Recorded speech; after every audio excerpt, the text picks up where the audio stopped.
who have contributed in the past, who are driving our present, and for those future talent waiting in line to exhibit their skills. Today our life is made easier by engineers. Complicated procedures are made simple by our extraordinary engineers. Current pandemic has taught us to turn challenges into opportunities, which is witnessed by today's program being organized in both offline and virtual modes. Anything can be done online these days. Starting from ordering goods, studying and organizing business, what not everything. It is just a matter of having a computer with internet facility. Again, the credit goes to all the engineers who have created the appropriate technology reaching all through online platform.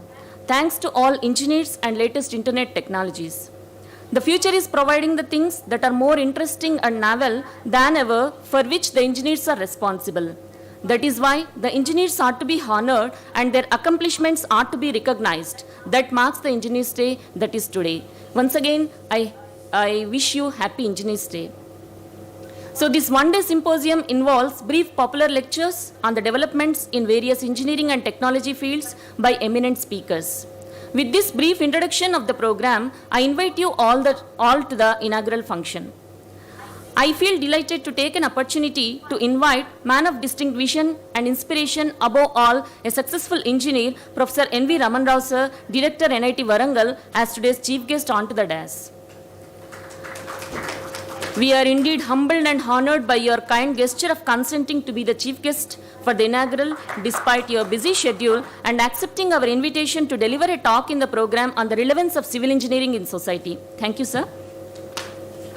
I am privileged to welcome one of the guests of honor, Dr. Nakul Parashar, Director, Vigyan, Prasar, New Delhi, onto the dais. We feel happy for your gracious presence in the inaugural as guest of honor and also for giving consent to give a popular lecture in the program. Thank you so much, sir. I am elated to invite Dr. Tata N. Rao, Director, ARCA, Hyderabad, as guest of honor onto the dais. In society. Thank you, sir. Thank you so much, sir, for being a part of this great event and giving a consent to deliver a talk on materials and mankind. With a profound happiness, I invite the other guest of honor, Dr. T.V. Venkateshwaran, Scientist F, Vigyan Prasar, New Delhi, onto the dais. Thank you, sir, for joining us today in the program, as we are eager to listen from you about various Vigyan Prasar activities. I am glad to invite Professor K. Lakshma Reddy, sir, Principal Investigator, SCoPE Project at NIT Warangal, as President of today's program, onto the dais. His untiring efforts in making this program into reality is commendable. The other guest of honor, Dr. T.V. Venkateshwaran, this program. Scientist F, Vigyan Prasar, New Delhi, onto the dais. Thank you, sir, for joining us today in the program, as we are eager to listen from you about various Vigyan Prasar activities. Coordinator SCoPE Project NITW. I am glad to invite Professor K. Lakshma Reddy, Principal Investigator, SCoPE Project at NIT Warangal, as President of today's program, onto the dais. His untiring efforts in making this program into reality invite the other guest of honor, Dr. T.V. Venkateshwaran, this program. I would now request all to write national songs to formally inaugurate the program. Thank you, sir, for joining us today in the program, as we are eager to listen from you about various Vigyan Prasar activities. Coordinator SCoPE Project NITW. I am glad to invite the Principal Investigator Project at NIT Warangal, as President of today's program, onto the dais. His untiring efforts in making this program into reality invite the other guest of honor, Dr. T.V. Venkateshwaran, this program. I would now request Vigyan Prasar, New Delhi, onto the dais. Thank you, sir, for joining us today in the program, as we are eager to listen from you about various Vigyan Prasar activities. Vande Mataram, Vande Mataram, Malaya Sitala, Sasya Shama Mataram, Vande Mataram, Suprajosna Pulakitayamini, Pulla Kusumita Rumadana Shobhini, Suhasini, Sumadhura Bhashini, Sukha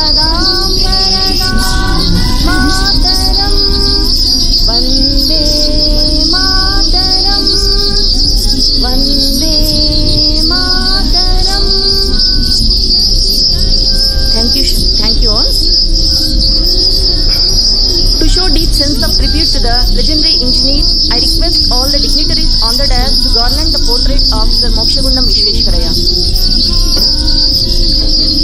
Sir Mokshagundam Vishveshwaraya, known as Sir MV, was an Indian civil engineer statesman. He received India's highest honor, the Bharat Ratna, in 1955. Sir MV was known for his timeliness, intricate ideas, dedication, etc.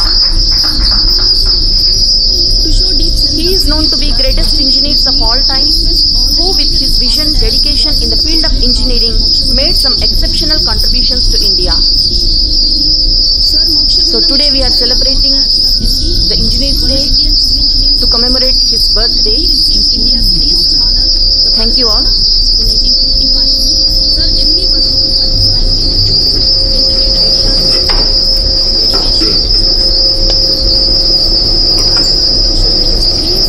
I now invite Professor K. Lakshma Reddy sir, President of the function, to brief about Engineers Day celebrations.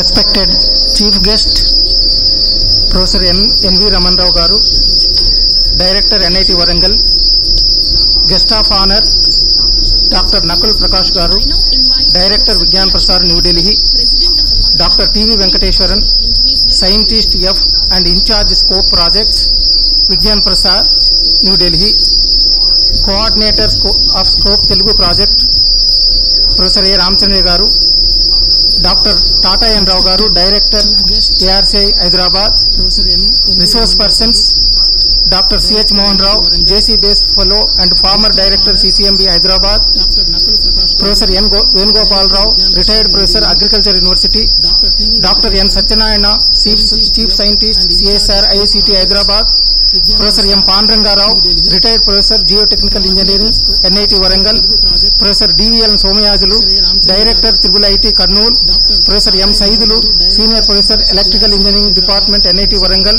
Professor L. Krishnanand, Department of Mechanical Engineering NIT Warangal, Professor L. Anjaneyulu, Head Department of Electronics and Communication Engineering NIT Warangal, Deans, Advisors, Heads of the Departments, Registrar Sri Govardhan Rao Garu, SCoPE Kannada Coordinator Sharma Garu, SCoPE Tamil Coordinator Sri Kumar Garu, Members Core Committee of SCoPE Telugu Project, Faculty Members of NIT Warangal, Participants, Invitees and Ladies and Gentlemen. Good morning to you all. I wish you all very happy Engineers Day. I invite you all for the one-day national symposium organized in commemoration of the birth anniversary of the great Indian engineer, Bharat Ratna, Sri Mokshagundam Vishveshwaraya. It is indeed a great honor to me to present a brief biography of an eminent scholar and engineer, Sir Mokshagundam Vishveshwaraya, before the galaxy of engineers, scientists and academicians. Sir Mokshagundam Vishveshwaraya was born in a Telugu family. His father Mokshagundam Srinivasa Shastri and his mother Venkat Lakshmamma, who hail from the Mokshagundam village in present-day Andhra Pradesh. He was born on 15th September 1860 in Mudanahalli of Mysore Kingdom, present-day Chikkalabur district of Karnataka. He pursued his degree from one of the best and the third oldest engineering college in Asia, College of Engineering, Pune. He took a job as an assistant engineer with the Public Works Department of Bombay and later was invited to join the Indian Irrigation Commission. He implemented an intricate system of irrigation in Deccan Plateau and designed and patented a system of automatic wear water floodgates that were first installed in 1903 in Khadakshawala Reservoir near Pune. These gates raised the storage level in the reservoir to the highest level likely to be attained without causing damage to the dam. Based on the success of these gates, the same system was installed at Tigra Dam in Gwalior and Krishnaraja Sagara Dam in Mysore, Karnataka. Between 1906 and 1907, the government of India sent him to study water supply and drainage systems. The project prepared by him was implemented successfully. Sir Vishveshwaraya achieved celebrity status when he designed a floods protection system for the city of Hyderabad. He was instrumental in developing a system to protect Visakhapatnam port from sea erosion. This dam created the biggest reservoir in Asia when it was built. Sir Vishwesvaraya gave his technical advice for the location of Mokama Bridge over Ganga in Bihar. At that time, he was over 90 years old and was called the father of modern Mysore state. During his service with the government of Mysore state, he was responsible for the founding of Mysore Soap Factory, Mysore Iron and Steel Works, now known as Vishwesvaraya Iron and Steel Limited, in Bhadravati, Sri Jayacham Rajendra Polytechnic College, Bengaluru, Bengaluru Agriculture University, the State Bank of Mysore, Central Club, Mysore Chamber of Commerce, the Apex Chamber of Commerce in Karnataka, Vishwesvaraya College, Vishwesvaraya College of Engineering, Bengaluru, and numerous other industrial places. He encouraged private investment in industry during his tenure as Diwan of Mysore. He was instrumental in charting out a plan for road construction between Tirumala and Tirupati. He was known for his sincerity, time management, and dedication to his cause. The Bengaluru Press and the Bank of Mysore were established during his tenure. Very important part of his nature was his love for Kannada. He set up Kannada Parishad for the improvement of Kannada. He wanted seminars for Kannada supporters to be instituted and conducted in Kannada itself. He joined as assistant engineer in Bombay in 1885, served in Nasik and Pune. Services lent to municipality of Sukur since 1894, designed and carried out waterworks for the municipality. Executive Engineer Surat in 1896, Assistant Superintendent Engineer Pune 1897-1899 and visited China and Japan 1898. Executive Engineer for Irrigation Pune 1899, Sanitary Engineer Bombay and Member Sanitary Board 1901, designed and constructed automatic gates patented by him at Lake 5 Storage Reservoir, introduced a new system of irrigation known as block system in 1903, represented the Bombay government at Simla Irrigation Commission in 1904. Superintendent Engineer in 1907, visited Egypt, Canada, United States and Russia in 1908. Consulting engineer to Hyderabad, Nizam State, supervised and carried out engineering works on Musi River, Hyderabad floods in 1909. Retired from British service in 1909. Chief Engineer and Secretary to Government of Mysore 1909. Diwan of Mysore Public Works Departments and Railway in 1913. And Board of Directors of Tata Steel between 1927 and 1955. After opting for voluntary retirement in 1908, he took a foreign tour to study industrialized nations. Then for a short period he worked for the Nizam of Hyderabad. He suggested flood relief measures for Hyderabad, which was under constant threat by the Musi River. In November 1909, Vishwesvaraya was appointed Chief Engineer of Mysore State. Further, in 1912, he was appointed as Diwan of Mysore and served for 7 years. With support from Krishnaraja Wadayar, 4th Maharaja of Mysore, Sri Vishwesvaraya contributed to the general development of Mysore. He was instrumental in the founding of Government Engineering College at Bengaluru in 1917, one of the first engineering institutes in India. The institution was later named University Vishwesvaraya College of Engineering. He commissioned several new railway lines in Mysore state. Awards and honors. Vishwesvaraya was appointed a companion of the Order of the Indian Empire in 1911. In 1915, which he was Diwan of Mysore, Sri Vishwesvaraya was knighted as a knighted commander of the Order of the Indian Empire by the British for his contribution to the public good. After India attained independence, he was awarded the nation's highest honor, the Bharat Ratna, in 1955. An honorary membership of London Institution of Civil Engineers, a fellowship from the Indian Institute of Science, Bengaluru, and several honorary degrees including DSc, LLD, DLit from 8 universities in India. He was the president of the 1923 session of the Indian Science Congress as well as the most popular person in Karnataka. According to the newspaper Prajavani, on 15th September 2018, to celebrate his 157th birthday, Vishwesvaraya was honored with a Google Doodle. So Vishwesvaraya received recognition in many fields, most notably education and engineering. Vishwesvaraya Technological University in Balagavi, to which most engineering colleges in Karnataka are affiliated, was named in his honor, as well as prominent colleges like University Vishwesvaraya College of Engineering, Bangalore, Sri M. Vishwesvaraya Institute of Technology, Bangalore, and Vishwesvaraya National Institute of Technology, Nagpur. The College of Engineering, Pune, his alma mater, erected a statue in his honor. The Vishwesvaraya Industrial and Technological Museum, Bangalore, is named in his honor. 2 metro stations in India, one in Bangalore on the Purple Line and another one in Delhi on the Pink Line, are named after him. Vishwesvaraya National Memorial Trust manages a memorial for Vishwesvaraya at his birthplace of Mudanahalli. The memorial exhibits his awards, titles and personal belongings, including his living room, spectacles, cups, books and block with which his visiting cards were printed, which Vishwesvaraya designed and supervised the construction of, are exhibited. The memorial is adjacent to his house, which was refurbished and regarded as a temple of locals. His birthday, 15th September, is celebrated as Indigenous Day every year in India, Sri Lanka and Tanzania in his memory. It is all our responsibility to take his ideas forward and make our country proud in all aspects of science and technology. We are thankful to Dr. Nakul Parashar, Director Vigyan Prasar, for providing an excellent opportunity to organize Engineers Day celebrations at NIT Warangal. We are also thankful our beloved Director, Professor NV Raman Rao, for permitting us to celebrate the event. We are also thankful to all resource persons who are going to deliver expert lectures after the inaugural function in different branches of engineering.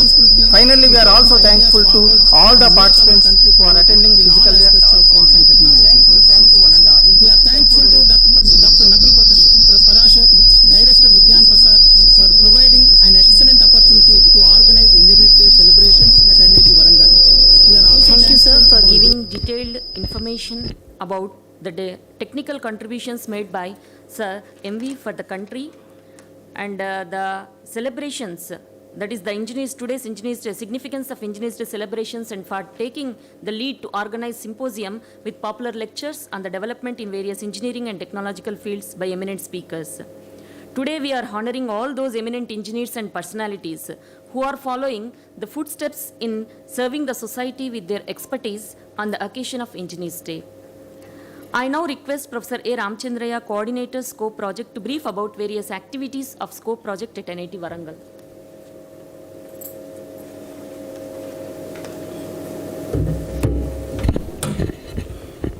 Professor N.V. Ramanarao Garu, Director, NIT Warangal, and also Chief Guest of this one-day National Symposium. Dr. Nakul Parashar, Director, Vijnana Prasar, New Delhi and Government of India. Dr. Tata N. Rao Garu, Director, ARCI, Hyderabad. Dr. T.V. Venkateshwaran, Scientist and also the key person in handling the entire SCoPE project all over the country. Professor Lakshma Reddy, Professor of Chemistry and also Nodal Officer, Rashtriya Avishkar Abhiyan, and also Principal Investigator of the SCoPE project at NIT Warangal.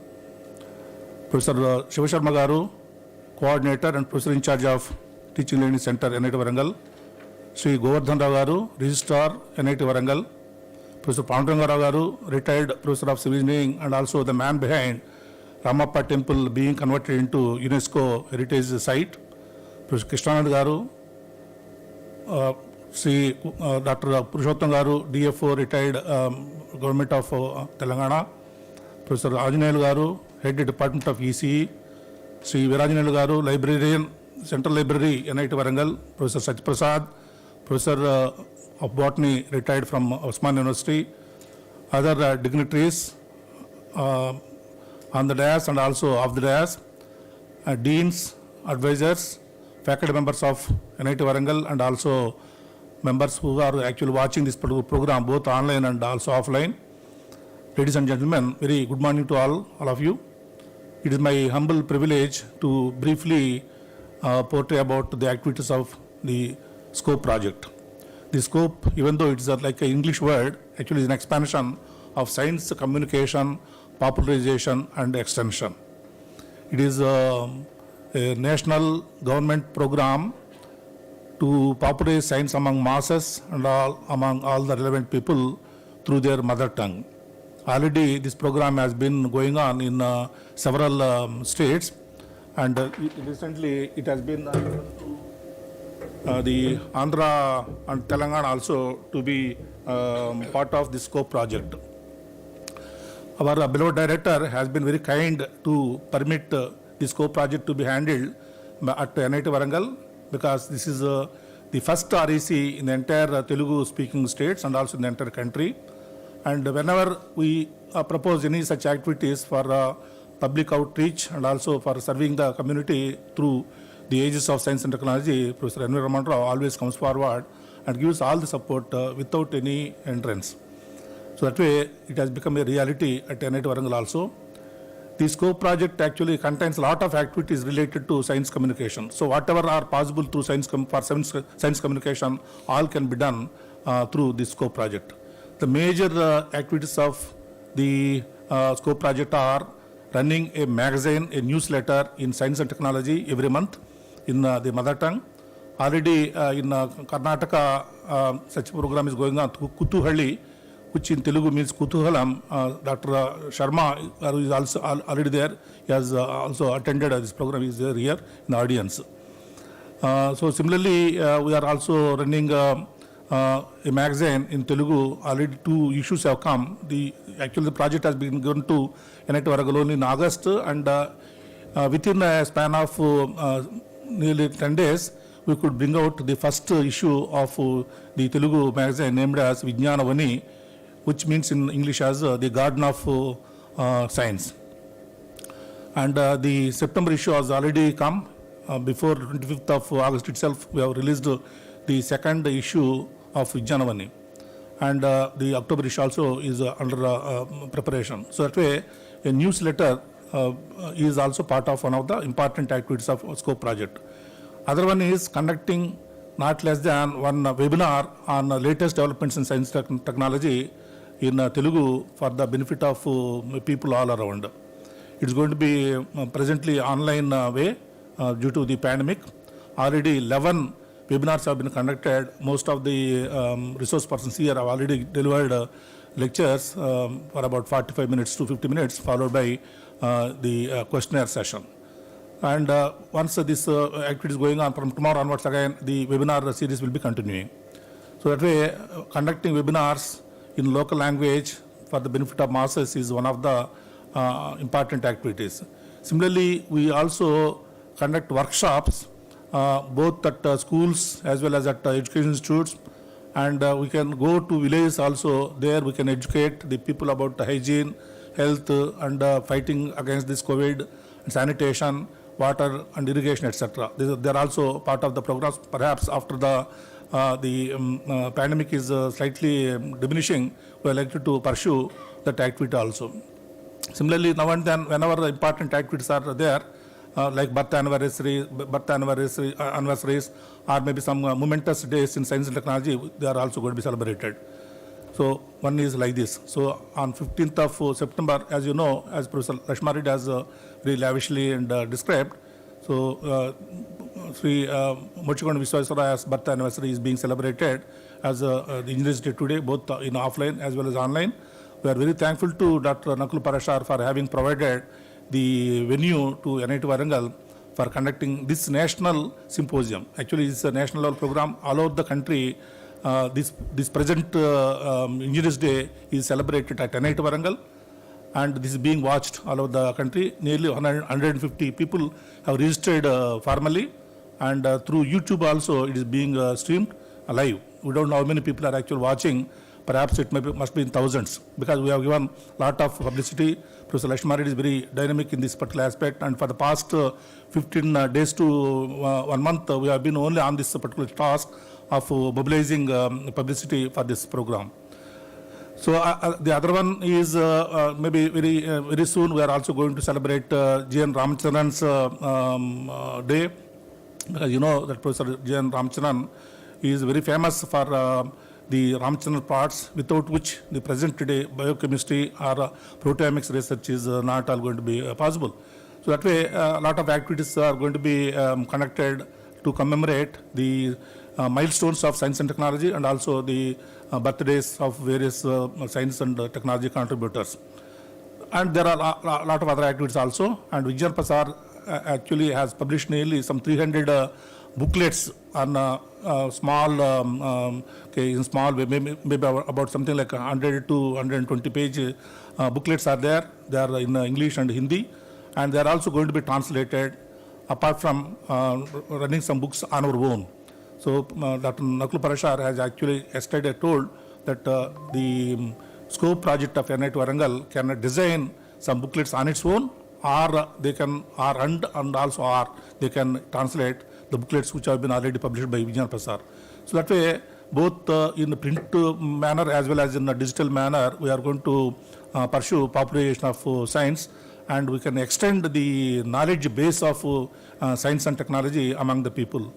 So the national education policy also is mentioning the importance of science communication for making the entire country scientified. Only by making the people understand the basics of science, we can grow scientifically. People say, the visionaries say that the future belongs to knowledge society. Only those countries which are actually having knowledge and contributions in science and technology will be flourishing in this competitive world. So with that notion, the national education policy under the governance of beloved Prime Minister Modi ji, so they are pursuing popularization of science, and also even higher education is also likely to be in mother tongues. That's what the idea is. So that way, the SCoPE project assumes a lot of significance, and we invite you all to be a part and parcel of the SCoPE project in whatever manner you can deem fit. Okay. So thank you for giving me this opportunity.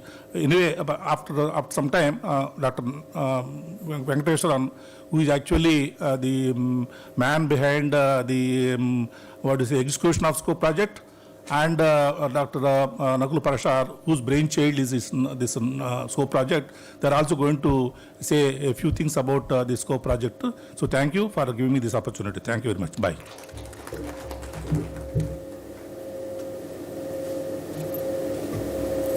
Thank you, sir, for describing about the various interesting programs in popularizing science and reaching the root level people masses through local language. It is surprising that the program, that is the project, has started around 15th August, and till now 11 webinars have been conducted in local language, which shows the dedicated efforts of both Professor Ramchandra sir and Lakshma Reddy sir.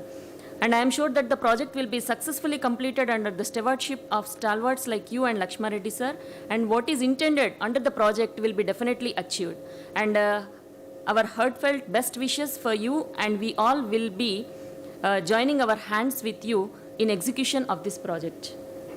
I now request Dr. T.V. Venkateswaran to brief about the Vigyan Prasar activities. Thank you.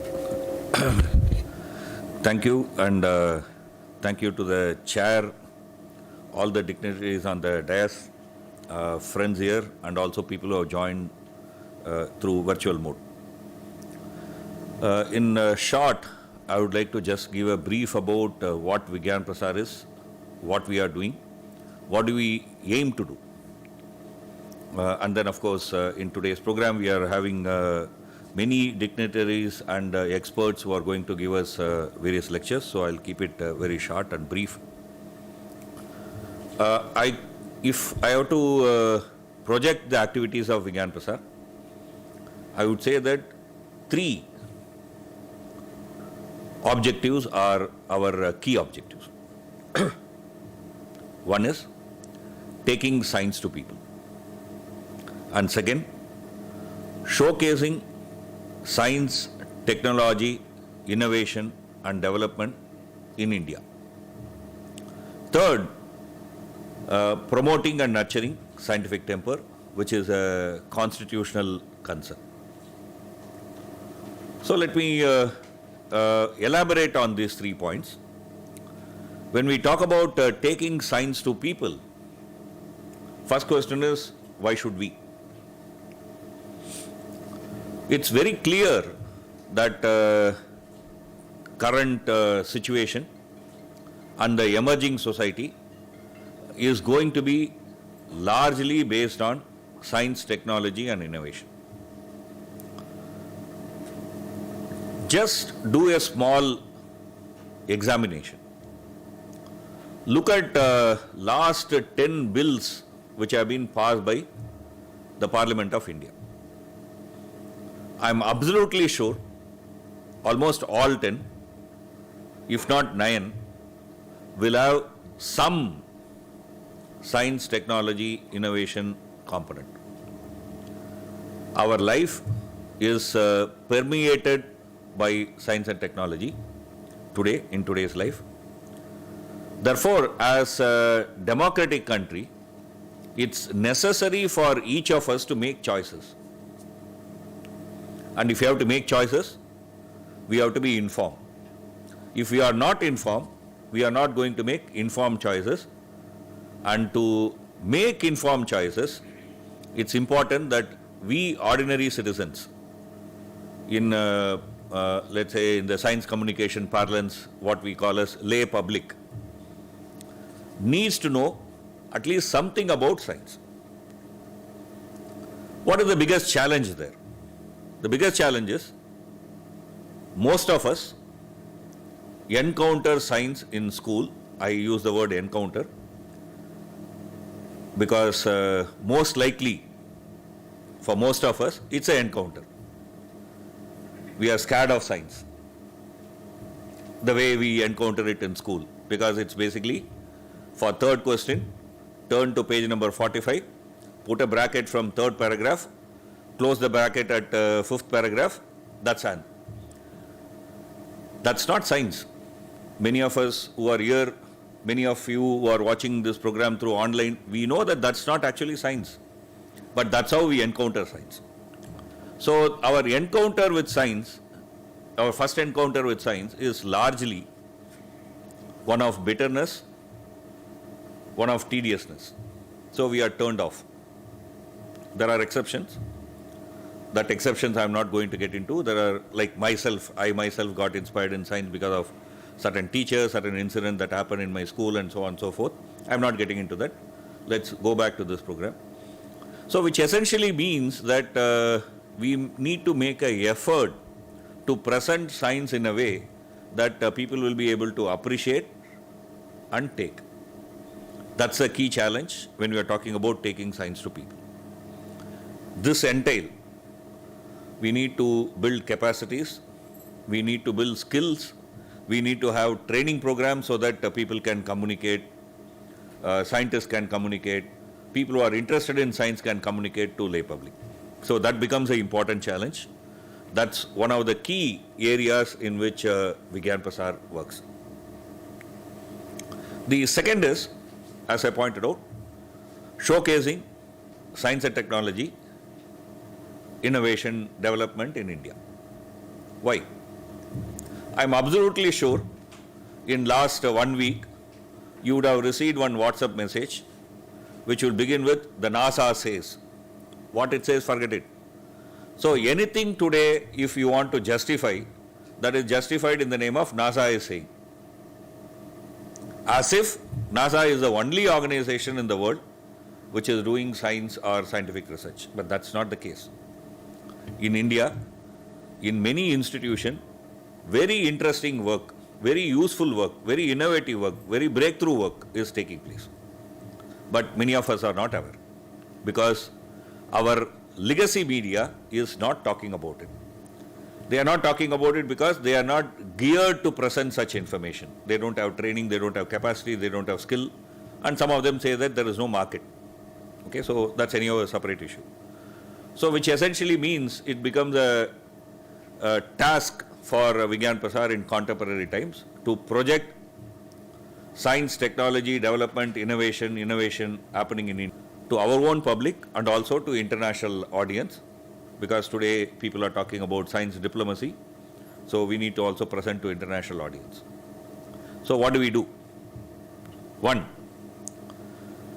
we are conducting, we are organizing, we are telecasting. I don't know what word we have to use because it's a completely new media.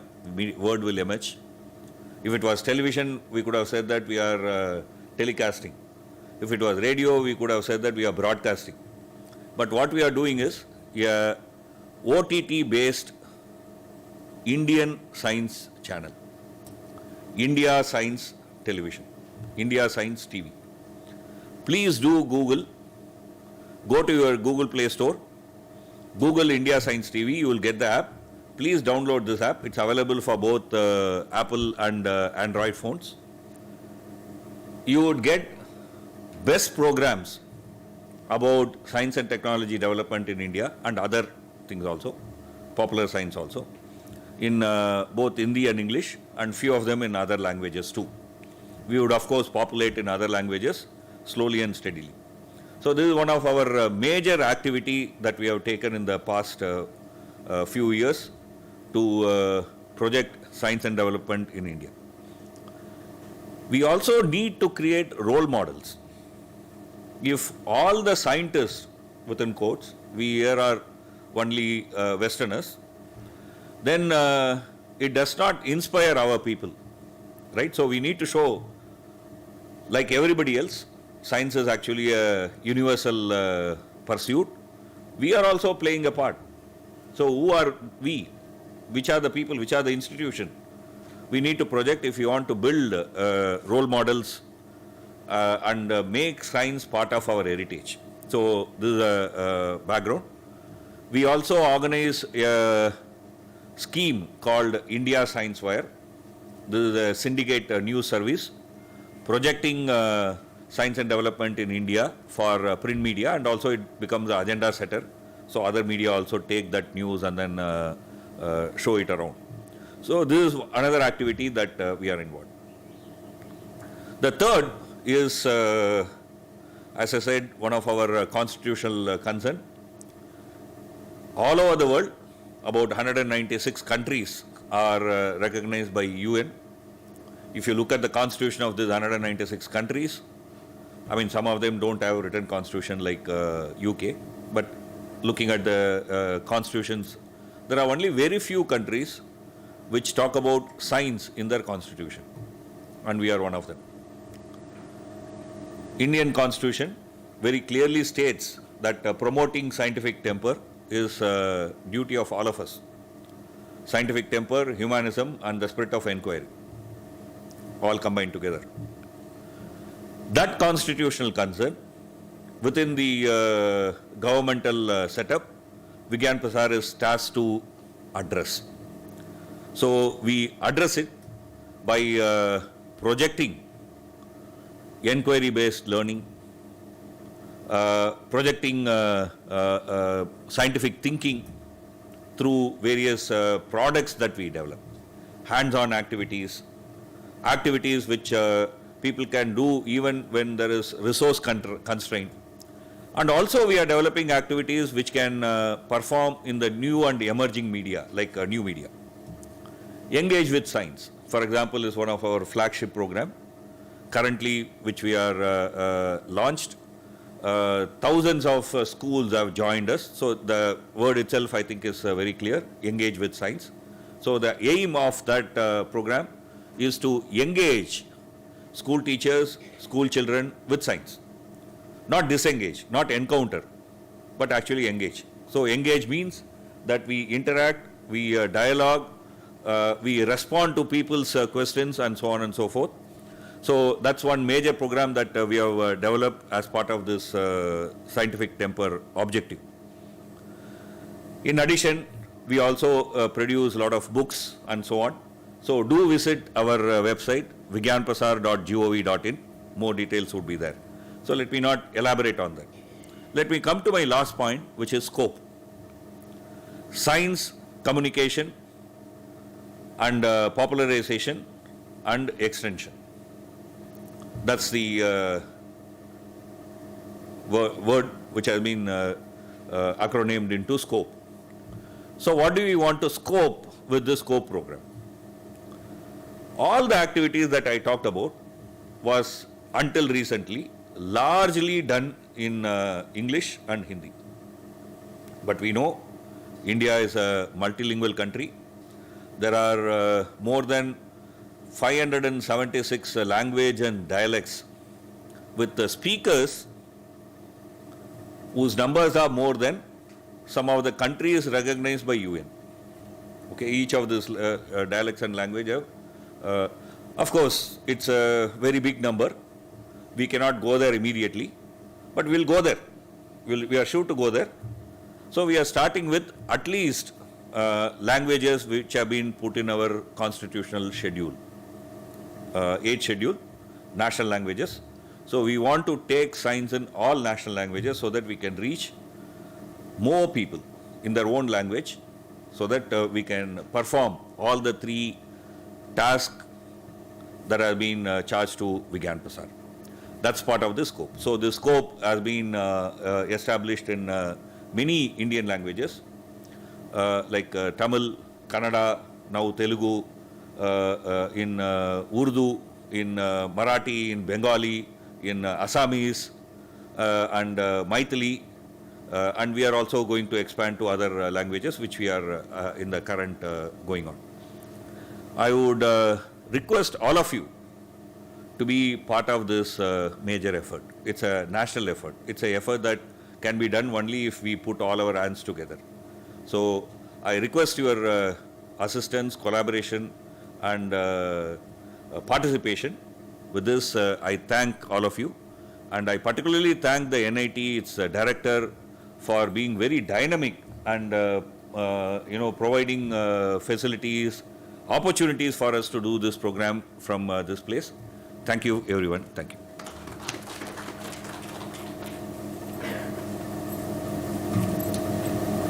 Thank you, sir. The word Vigyan Prasar is definitely new for many of us, and you have clearly elaborated the key objectives as well as various activities of Vigyan Prasar in popularization of science.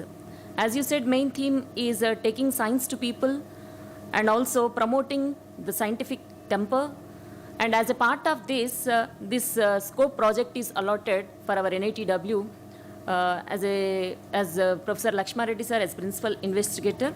And definitely, sir, as it is a part of our duty, we all, that is NITW family, under the dynamic leadership of our director as well as principal investigator, we all put our strong efforts and we join our hands together to satisfy your aim. Thank you so much, sir. If we see Vigyan Prasar site, it displays think scientifically and act scientifically. That is, everything is science. We should see everything with science perspective, then only science is promoted. So we definitely, we assure you, sir, we will do that. Now, I invite Dr. Nakul Parashar, Director, Vigyan Prasar, New Delhi, to give his message. So sorry, sir, just a small change. Now I request Dr. Tata N. Rao to address on this occasion.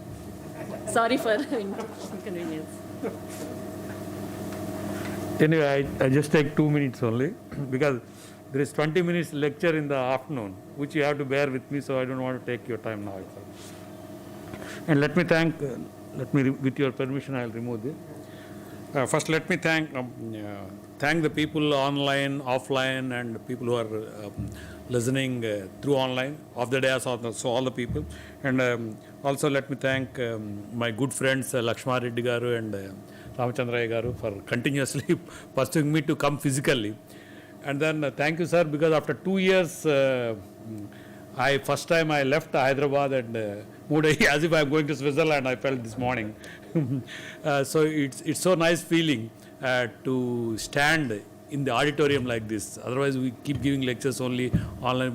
Everyone shuts off their videos and audios. We don't know whether they're really listening to us or not. At least you cannot escape today, next 2 minutes.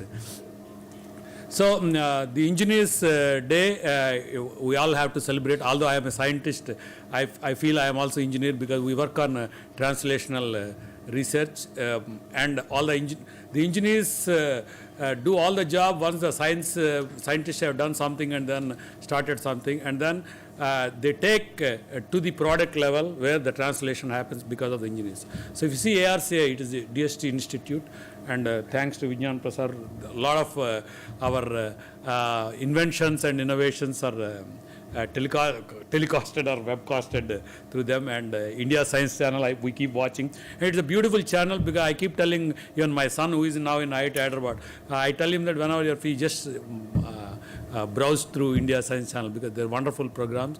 And then it generates awareness. And now the SCoPE, I initially when he told that in Telugu we are starting SCoPE, I was skeptical, what is it required? But now after listening to all this, I feel that even I am from a village in Srikakulam district, and I studied all through until BSc in Telugu medium, and just after BSc I could not even speak English properly. Then I joined Banaras Hindu University for MSc. Because of my grades I got the admission, but I could not understand anything, everyone going above me. Especially the professor who came from Germany, he was teaching nuclear chemistry and then nothing. And so in 3 days I left Banaras Hindu University and went and joined NCRT's Regional College of Education. There are 4 in India, NCRT, 1 in Mysore. So I went and joined Mysore, and 1 year I was practicing only English. And then again I am Lord Shiva's preacher, so I went again to Banaras Hindu University and joined, and I completed my MS. So I feel that the SCoPE would have been there during my time, my SCoPE would have been much more, not just limiting this, because it's a wonderful option, because we never know what, when I study integration, when I study differentiation, when I study anything, any concept, I don't know why we are studying, is it required? But today, if I recall all my high school days, everything what I left in choice, we used to have choice, we used to leave some chapters in choice that time because it's multiple choice, etc. So everything what you read that makes sense when you really go for the translation research. I read all the fundamentals now, high school fundamentals now in English to understand and then implement it. So I think this is a great day. And the government's call, Atmanirbhar Bharat, self-reliant India, that is the need of the hour for this country. The changing dynamics of the globe itself. We need to have totally self-dependent technologically. So indigenize the technology and innovate new technologies so that you don't need to depend on the imports. So that is the call. That's why it is told as Atmanirbhar Bharat, self-reliant India. And ARCA is contributing so much in that direction. And then you can see in my lecture in the afternoon what we do. And thank you very much for your time.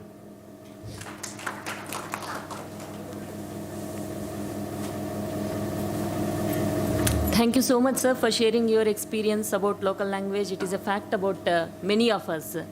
But now it is correctly realized, and science is taken to masses through local language. Thank you so much, sir, for being a part of this event. I invite Dr. Nakul Parashar, Director Vigyan, Prasar, New Delhi, to give his message.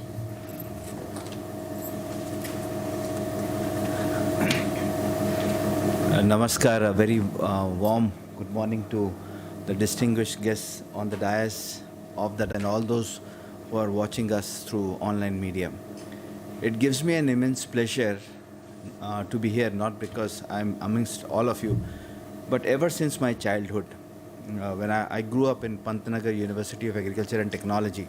So the College of Technology, whenever they used to celebrate 15th of September, I used to wait for it. It was not because of the lovely fruit cream that was served at the end of the Engineers' Day, but the kind of functions that it organized. And this has been right from my childhood to up till now. Every 15th September, whether I was in the country, whether I was abroad, always remembered those days. The sense of quiz competitions that used to happen at that point in time was something that got ingrained, and then it prompted me to do those. So while we were celebrating, we were amidst a conference a few weeks ago. I requested Professor Ramana Rao sir if we could organize an Engineers' Day at a place which is none better than NIT. He just said yes, and it was like a wish come true. So, and then I spoke with Dr. Venkateshwar, I spoke with Ramchandraya ji, and I spoke with Dr. Lakshma Reddy ji, and they all agreed to it. So it was a confluence of thoughts, ideas together, and I'm very happy that we are here today. There's a lot more and more, and as what Dr. Tata Rao said, that we certainly would be speaking later in the day. It'll be important if I make it very small. But having taught at the Delhi College of Engineering as a teacher, normally what happens is you give a teacher the mic to speak. He normally doesn't stop till his 40 minutes are over. Right? So I have this tendency, but I'll hold my horses and would like to wish all of you, every science and technologist in the country, a very happy Engineers Day, something that we are all very proud of. Especially proud of the Bharat Ratna Moksha Gundam Vishwesharaya ji, for a plain and a simple reason that we've all known about scientific luminaries, we have known about revolutionaries in the Indian independence. But have we realized that technocrats and Indian scientists also played a big role? Vishwesharaya ji, for that matter, played a very important role, and that is why we are here together. The kind of achievements that he brought are enormous. Pramat Nath Bose, for that matter, a metallurgist who told Tata to establish Tata Steel at Jamshedpur. He was a part of the survey of India, but he wasn't given a promotion just for the plain and simple reason that he was an Indian. So stories of the contribution, the stories of the problems, the issues that Indian scientists and technocrats faced during the Indian independence were no less than anything else, anything much that other revolutionaries had done. So our scientific and technology revolutionaries in that period is a time that we should remember them, we should bring to the fore, we should tell our children and our generations later that on their sacrifice stands our 75th year of independence, what we call as Swatantrata Ka Amrit Mahotsav. So on this occasion, there are a number of programs that all of us are organizing. A part of the DST family, which Dr. Tata Rao's organization is also one of the most, and I would say ARCI is one of the elitist organizations in the country, and I'm very proud to share a dais with the director of ARCI, because they contribute immensely towards the materials that are required in safeguarding our national boundaries. My subject has been material science, and I feel very happy whenever I find a material scientist or a technocrat sitting next to us. So this, as I said, I got digressed, right? So keeping the positive mind, I'll stop myself here and really want to thank all of you. Want to congratulate you and wish you a very happy Engineers Day. Let's celebrate in much bigger way in days to come. And for that matter, I truly stand indebted to the director, NIT Warangal, and Professor Lakshma Reddy and Professor Ramchandraya ji to have stepped forward to shoulder the responsibility of taking science and technology to the masses in their own languages. See, it is important to have everything in own languages, but it becomes much more effective it is in the mother tongue. So I hope, and we'll all, and I request all of you, and today is a day, let's all pledge ourselves internally that we'll do much more for our mother tongue. And I'm also very happy to see one of our gentlemen here works very closely with Vigyan Prasar's radio programs on artificial intelligence that we're working on, the kind of translations we do. So much more and lot more in my dissemination lecture that we would probably be here. Thank you so much. Jai Hind and Jai Bharat.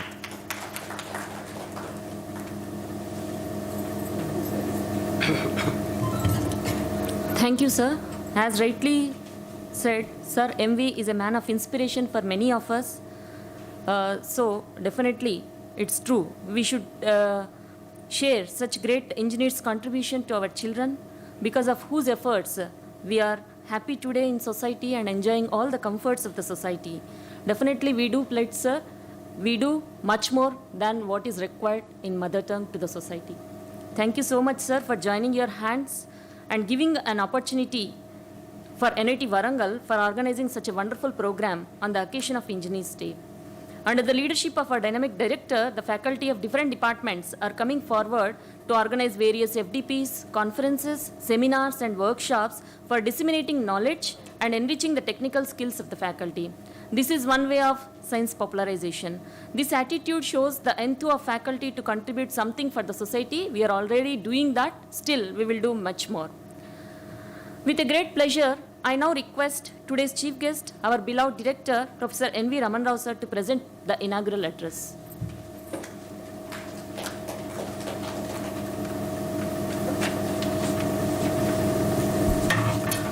Thank you. Very good morning to all the participants for this one-day hybrid mode symposium on the Engineers' Day celebration in commemoration of the birth anniversary of Bharat Ratna Sir Mokshagundam Vishvesvaraya, a very renowned engineer who has helped almost every part of the country in engineering their future. Distinguished Director, DST Vigyan Prasar, New Delhi, Dr. Nakul Parashar, Scientist F, Vigyan Prasar, New Delhi, Dr. T.V. Venkateswaran, Professor Lakshma Reddy, the Principal Investigator of the SCoPE projects of NIT Warangal, Professor Ramchandraya, Sri Tata N. Rao, Director of ARCI, and my deans, registrar, faculty members, and dear participants for this symposium. It gives me great pleasure that the Vigyan Prasar has requested us to conduct this program, and we happily said yes, because this is something where dissemination of information, knowledge, and conducting popular lectures in the areas of engineering will definitely help the common people, and I am sure the response that this particular program has received, in spite of today being several programs are there. In fact, I myself was invited to 3-4 programs, but I chose to come to only this program because of the importance, and also because it has a lot of value for the engineering and the scientific community. In fact, the SCoPE project is one of the very innovative project in popularizing of science through common communication, especially for rural masses, where we still find that many people are not thinking scientifically, and they are believing in many of the false beliefs. So this will help people to actually learn new things, and also what we call a scientific temper, which is very, very important. Of course, I am not a scientist, I am an engineer. I always tell in a lighter vein, the difference between a scientist and engineer and a different profession, So, for example, when I say science, I refer to mathematicians. So, if you ask whether 3 plus 2 is 5 or 6, the mathematician will say 3 plus 2 is 5.000 because he is more interested in the accuracy. If you ask an engineer like me, a civil engineer, whether 3 plus 2 is 5 or 6, I'll always say 6, because whatever I do, my estimates always go beyond. So you can never arrive at the thing, and then we have our own factor of safety. But same thing if you ask a lawyer, he would say, whichever way you want, I can argue. So all this, so different profession has different thing, but this is very, very important that we are all in here trying to attend to various lectures. I don't want to take much time. As rightly told that we are all professors, and we like to talk for long. But since we already have defined lecture slots allotted to us, there I would like to share my ideas, especially on civil engineering and society. But I'm glad, that the coordinators, Professor Lakshma Reddy, has managed to get very important people for the lecture, and this is also being relayed in YouTube and other things, so they will have a record of all the events, and somebody who can at a later time also can watch this particular program. And I would like to thank personally Vigyan Prasar, DST, Government of India, for choosing NIT Warangal to give this SCoPE project. And I am sure you must be aware that NIT Warangal is one of the very well-known engineering colleges. We have been performing very well. We've got very good faculty. Our faculty is very active in teaching, research and consultancy. And we will definitely live up to your expectations. Already on this occasion, I would like to share that on the day one, when the project was sanctioned, when Venkateswaran visited, he said, can you release a newsletter in 3 days? And to my surprise, Professor Lakshma Reddy managed to release the newsletter in 3 days, and a very good effort by them. Really, you have to congratulate. Not only that, the project was sanctioned, I think, about maybe a month or 2 months back, but now already 12 webinars are over on science population. 12 or 13? 12. So that is a enthusiasm and energy with which our team is working. I'm sure that Vigyan Prasad DST will be very happy, and NIT Warangal will be a role model for other SCoPE projects, and we'll definitely take the vision of our Honorable Prime Minister forward in communicating in the local languages, science and technology, and that is what is going to happen. And once again, I thank all of you for having come here, and also thank all my deans and advisors and heads of departments and registrar, librarian, I see, and other invitees for joining this. So thank you very much, and thank you for your kind.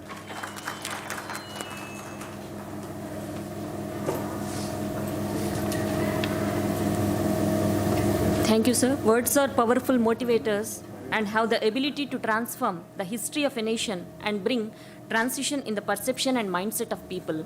Thank you so much, sir, for your thought-provoking message on this Engineers Day, which may kindle ardent passion in our young brigades to contribute significantly to the progress of the nation.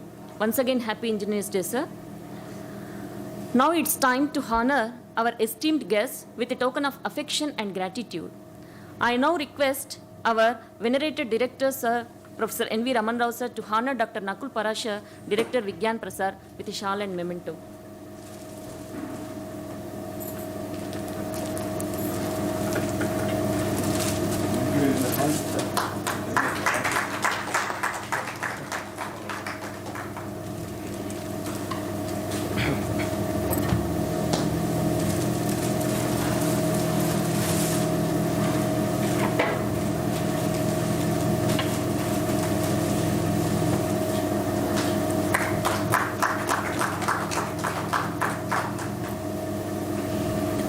I now request Professor N.V. Raman Rao, sir, to felicitate Dr. Tata N. Rao, Director ARCI.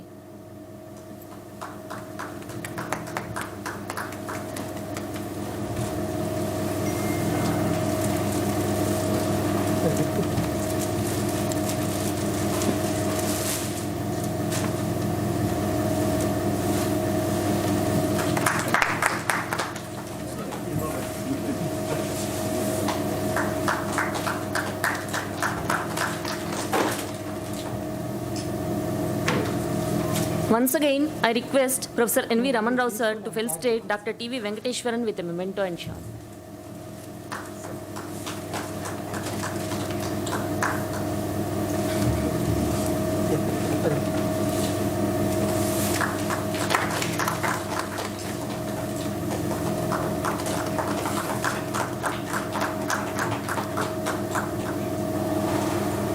Thank you, sir.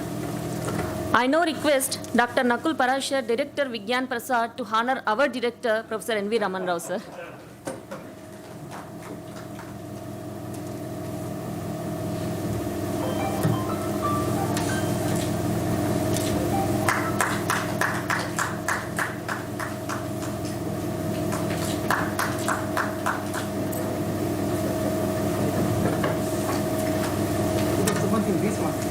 Thank you all for accepting our affection.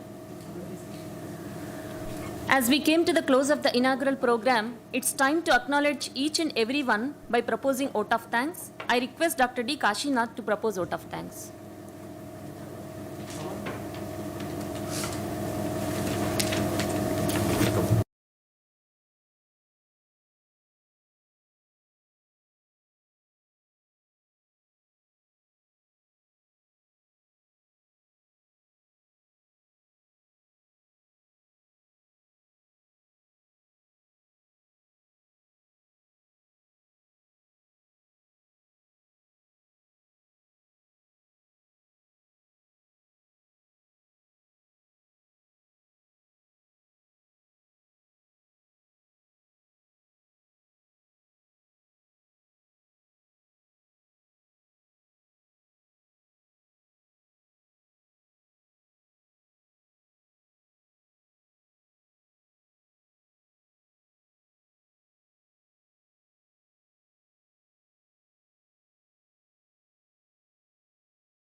Board of Governors, Professor Saidulu sir, Professor Pandurangarao sir, and other invited guests, heads of the departments, participants, and media friends.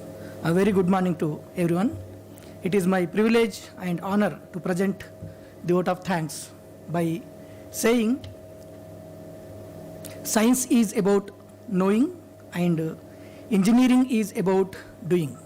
That is what we are doing today in collaboration with the National Institute of Technology, that is an engineering institute, and Vigyan Prasar, so which is promoting science. And as one of our colleague shared a quote, civil engineer builds the world, computer science engineer creates the magic, mechanical engineer moves the world, electrical engineer gives the power, electronics and communications engineer connects the world, and biotechnology and material engineer gives the material to the world, to the living. With this, we would like to thank our beloved director, Professor NV Ramanarao Garu, for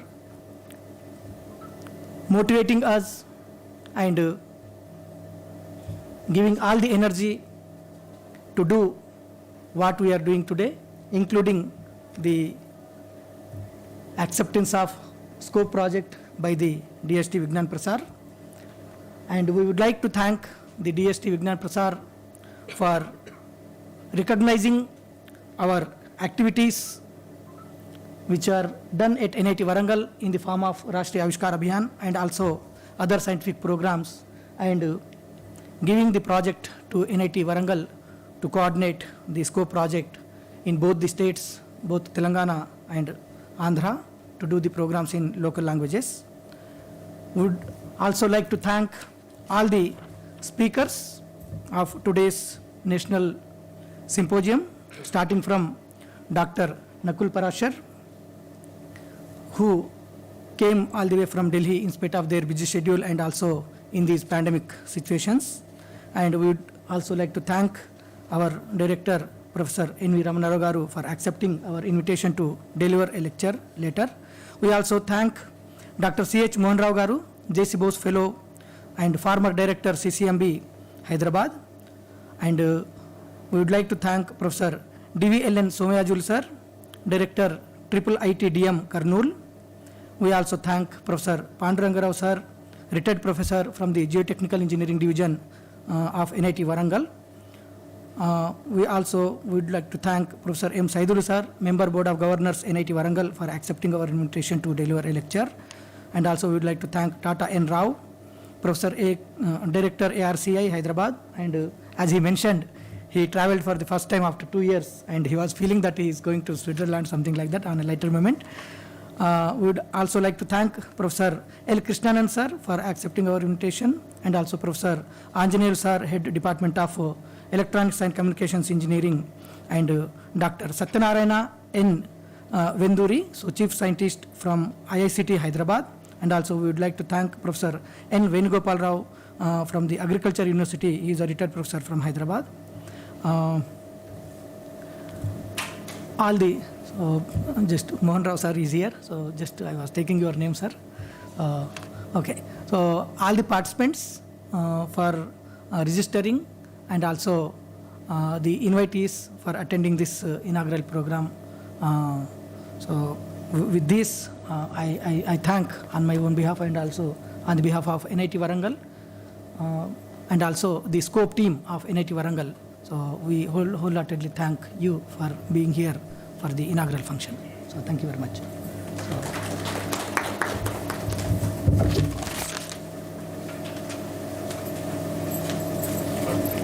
Thank you, sir, for acknowledging each and everyone who has directly or indirectly supported this event to be a grand success. We conclude the inaugural program with National Anthem. I request you all to please rise for National Anthem.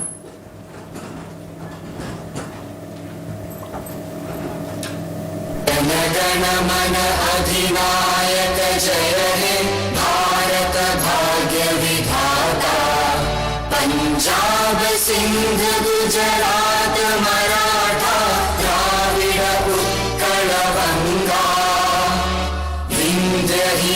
Himachal Yamuna Ganga उच्चल जलधितरंगा तव शुभ नामे जागे तव शुभ आशीष मागे गाहे तव जय गाथा जनगण मंगलदायक जय हे भारत भाग्य विधाता जय हे जय हे जय हे जय जय जय जय हे.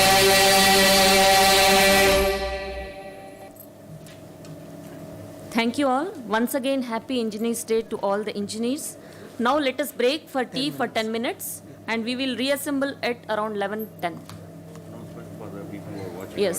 online. Yeah, 10 minutes break. Yeah. Just. So the people who are watching in online mode also take 10 minutes break, and after the break we will have first lecture on science, technology, communication and societal progress by Dr. Prasar. Thank you all.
Welcome back for the technical session after the tea break.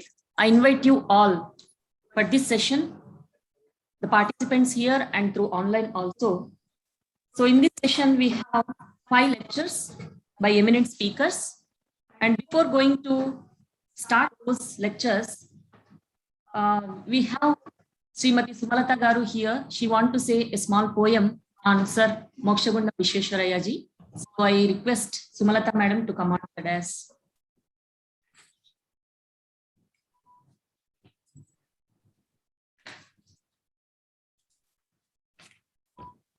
Thank you madam. అందరికీ నమస్కారం. చిన్న కవిత madam. ప్రపంచం గర్వించదగిన engineer Mokshagundam Visvesvaraya. ప్రపంచం గర్వించదగిన engineer Mokshagundam Visvesvaraya తన మేధకు దార్శనికతను జోడించి వీడి భూములను సస్యశ్యామలం చేశారు. తన మేధకు దార్శనికతను జోడించి వీడి భూములను సస్యశ్యామలం చేశారు. నీటి పరిరక్షణ మక్కువతో ఆనకట్టలు ఎన్నో నిర్మించారు. నీటి పరిరక్షణ మక్కువతో ఆనకట్టలు ఎన్నో నిర్మించారు. దేశ ఆర్థిక పరిపుష్టికి భారతావని ప్రగతికి బలమైన పునాదులు వేశారు. దేశ ఆర్థిక పరిపుష్టికి భారతావని ప్రగతికి బలమైన పునాదులు వేశారు. దార్శనికుడిగా, విద్యా ప్రదాతగా, పారిశ్రామిక ప్రగతి చోదకుడుగా బలమైన ముద్ర వేశారు. దార్శనికుడిగా, విద్యా ప్రదాతగా, పారిశ్రామిక ప్రగతి చోదకుడుగా బలమైన ముద్ర వేశారు. అంకిత భావానికి ఆయన మారుపేరు. అంకిత భావానికి ఆయన మారుపేరు. నేటి ఆధునిక యువతకు స్ఫూర్తి ప్రదాత.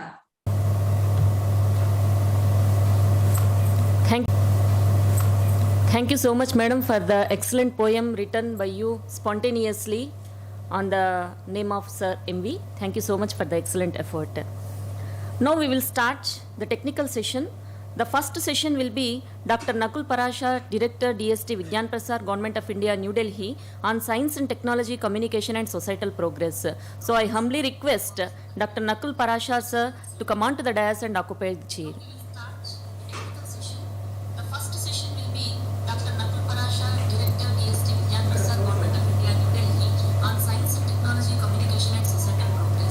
So I humbly request Dr. Nakul Prasar, sir, to come on to the dais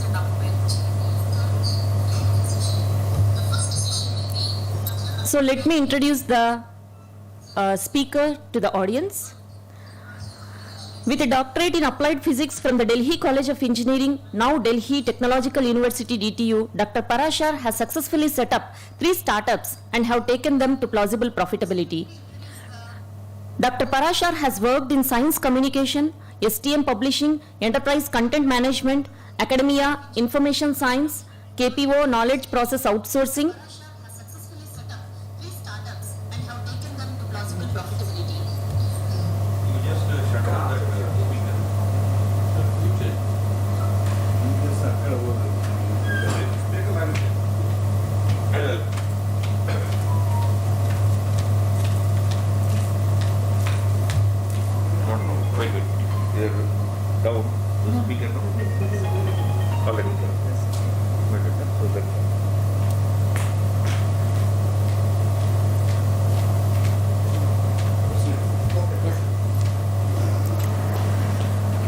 He worked in science communication, STM publishing, enterprise content management, academia, information science, KPO, knowledge process outsourcing, and legal information sectors. He has run diverse domain service setups with lowest possible cost infrastructure to produce highly plausible EBI TDA.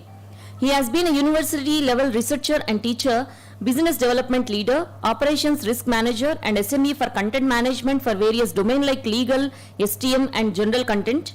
He also has hands-on experience of working in various geographies like North America, EMEA, and Asia Pacific. His past work affiliations include CSIR, DCE, India Today Group, Macmillan, and Excella Technologies. He has also authored several award-winning books, popular science articles, and research papers, and delivered popular science radio talks. Dr. Prasar is currently director at Vigyan DST, Government of India, which has sponsored SCoPE project to NITW. We are very happy that Dr. Nakul Prasar is here today with us in Engineers Day celebrations. Now I request Dr. Prasar sir to deliver his talk on science and technology, communication, and societal progress. Thank you, sir.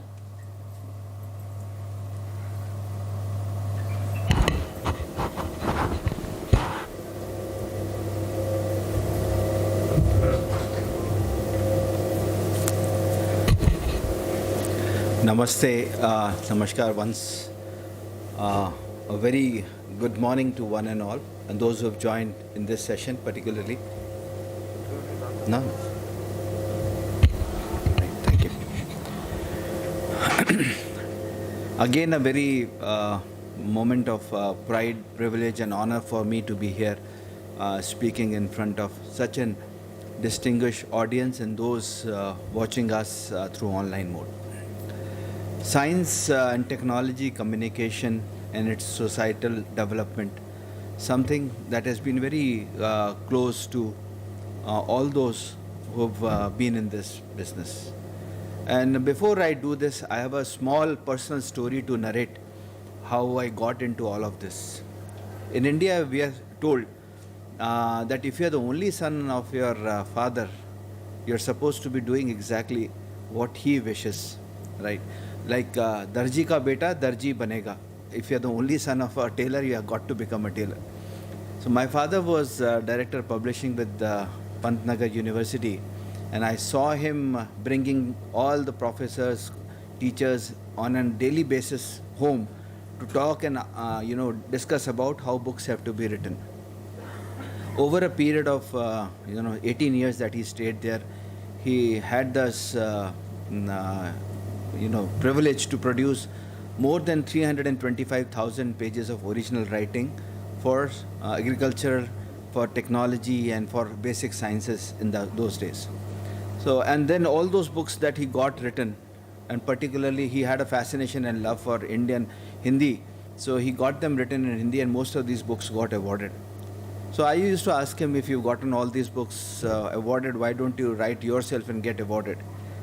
So he says there's a different, flavor and enjoyment when you see the smile and the satisfaction on others' face. That is where you get this induced happiness. Well, that was past.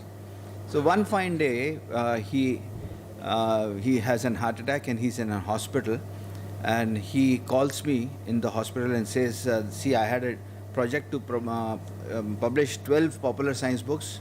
9 have already been written, 3 have not been written. would you be helpful to, write these 3 books? Fortunately, one of them was on hydrogenated amorphous silicon thin films, which was like solar cells. So he prompted me to write, and being the only son and a father on a hospital bed, how can he say no to it? I say yes to him. And I was happy-go-lucky teaching at the Delhi College of Engineering, and I had a good time. I used to get my 2 months of vacation and all that stuff. But amidst this gentleman tells me to write books, and being in a hospital bed, I can't say no to him. I say yes to him. And the moment I turn, I see a sarcastic smile on his face. I did not realize what it was.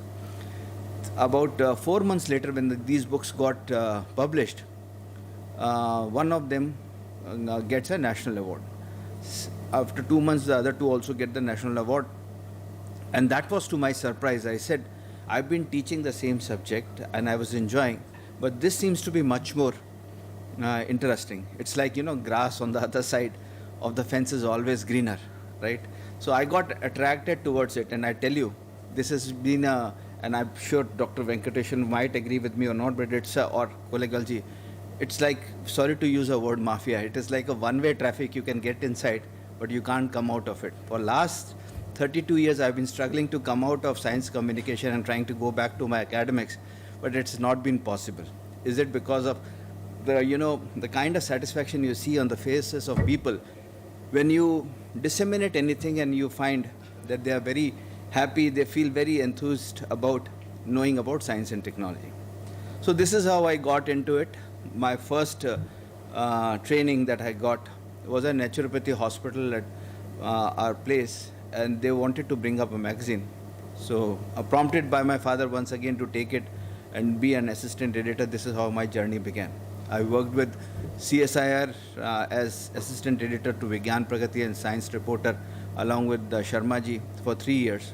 Having worked there for 3 years, I found that there is much for the society that can be done if I could move out of this place. So I decided, and I was also completing my MTech in computer sciences. So I walk up to, there used to be a magazine called Computers Today, which now no longer exists. This was a magazine by the India Today group. I joined this magazine and started writing. But again, I found that after writing, people used to come, set up in IT companies for the sake of saving income tax and other things. And the core technology that I was supposed to write, I left that job. And as I was about to leave, Arun Puri, who owns India Today, a layman, something like a dreadful subject, you talk to them. And the reason for this is the responsibility lies on us, scientists like all of us, technocrats like all of us, educators, teachers, communicators. And it is important for all of us to make it interesting, make it simple in their own language so that they understand. Otherwise, what happens is we've been construing science as a dry and drab subject.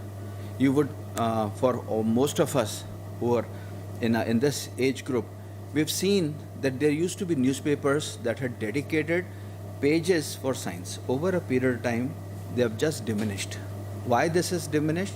Because the Lala or the person who owns, the owner, finds that if I dedicate a page or a half to science and technology, his paper might not be read in this and that.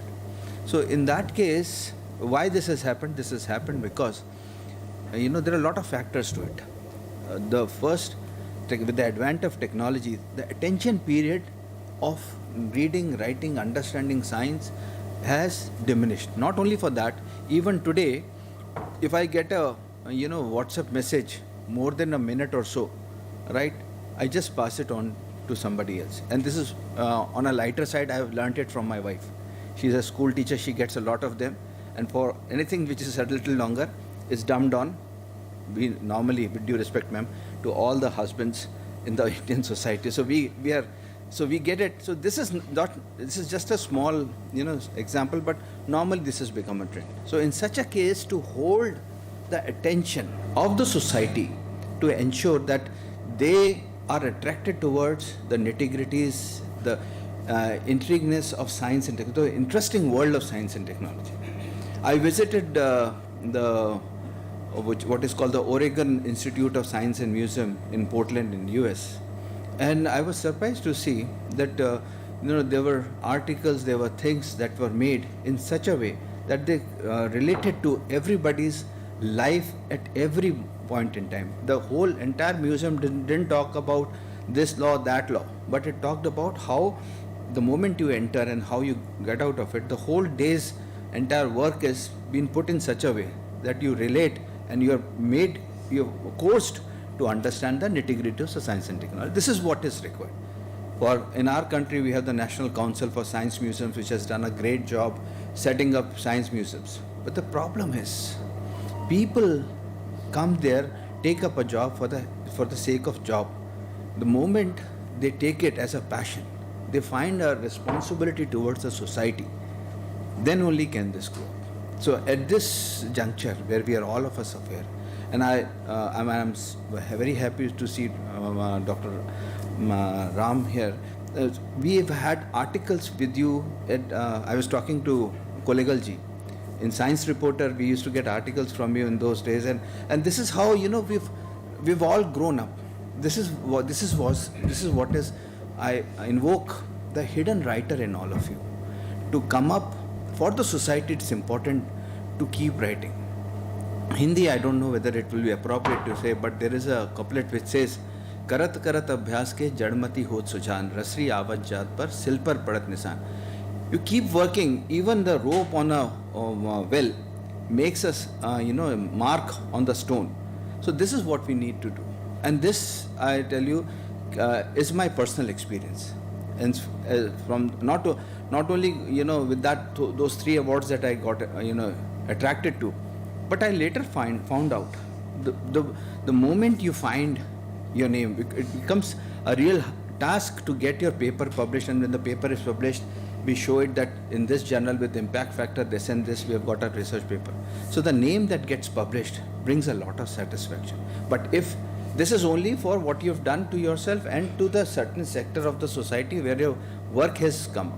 But if you were to do it for the society, right, this is something which is very important. Like the corporate social responsibility, there is something called scientific social responsibility.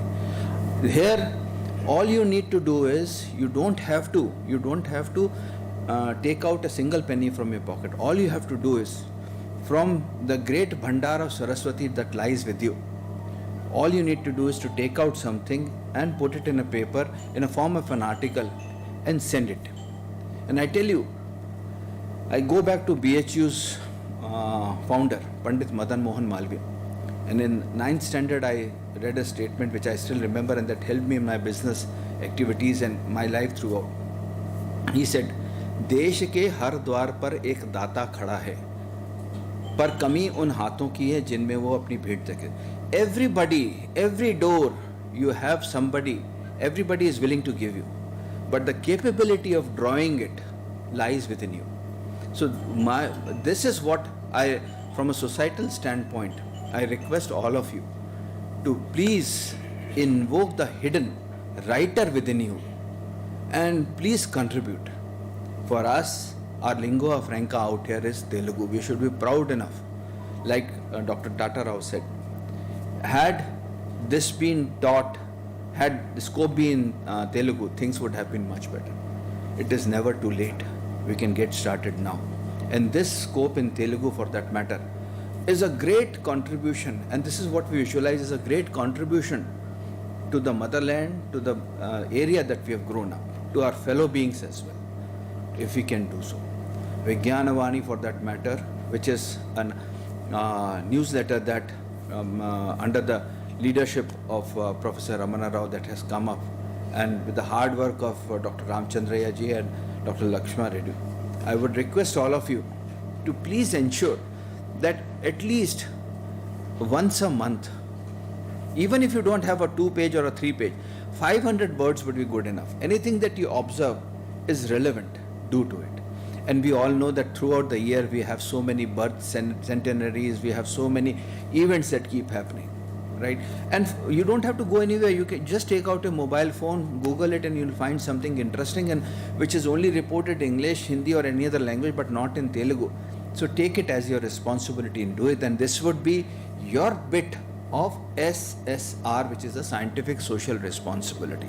This is what we, if we want to develop our society, it is be important for us. Dr. Venkateswaran talked about our Article 51AH of the Constitution. It's our duty to ensure that there is the so-called need for the scientific temper to be created. The story actually doesn't end here. We, in a world today, we are trying to talk about films, India Science for that matter, which Dr. Tata Rao spoke about. I would request that if there is anything interesting that you find, and for the entire region that we all belong to, if you can come up in Telugu, we'll be more than happy. At Vigyan Prasar, we have a project where we run this OTT channel. We'll be glad to cover stories. We have done a documentary on ARCI, and that speaks of volumes. And today on this, it's not because I am here, but yesterday while I was walking through NIT Warangal, I was really very happy and I felt very proud to see the kind of development that this place has and the kind of legacy that it has. I would go back and request my team to come down and do a small film on NIT Warangal, the kind of rich heritage that it has, and we'll ensure that it goes on and on to the entire population worldwide. So we've got 3 formats. We'll have 5 minutes, 15 minutes and a 24-minute kind of a thing, and we're trying to do this. Similarly, there are other projects as well. For CSIR, about 38 labs that we have.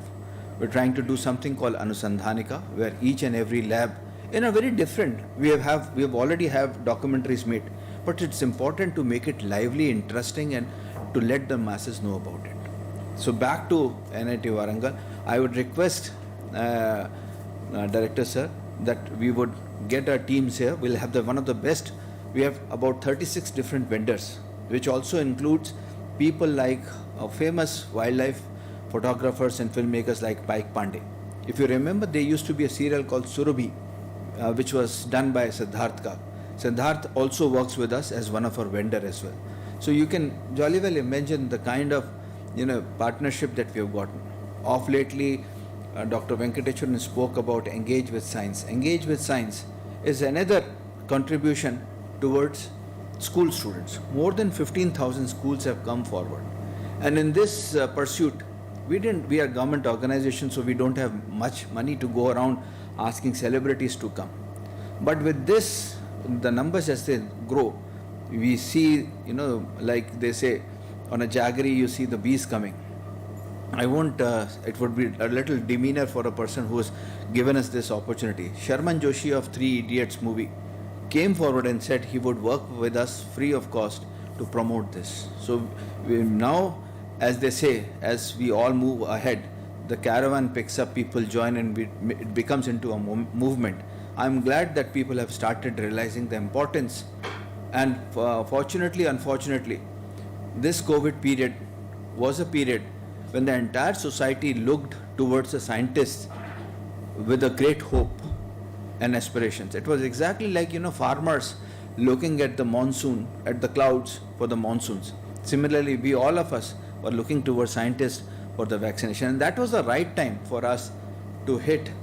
I know there's not much that has been done, but we should have had, captured this moment and should have utilized it.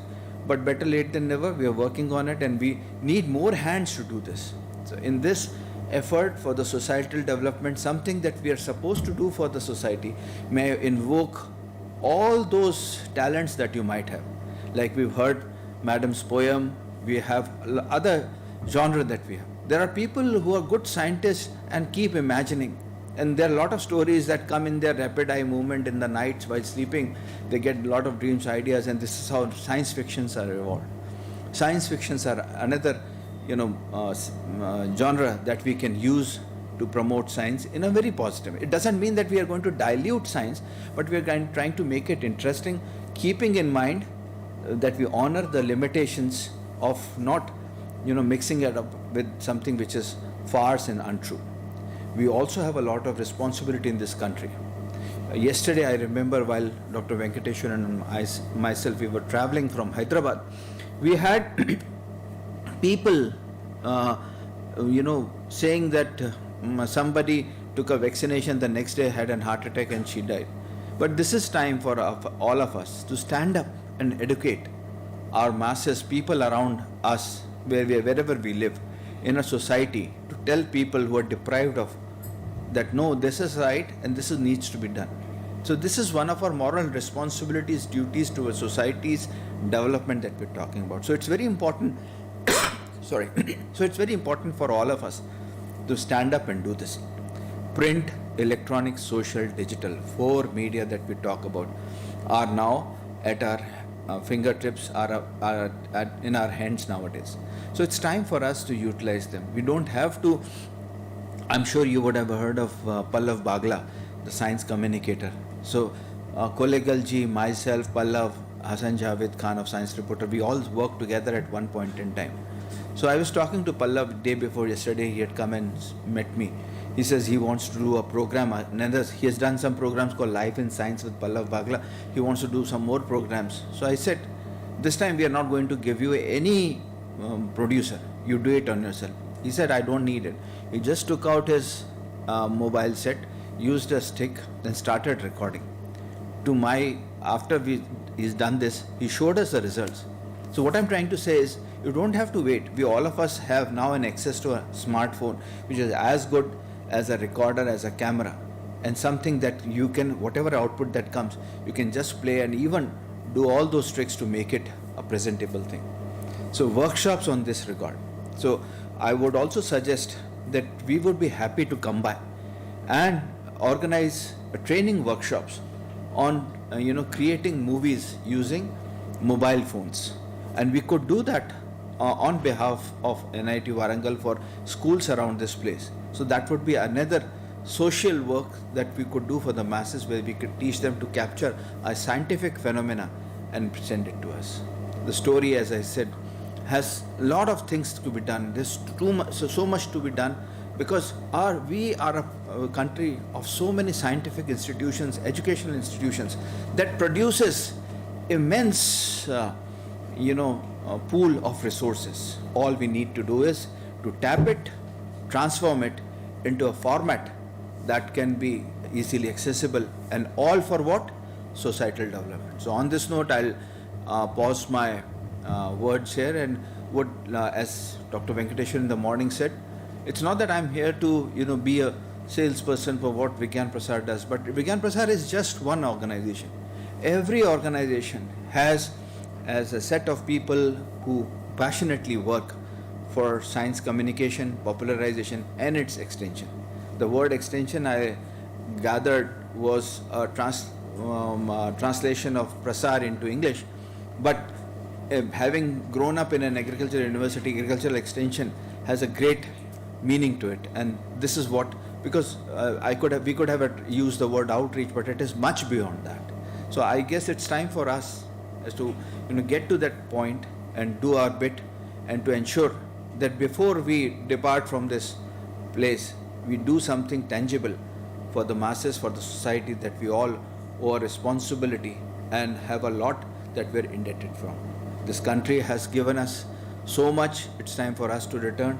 And once we start writing in a nicer way, I tell you, all those owners, lalas of the large newspapers will be forced to start up another dedicated pages on newspapers, magazines, and media, channels that they own.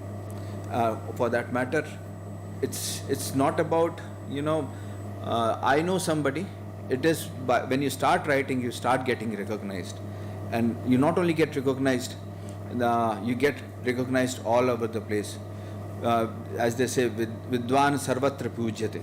So this is something that we all should remember, and with the goodness that you have all inherited through your education, teaching that you have imparted, you stand miles and podiums ahead of others, and it's time that we do a lot for a society. I'm not here to sermonize, I'm not here to prophetize, but all I wanted to emphasize is that my personal experience, right?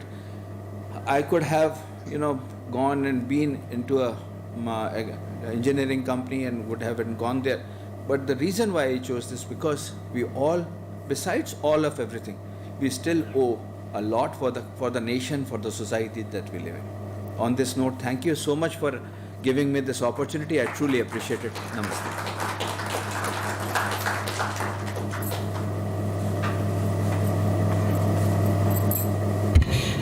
Thank you so much, sir. Now the session is open for interaction. If anybody would like to interact with Dr. Prasar, sir, you are invited.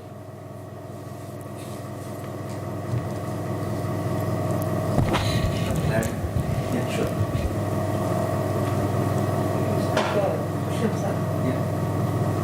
During the inaugural session, you were mentioning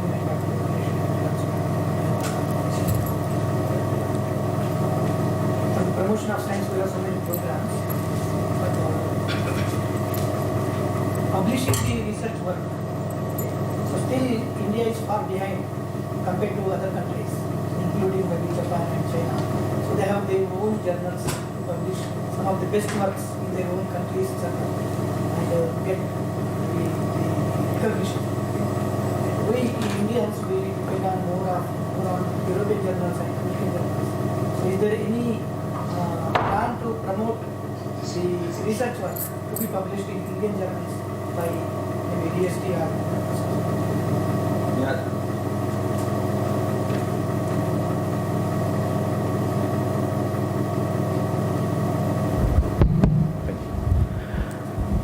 Well, as far as research journals are concerned, CSIR NISPAR, which used to be called NISCARE, used to publish, still publishes 14 research journals. The unfortunate part is we are today, as far as the statistics is concerned, we produce we're the third largest country in the world to produce a number of research papers. To answer your questions for a question on scientific research journals in India, we have a large number of research journals, and we have seen that UGC recently took away all these fake journals, right, and has now gotten to a point where we have a consolidated numbers of accredited research journals. It's time for us to ensure that we promote ourselves. We, rather than submitting our research papers abroad, if we start submitting our research papers to our own journals, then only will the research and the impact factor grow up. But the problem is, unfortunately, and that there has been a process where they need to come of age in the process of publishing research paper. Peer reviewing, for that matter, takes months together, whereas peer reviewing in Elsevier research journals is as short as about 2 weeks or even less than that. So I know that we do have our own set of issues, but we'll have to somehow make a attempt, and we'll have to step forward to do that, and unless we do that ourselves, nobody else from outside is going to help us. So that's one. But I would also say that our academic institutions should come forward, should form societies, and we do have societies, but somehow these societies are per person driven. If there's a person who has a passion, does it. For example, if there is a society on civil engineering, right? So that society, if we have a passion, they should come up with, because most of these research journals that Elsevier and Springer and Taylor Francis and all they run, they are basically taken up from societies, right? In our case, I think it's not too late that our societies, scientific, professional societies should come up with these research journals. And from DST standpoint, we at Vigyan Prasar, we are into popular science communication, but on the other side, we will also be very happy to support these initiatives, right? If there is an issue in publishing these research journals, we'll come forward to support them, because they don't have staff. We can somehow find out projects to do that and do that. So I would now say, in Hindi they say, "Jo bole so khole." So if you have said this, now I think you should take the responsibility, and I guess you are from chemistry. So there's nothing wrong in starting a journal on chemical engineering or something like that, and come up with a society, and we'll help you set up procedures. For last 25 years, I have worked with all the best known publishing houses in the world. their processes of research papers, the production tracking systems and everything, we can build in. You are an engineering organization. This could be a project for BTech, MTech students as well to create a complete end-to-end production system for a research journal. And this could then be patented and can be, become a product of NIT that can be sold as well. That's a different idea. But this would give a chance. Indian Journal of Chemical Engineering, I don't know whether it exists or not, but if that can come up, I'm sure all the MM Sharmas and Ashutosh Sharmas of the world would come forward and would salute to this opportunity, because ideas spring up like this. So this is my take. Whatever little Vigyan Prasar can do it, we'll be more than glad to support and assist you, sir. Yeah. Yes. Yeah, you're very much right that we all look for the foreign journals to publish. One of the main reasons for that is that when you apply for a position or an award or any such thing, they look for your average impact factor. Okay, you publish 10 papers in international journal, 2 papers in Indian journal, your average impact factor goes down because Indian journal impact factors are not 0.1, more than 0.1. So we publish 5 papers in JBC with 7 impact factor, 2 papers here, you are done. Okay, you are completely out. In order to avoid that, we always send papers to outside journals. Now, this has been the case for not only now for the last 15-20 years. So I've been making this point in every academic forum, CSIR and UGC everywhere, that we should now make 2 points. You take all international publications, impact factor, Indian journals will be added to it. Indian journals is additional, average will not be taken. You take Indian, all American foreign journals, you take average, every use that mark. If you published any Indian paper, it will be added to your extra performance. So if you do that, then probably Indian journals will start working. So this point I've been making for last 10 years or so in every place. And some of institutions have really taken this viewpoint and maybe that will be taken care of. Having said that, we can improve quality of our own papers, our own journals. Like CSIR journals are there, some of them are good, some of them are not good. For example, some of the people who do mathematics and physics, Pramana, our journal Pramana is exceedingly well recognized all over the world. So we do have some journals. It's at least one part of our work. Let's say if you publish 10 papers a year, 2 or 3 good papers, not the papers which are rejected by all other journals. We send the paper, nowhere is accepted, then send to Indian journal. Let's not do that. Just 1 or 2 papers to some Indian journals if you send, then we will boost our own this thing. Publishing new journals is very difficult because we don't have the material coming in. For example, I was taking care of Telugu Andhra Pradesh Academy of Sciences. We had a proceedings, and that proceedings was not really doing as much as good. You have to find articles to publish, then your quality diminishes. So that's the scenario.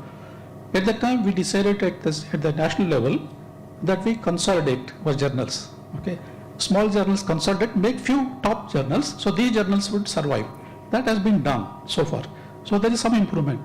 The hope is there to improve our journals like international standard journals. But all scientific community sitting here, we can do it by sending at least 1 or 2 good papers which we want to publish in outside journals to these journals, so that can be done. That's one point. Second point you mentioned, very important point, is that reviewing. If a paper comes to you from a CSR journal for reviewing, you put it aside. You don't even open. If that comes from a Nature or a JMB or some journal, immediately you review and send it back. Okay, that's our own problem. We are actually degrading our own system. So I think part of responsibility that Indian journals are not doing well, partly responsible for us. Let's do what we can do, and also hope that government will also do something. Thank you. Thank you. Yeah. Thank you so much, sir. So the true justification.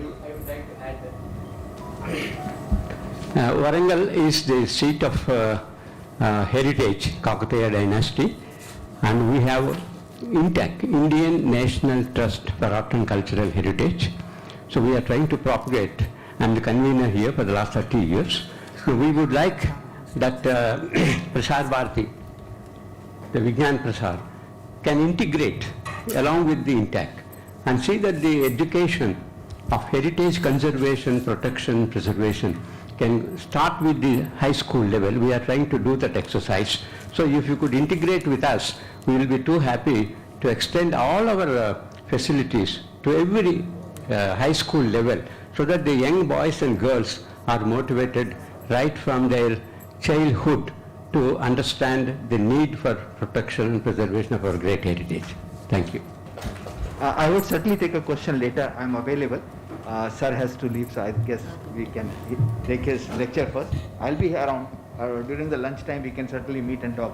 Because the talk, we can go on. Sorry. Thank you, sir. Thank you so much, sir, for joining us all the way from your place, physically coming here and delivering a talk. Now it's time to go for the next topic, that is next lecture by our director, Professor NV Raman Rao, sir, on civil engineering and society. So let me briefly introduce. So thank you. Actually, I got another lecture at National Disaster Management, New Delhi. So I'm sorry. So I had to rush through. So the organizers asked me to give a talk on civil engineering and society. Obviously, this is a very, very general topic meant for school children or children who were just entering into engineering, to give them an overview. And most of the example I have taken from American and European countries, because civil engineering actually started from there and we also became blended. One thing I can, before I start my lecture, I would like to comment is, see, if a doctor commits a mistake, his mistake is buried in the grave. If a architect commits a mistake, you can cover it with nice cladding and all that. But a civil engineer commits a mistake, you will see a crack or some failure, and immediately, they will say who has built it. So that is the disadvantage a civil engineer has. So with that background, let me proceed. So I'll run through. In fact, it's a 20-minute presentation. I'll not go through much of the thing, but it's only to introduce civil engineering to the general society. In fact, in the earlier civil engineering was the pyramids, and you have very wonderful structures, but today, we are also reached the space and all that, and many of the structures are moving past. So past has been very, very good, and slowly now we have moved to areas such as, almost like power plants, bridges, roads, railways, everywhere, environment, sewer, flood control require civil engineering thing. So,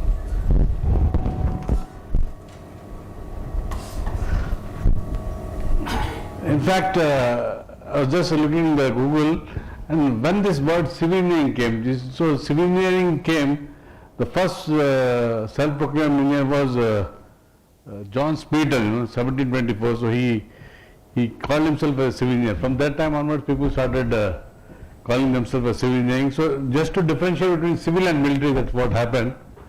So basically, we have this following specializations. Some more specializations are now been added: construction engineering, environmental engineering, geotechnical engineering, structural engineering, transportation engineering, urban planning, and water resources. Some more have also joined. So you see, we have construction engineering, where we build huge, challenging construction under sea, over sea, and other things. And this is a very complicated discipline. And then we have environmental engineering, where we translate physical, chemical, and biological process into systems to remove pollutants from water, reduce non-hazardous solid waste volumes, eliminate contaminants from the air, and develop groundwater supplies. And so our responsibility also is to provide safe drinking water, cleaning up sites contaminated with hazardous materials, cleaning up and preventing air pollution, treating water waste. So almost every field we are involved, and you find then we have geotechnical engineering, where we build below the ground foundations, tunnels, and other things. Almost all the facilities that make our infrastructure are with earth materials, and geotechnical engineering is a discipline that deals with application of technology to solve these problems. So the foundations, pipelines, and highway pavements, all these things are actually related to geotechnical engineering. And then structural engineering, anything above the ground. So we'll have to face the challenge of analyzing and designing structures to ensure that they safely perform their purpose. That means these are some wonderful structures in the country. So as I go through along, I'll show you some examples of stadiums, arenas, skyscraper, offshore oil structures, space platforms, amusement parks, rides, bridges. Everything involves some structural input. So, and I'm also a structural engineering, so this is what it is. And then you have transportation engineering, where you have complicated road next, because the quality of community is directly related to the quality of its transportation system. So transportation engineer will be to move people, goods and materials safely and efficiently. In India now, this is a very high demand subject, and it involves designing, constructing and maintaining all types of facilities, including highways, railroads, airfields and parts of including that. So here urban planning is another area, of course, related to architecture, which now requires a lot of civil engineering things, especially in coordinating street patterns, identifying parks, recreation areas, and determining areas for industrial and residential growth. So all this involves civil engineering. So society, it is, and then water resources, where, of course, we know that water is essential to our lives, and as a water resource engineer, we'll have to deal with issues concerning the quality and quantity. It's both the quality and the quantity of water, and that's why we have to deal with several things. So, and then to prevent floods, supply, especially in rainy season, you find a lot of floods are there, and then you find, and we have to supply water, clean water for cities, industry, irrigation, to treat wastewater, to protect beaches and to manage. So all this requires civil engineering's role. And in fact, this is a very interesting project, airport design, where you are building an airport into the sea. So this is Kansai International Airport. I had an opportunity to visit this site also in one of my international trips. And it's a beautiful thing, and the beauty of this is in 24 hours there's no obstruction required, no noise pollution, no ground, so everything is in the sea, and engineering marvel, you can say. And because of its location offshore, it's the only airport in the world that is able to function at 24 hours without violating any of the noise regulations. And very interesting views you will have when you get down. And this is how, so you are actually putting the ground on the sea and trying to build upon it, especially in Japan and all that. And these are some of the pictures, which are very fascinating. That so in 1994 it was completed, and since then it is in operation, no issues, nothing. And then these are some of the pictures, and then the superstructure, the tower, the tracks for transporting from one terminal to the other. So we can do something very, very, and then dams, dams, especially Visvesvaraya was involved with a lot of dams at different places. So dams have been used for harnessing water by building, and then this was a very good way of preventing floods. And then dams also continue to play an integral role in our daily lives, providing a range of benefits including flood control, hydroelectric power. We have several hydroelectric power. We have water issues, between states, but they are the one which actually civil engineers are responsible, and water for irrigation, recreation and fish and wildlife. So all this, the dams are there. So society, we help the society by creating dams, and dams spur industrial growth and provide navigation routes in developing nations. As the world's population increases and the need for food multiples, likely even in the face of increased environmental sensitivity, dams will continue to be built. A lot of opposition is there for dams, but still, in fact, I had an opportunity to visit the Hoover Dam near Las Vegas. It's very interesting if you go to the construction. This is how it started, 2 tunnels, and then this is the dam which is after completion, and this is how it looks. And you can see the dam is higher. When it was completed, it was the highest dam. Of course, then we had the 3 gorges dam that came. But it has so much purpose, and it has changed the whole economy of that area actually. If you visit, they have a lot of tickets for actually visiting that. So today it continues to regulate the flow of Colorado River and provides a range of benefits. Electricity for more than 1.3 million people and irrigation for 1.5 million acres of land. So this Hoover Dam is one of the best dam in the world, named after the President Hoover. And it is a place to visit. Whenever you are going to visit, please do visit. As an engineer, you will find, even as a normal thing. And then now recently long span bridges are something which is now making a difference to the life of people in and around, and bridges of increasing size and span have been constructed across. Even in Bombay recently, the Sea Link Worli is a very good project that has come and transformed the economies of that. And from the late 19th century to the early 20th century, the use of steel has enabled the production of increased longer continuous main span. So one of the best things is the Golden Gate Bridge in USA. So this is a long span. You can imagine, see the span is a steel structure and is hanging. And of course, we have to have a lot of engineering into it, involving vibration study, a lot of physics and things go in it.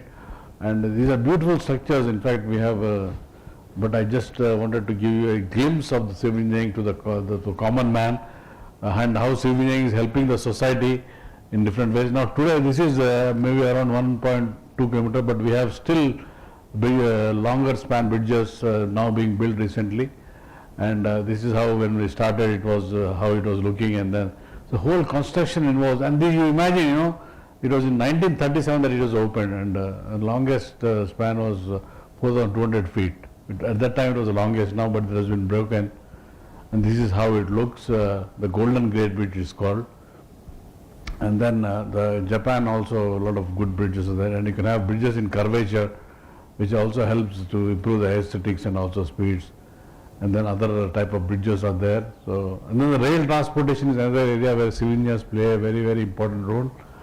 And rail transportation was the first efficient cross-country made of both passengers and cargo. And today, you know, rail transportation generates hundreds of industries.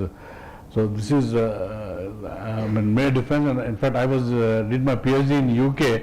At that time, this Eurotunnel was the Eurotunnel is actually a very interesting project. If you see here, this side is the UK and this side is France, the United Kingdom and France. I was doing my PhD in United Kingdom, and they are building below the sea about almost 20 kilometers, something like that. I think about 2 kilometers below the sea they have built this.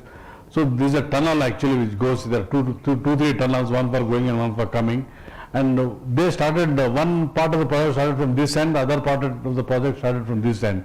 And you know, they are meeting, they had to meet, you know, they are moving independently, and with the accuracy, not even 10 mm difference was found. So that was the accuracy with which they have built this. It's a beautiful project, and I was lucky that this was constructed during my time when I was doing my PhD at United Kingdom, and I had the opportunity to visit that. Very interesting, and then very good to travel to this Euro train. It just takes a few minutes, you know. Earlier it used to take hours. If you go to airport from London to Paris, then it takes almost 3-4 hours because check in, check out and all that. But now in a train you can go in less than 20 minutes. So that is a thing, and beautiful, fascinating things. Rail transportation, here also civil engineers have a very, very important role to play. And then recently landfills have become very, very important because a lot of garbage is being generated, especially America, India. I mean, and where do we do this? Where do we dispose? So we have to dispose it safely. Otherwise, the society will curse us. You know that. In fact, you know, if you see the amount of generation through different sources, you know, that this is plastics, then what, wood and all the construction waste, then sewage. All these generate a lot of waste, and this has to be disposed of safely. And so landfills are there, and these we need to have mechanisms for filling the land properly and other things, so that, you know, it will help the society and communities to prevent pollution, all that.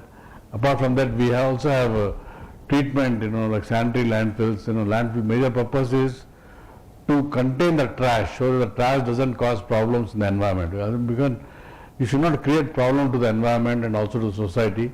So the bottom liner prevents the trash from coming in contact with the outside soil, particularly the groundwater. So this is how we have now developed, and now the technology is to develop this waste into wealth by converting into compost. So all these, the civil engineers have a very, very important role to play, and they are making a difference. And so you will find in even Hyderabad that you find the garbage dumping yards have now been converted into composting units, where they can very beautiful things, and you can have nice parks around, and today you can do wonderful thing with these waste disposal sites. And then skyscrapers, you know, this is one of my area of my research actually.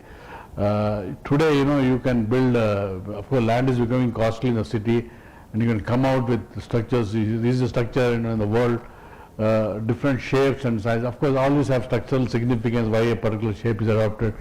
This is in Singapore, you know, where on the deck you are having a hotel and a swimming pool and all that. And the way that these have been planned, these are all real buildings actually, they are photographs. To save time, I have just put everything on one slide. So all this requires detailed analysis, design, and that is where the civil engineers have a very, very important role to play, and a lot of disciplines.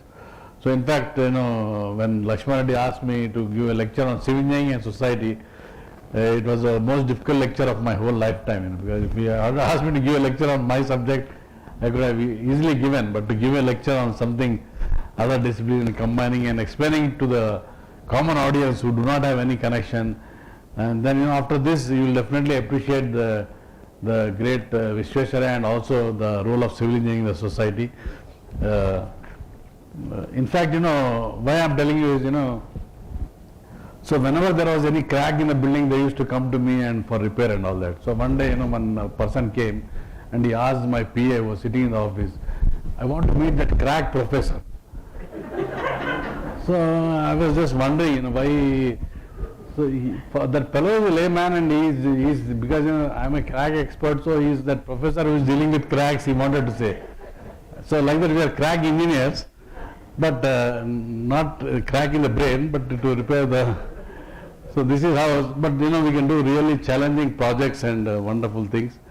And then wastewater treatment, environmental engineering, and all these disciplines are very strong in NIT, and we can generate from, reusing now this. I am also a member of the Pollution Control Board. After I have joined, actually we have made a regulation that, whatever waste is generated from that flat should be reused in that particular flat. And today that has been made mandatory by huge apartments coming. So they reuse the discharge water either for sewage purposes or for wastewater thing or for gardening. And this is something, civil engineers have a very important role. And then a lot of systems, and then water supply and distribution is another major task. We have a Metro Water Works division in Hyderabad, where we have to construct tanks, then purify the water, and then distribute to the households very nicely. So all this requires the role of civil engineers, and a lot of planning has to be required, and the contours have to be maintained and made sure that the water flows and there is no blockages, other things. So a lot of engineering goes into it. It's not just opening the tap and getting the water. So a lot of engineers are actually working on it, and you end up with a beautiful project system in and around the cities. For Hyderabad, you have got the Osman Sagar and the Gandipet, where the water supply sources, and you can see how from there we get the water. So there we require a water supply and distribution system, and in fact transportation of waters, now canals have come, you can use the boats to transport. In India now is giving a lot of importance to this, after the interlinking of rivers, how to use waterways, not only roadways, airways, but waterways to transfer from one place to other, because it's cheaper and it is more economical. So commercial passageways and ports these are things. So all this requires the role of civil engineers, especially in development and thing. And then you can find some good example in the world. Panama Canal is one of the best things, and you will find the beautiful planning and how it is. Please visit if you have a chance to see how it is used for both transportation, cargo, and other things. So I would like to conclude. I'm sorry I have been very fast, because there is one more lecture immediately I have to give in the National Disaster Management. So I would like to conclude that civil engineering is a science. Because I don't want to displace science people here, but its practice is an art. So you have to, you have to put theory into the practice, and that is where the civil engineer has a very, very important role. And we have built wonderful structures. Even Delhi, this is a famous Baha'i temple. So geometry, is very, very important. We also give aesthetics. So I would like to conclude my lecture by saying, of course, I don't have time for questions. Maybe I'll take. But thank you. With stay positive, but test negative is what I want to say. So thank you very much. Thank you. I'm very sorry if I rushed to the lecture. So thank you very much.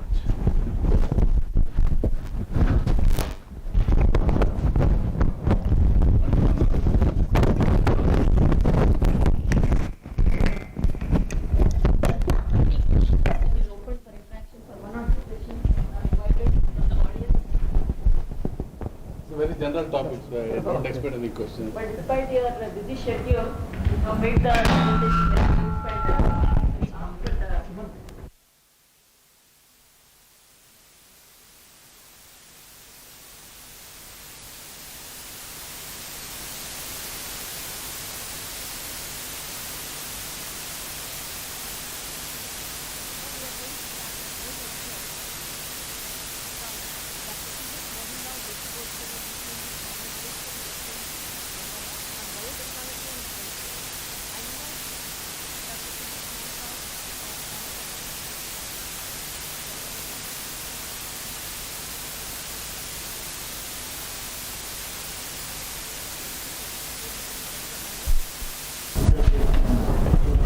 Dr. C.H. Mohan Rao is an Indian molecular biologist.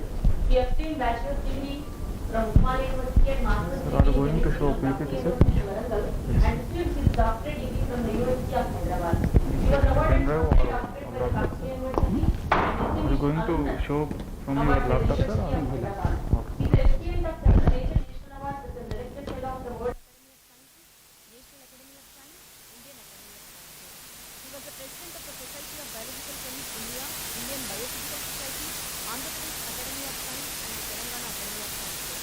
He was a visiting associate at the National Institute of Health, US, visiting professor at the Tokyo Science University, Japan, visiting scientist UTMB journalist from USA, visiting professor Protein Research Institute, Osaka, Japan, adjunct professor RMIT University, Melbourne, Australia. He was former director for the Center for Cellular and Molecular Biology called as UTMB, Hyderabad. He is selected as distinguished scientist and third Jyoti Bose National Fellow at UTMB. He was awarded in 1999 the Shanti Swarup Bhatnagar Prize for Science and Technology, which is the highest science award in India in the medical sciences and category. We are related to know your achievements and excited to hear from you today.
When Lakshma Reddy spoke to me, and my friend Ramchandra also is here sitting at NIT Warangal, so I had no option other than saying yes for coming to this meeting.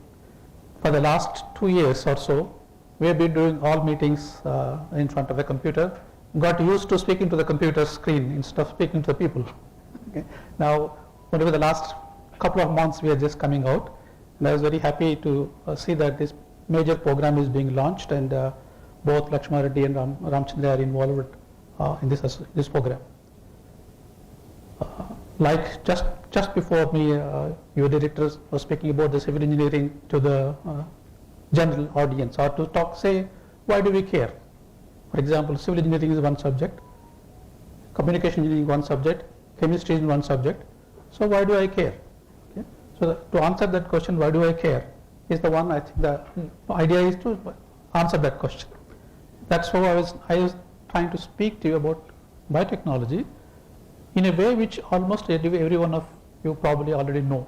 There is nothing new that I'm going to tell you, but this is largely meant for the people who are not familiar with the biotechnology. That's the basic idea to start with. So that's the institute where I come from, and as as everybody must have said since morning, Bokshakundam Vishwesvaraya has been fantastic engineer for our country and received major national awards, including Bharat Ratna. So we celebrate his birthday as Engineers Day. And I'm sure many of you have known or even mentioned probably in the morning that he is from Andhra Pradesh. He is actually born in Bokshakundam is a name of a village.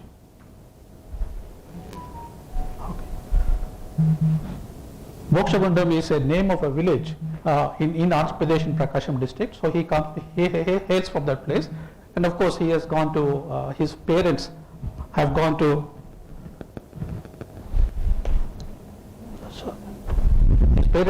Bangalore and then he settled there and worked there. And he's an engineer, and today is Engineers Day and you are all celebrating that. Why biology?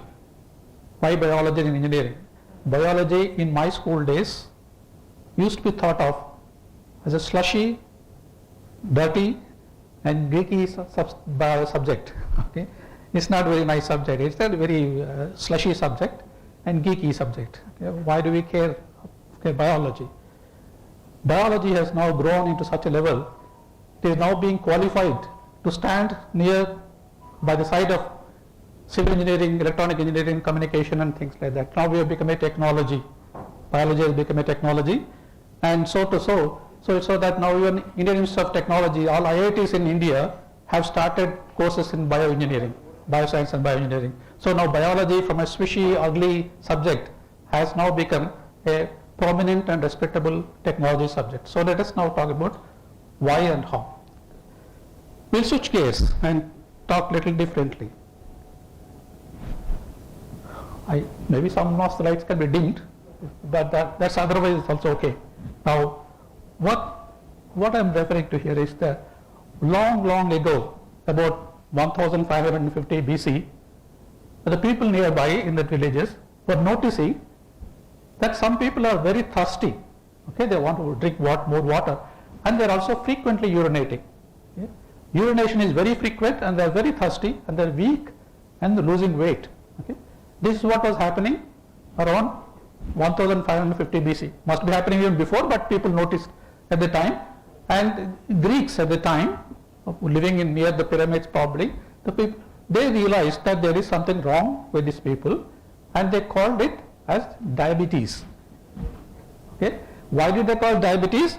Diabetes means a siphon. Siphon, many of you have known that we put a tube and water will just somehow come out of it. So you are siphoning out, your body water is siphoning out. So it's called diabetes, and also it's called siphon. Word means, diabetes also means go through. It means everything is going through your body. So that's what is happening, so they call it diabetes. Okay? That's the problem with the diabetes. Now, what biotechnology did is that's the reason why I'm introducing you to the concept of biotechnology, of diabetes. Now, why Greeks and other people were recognized that this is diabetes? What was happening in India? Indian medicine men knew this much longer than this, much before than this. What they were talking about, they noticed that when these people pass urine, ants will go to that urine. Ants are attracted to that urine. Whenever they pass urine and go away, ants will go to that urine. Why do they go? Because there is a sugar in it. Okay? So now they observed, our Indian medicine men observed that the urine is, ants are getting attracted to urine, so they called it as Madhumeha. Madhumeha disease is, Madhu is honey and Meha is urine. So Madhumeha is honey in the urine. That's how they called it, and the disease was named in India that way. After that was done, in 1675, the diabetes name is changed to diabetes mellitus. The mellitus means honey. Okay, the honey is added to the tube. So now we have a diabetes mellitus is actually honey urine in honey tube. That's how it originated. So this is an observation. Now why human urine should be sweet? Why it has become sweet? Whatever food you eat, okay, Indian, South Indian, North Indian, European or Chinese, whatever food you eat, it has three components: carbohydrates, fats and proteins. Okay? When you eat the food, it is going into the stomach, it gets digested in the stomach and moves into intestine, gets absorbed. Proteins will make amino acids, all proteins that meat that you eat, it will become into amino acids. These amino acids are reused for building our body, muscles and things like that. Fats are broken down to fatty acids, which are used for cell membranes, other purposes. All carbohydrates are broken down to glucose, and glucose is the only source of energy or major source of energy for all our activities. Whatever activity that we do, glucose is a major activity. Now, what happens to that? Whenever glucose is made in the intestine, that gets into the circulation, blood circulation. Through blood circulation, it reaches the body tissue, all the tissues, muscles, all other areas it reaches. So the tissue will get the glucose. This glucose goes into something process called glycolysis. Means glucose is broken down. Glucose breaking down is called glycolysis. So it breaks down into various components. Let's say in the process it produces some ATP, things like that. But essentially we produce a molecule called pyruvate. Again, chemistry, all the stuff is it. So this pyruvate actually gets back to something called Krebs cycle, again, which we studied in school days. The Krebs cycle or a citric acid cycle produces ATP, adenosine triphosphate, which is the most important energy currency that we have in our body. Every activity that we do is because of ATP. When I move my hand, the energy for that is coming from ATP. That's how it happens. But for all this to happen, glucose must enter the cell. Only when I enter the cell, all this process will take place. So entry of the cell, glucose entry of the cell is most important. Okay? How does glucose enter the cell? Cell has gates, okay, receptors. Now today we are all talking about ACE receptor, angiotensin converting enzyme 2 receptor. All of you know why we talk about that? Because of our coronavirus uses that gate to get into the cell. Okay, like that there are many gates. So one of this gate is for glucose. Okay, when glucose comes nearby, it stays outside. The green spot, it stays outside, doesn't come in because this gate is closed. So cell cannot take glucose normally. But when a molecule called insulin, when insulin comes and binds to this gate, okay, when insulin binds to this gate does something to that, and then that gets open.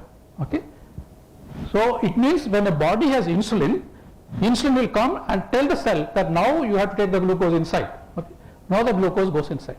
Now the glucose goes inside and our body functions normally. This is normally everybody is happily enjoying.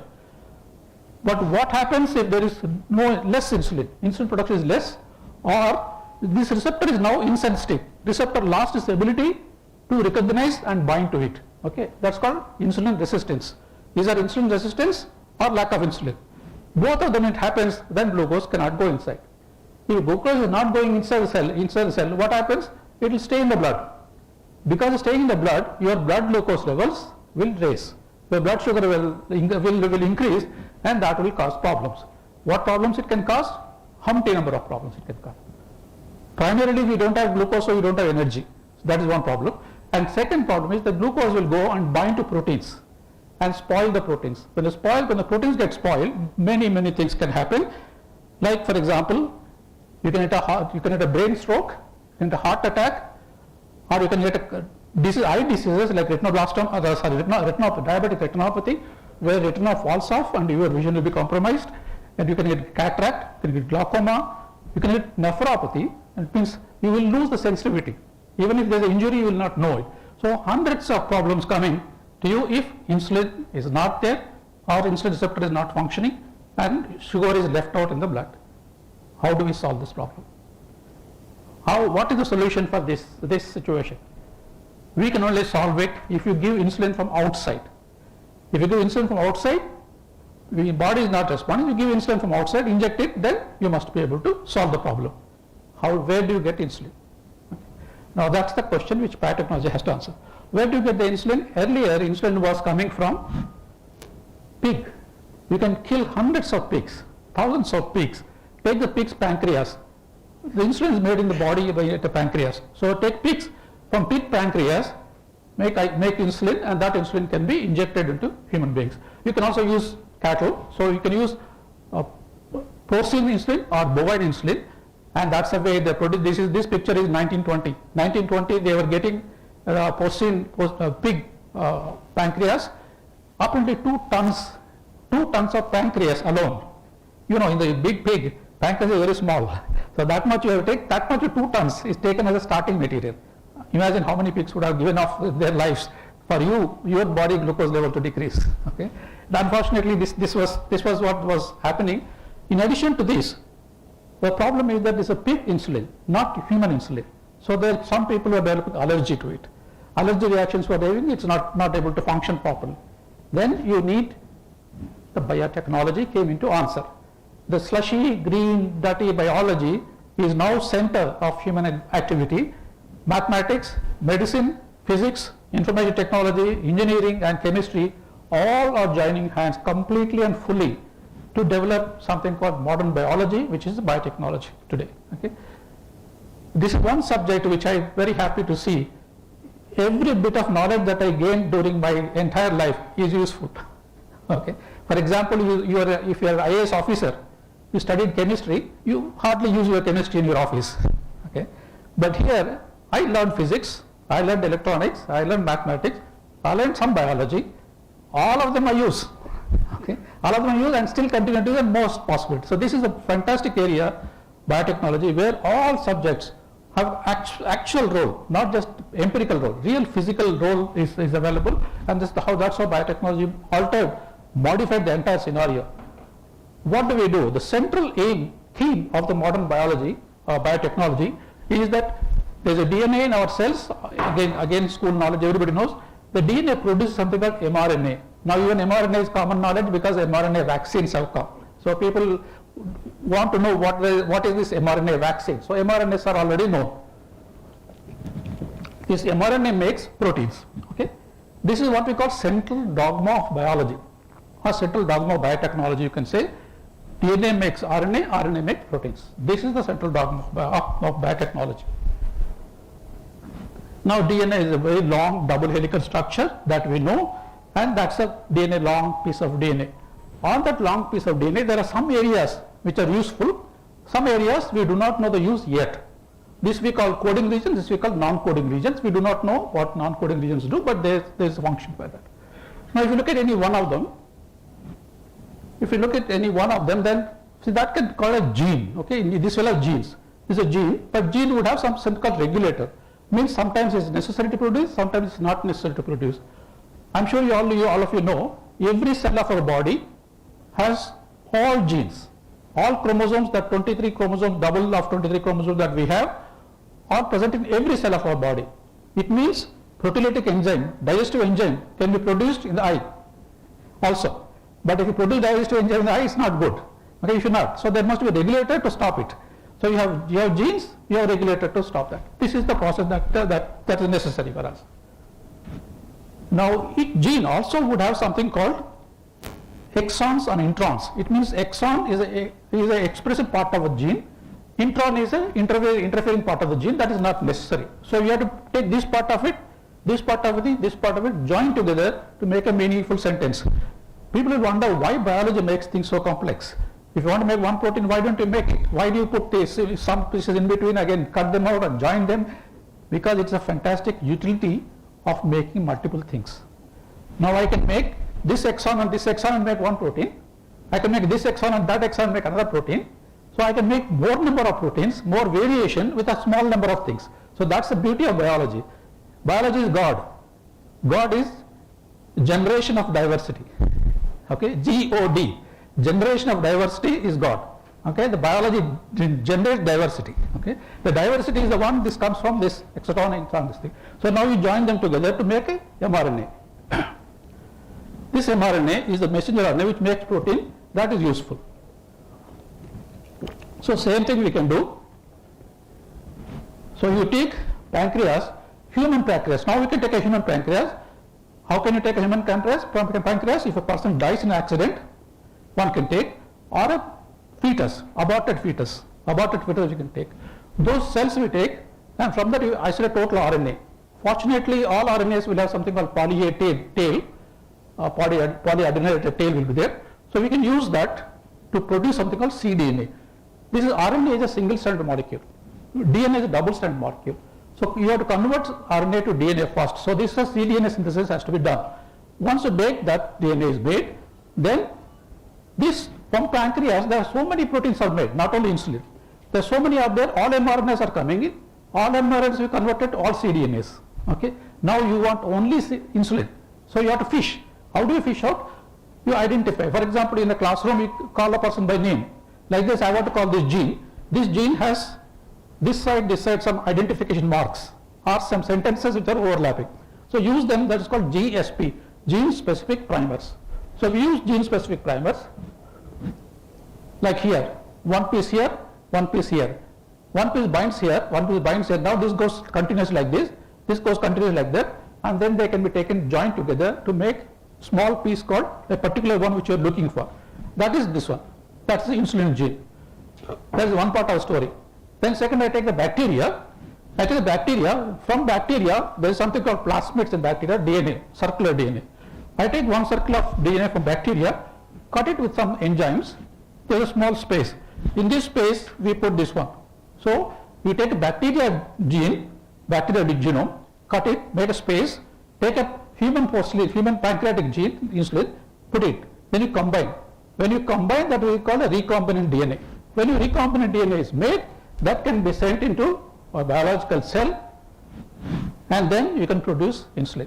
Okay, and that one. When this is going to bacteria, it makes proteins because you put the gene that what you wanted. Bacteria did not want it, but you wanted the gene, you put it. So now bacteria makes your protein also. Okay, that protein is now taken out and made into this bottle. Although it is simple, today in the world, only one company owns the patent, entire world. And the technology is still difficult. There are many people are making now by taking the permission from them. Very difficult. Why? Insulin is one long molecule as is made. Then it has to be cut. Insulin has insulin A chain and B chain. These have to be cut and they have to be joined by disulfide bonds. You have to make it correctly. This, if it doesn't bake properly, it doesn't work. Okay? Although protein molecule is same, molecular orientation conformation, if it is not same, it doesn't work. So it's a lot of tricky things are involved. Insulin which you actually take in your people who are suffering from diabetes and take insulin, it is not completely pure insulin. It also has a zinc in it. Zinc is added to make it as a structure, stable structure. So there are many things. Everybody works on various aspects. Now people are making a long-standing insulin. It means if you insulin small piece, if you inject it once, it will stay in the body, slowly release insulin. So that is possible. Now the technology is further developing. But this is only one idea. Now, of course, in the world, currently 2019, there are 463 million people suffering from diabetes. Estimation that 2045, there will be 700 million, 51% increase in diabetes is expected in the world. And most of the diabetes people are in India. So India is going to suffer a great deal.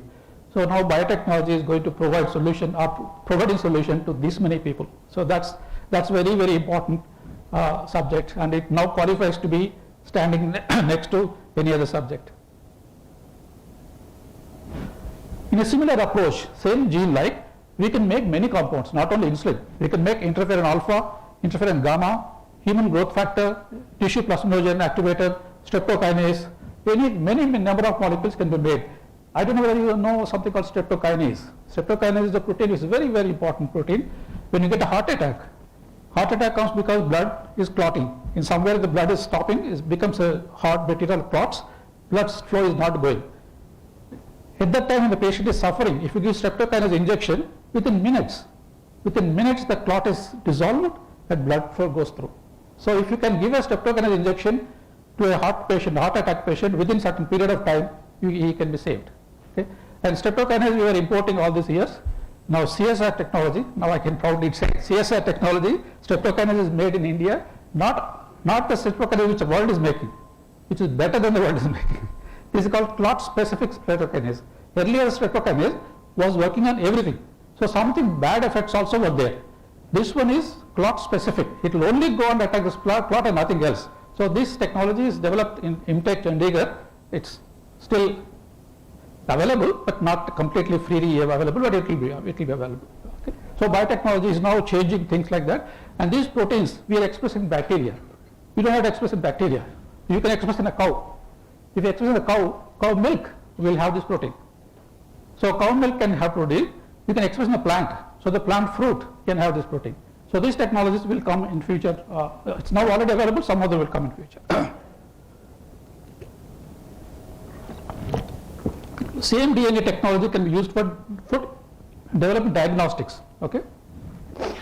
Like for example, each DNA has each bacteria, virus, fungus have their DNA small pieces which are signatures of themselves. So if you collect all bacteria, like this we developed it in CCMB, all eye infections and cerebrospinal infections, whatever the organs which cause disease, we identified the genes, we identified a small piece of DNA and put them on a chip, okay? Now if we take a patient sample and allow it to interact with it, if the patient sample has any one of them, it will bind, it will attach. If not, it will not attach. So if it binds, we will be able to identify that it is bound and we will be able to identify this person has certain disease. Okay, that's the chip that we developed. The chip has been actually marketed in 2008. It became a product of the year in India, and also in Asia Pacific region. So it was very nice that biotechnology could actually solve a problem of human beings. RT-PCR for COVID-19. All of you are going and getting the RT-PCR test. And what is the RT-PCR test? Again, exactly same thing as what we talked about. You somebody puts a small swab in your throat, okay, takes it out, and from that they puts into a solution. First solution is to inactivate, because if there is a virus, no one else should be affected. So first inactivate that. Then put the same tube into another tube. That tube will dissolve the cotton, whatever it is, and takes the RNA from it. All RNA from that is taken out. RNA is a single stranded RNA molecule. I have said single stranded RNA. Now, like we made the double stranded RNA, like this RNA must be made RT, reverse transcriptase. Okay? When you do reverse transcriptase, you make a copy DNA, or called cDNA. This cDNA is coming from virus. It will have virus signature. So if you have primers, gene-specific primers like what we use insulin, and you again amplify. If you amplify, if you express in any other system and grow in something called PCR, polymerase chain reaction, then you will be able to see the presence or absence of that. Okay. Now, if this sample has the virus, with the sample of the virus, the cDNA will be there. With the amplified gene-specific primers, if you use, it will be amplified. Amplified means each cycle we heat, DNA becomes single-stranded, and then it becomes double because of chemistry goes on. Then 2 becomes 4. Then again break, 4 becomes 8. Each one is called cycle. So now we measure number of cycles, how much DNA is made. Okay, this is how much DNA is made and how much number of cycles. If you don't have disease, any number of cycles, nothing will happen. Okay, if you have disease, as cycles increase, this keeps increasing. Okay, when will you see increase number of cycles? If you 25 cycles, within 25 cycles, if you see, it means you have a disease. Okay, now RT-PCR results also gives a number sometimes like 40, 20, 10. If you get a number 40, it means you actually have a very small infection. You need 40 times in amplification to see a signal. So you have less infection. If you have 10 or 15, it means you have massive infection. Okay, so that's how you can. So the simple biotechnology is looking at solving this issue. Now, yesterday, 14 September, by yesterday, globally, 22 crores 60 lakhs 84,474 people were tested for COVID. Okay, in the worldwide. This 22 crores over the global was tested by biotechnology, simple approach. Now you see how much biotechnology is helping the globe. Okay. So that's one of the major points to look at it. Now biotechnology also gave us vaccines. Okay. That's where everybody is looking at. Like in the morning, just somebody was mentioning that we are looking for scientists for this. Yes, the whole vaccines are developed. There are 4 categories of vaccine. Just for the information for you people, the whole virus vaccines. Okay. We'll take a whole virus and use it as inject the virus to cause a vaccination. But if you inject the virus, the person will get a disease. Okay? Now you have to inactivate that. Somehow inactivate it and actually heat kill it. Actually heat it, it will die, and heat kill vaccine can be used. That is the original idea. First vaccine was developed by this idea. This is a time-tested, proven, good method. Okay? By using this method, biotechnology, the Bharat Biotechnology Company in India, in Hyderabad, they developed the vaccine, a fantastic vaccine that they developed, and it is doing wonders. Other type of vaccine is protein subunit vaccine. You all have again heard spike protein. Every time you heard the spike protein. That's a small protein which forms a spike on the virus surface.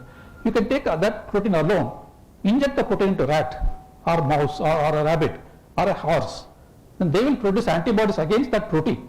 Because it's a protein that will not cause disease. That antibodies you can use for treatment. As of today, that vaccine is not available. No, that vaccine has actually not come yet. But other vaccines, DNA, RNA vaccines can be there, viral vector vaccines can be there. DNA, mRNA vaccines are whatever spike protein is there, it's a protein, you take a mRNA itself, put that mRNA into body, that makes copies of itself, produces protein and then causes. That is the mRNA vaccine that we have. Viral vector also adenovirus vector. You get common cold. Common cold is because of virus. The virus that causes common cold, adenovirus, you can take that virus, cut small piece and put corona vaccine, corona gene into that and inject that into your body. Because the common cold vaccine doesn't cause you virus, doesn't cause you any problem, but it expresses the corona protein. So body thinks that it's corona and then makes antibodies. So that's another way of doing it. But this way of doing it, this is what is next vaccine that we are using in our country. Okay, that has some problem, some limitations, but both are working exceedingly well. One advantage here, if because people are sitting here, every time people ask me which vaccine is better. Okay, now all vaccines are good, but a spike protein specific vaccine, mRNA vaccine, DNA vaccine or protein vaccine will work for that spike protein. If the spike protein is there, it will work. If the mutation happens, if there's something changes the spike protein, this vaccine may or may not work. But with the entire virus you put in, spike protein is also there, other protein is also there, but the spike protein also orients in different ways on the virus. So different topologies are made into vaccine. So whole virus vaccine may have a better potential to work against many viruses, many variants, but it will be slightly weaker compared to this one. There is a stronger immunity in DNA vaccines, but wider immunity in that vaccine. So both are good, both can be taken. Okay. Let's keep. Now what else can we do with biotechnology? People are born with bad genes. Can we correct that? Sorry, what's the time? Okay, let me close up. Can we edit the genes is a question that people can ask. If you are born with the bad genes, you can't do anything, you are born with it. Now today the technology tells you that it is probably possible to even correct your genes. You cut the gene and take it out and put the right gene. Like whatever you do word processing, cut and paste, you probably can do that inside the human being, after born, not before the, okay. That possibility probably exists. So, some reason it's not coming up. Okay. So how it happened, how it was discovered several years ago, somebody was looking at the bacterial genes. When they looked at the bacterial DNA, they found small repeats. There's one purple color here and one purple here, one purple here, one purple. They're repeating. Okay, this repetition is noticed. Each one is a palindrome. Each one is a palindrome. Palindrome means, I'm sure you all know what the palindrome is. You can read both ways are the same. Like for example, never, odd, or even. Okay, if you read this way or that way, that's the same thing. Civic, Madam, race car, all these things are palindromes. So you read both ways, it's the same. So these are small palindromes which are repeating. They don't know why they are repeating, the repetition is noticed. And after several years, some other people noticed, these are repeating fine. But there is something in between, no? What is that in between? That in between thing happens to be a signature of an enemy which attacked the bacteria before. Long time back when a virus attacked the bacteria, small piece of DNA of that is kept it here inside. So there is a collection of enemy signatures kept in the bacteria. What's the purpose? Next time virus comes, it knows that this is the fellow I have to kill. Okay, it will be able to identify that using this. So this is a technique. Okay, these things are clustered in the genome. They occur in clusters, are clustered, regularly interspaced palindromic repeats. That's what CRISPR technology. Okay, this has a protein called CRISPR associated protein is a cutting protein. Now this can go around, identify, cut the protein. So it means if the gene is error is there in your body, this can go check where is that gene and cut the gene. Once you cut the gene, you can use recombinant technology to put the gene back. So this is a possibility of that happening. Okay, nanobiology again I will not go into details because we are running short of time. And today we can do probably heart surgery and brain surgery from inside, not cutting the person open, but from inside. Selective targeted drug delivery of a dreaded disease like cancer you can develop. Individualized medicine can be done with genome sequences. Stem cells, cell-based therapy for repair and laboratory made organs for transplantation. and smart medical device. Here I want to say something, cornea, retina and longevity. Longevity is something which people keep on talking about. Can we live 200 years? Can we live 1000 years? The answer is, technically it is possible. Okay, if you have an old ambassador car, not now but 30 years ago, that car never goes out. Your father has, your grandfather has, your tires go, you replace tires, if engine goes, you even replace the engine, but car it says. Okay, likewise if a liver goes, put a new liver. Okay, your heart fails, put a new heart. It is possible to, using cell biology techniques, make an organ outside and replace it. So each organ you keep on replacing, you should be able to survive infinitely. I mean, it's a technical possibility. That's one level. Second level is, you can make young. For example, heart cells are becoming weaker and weaker.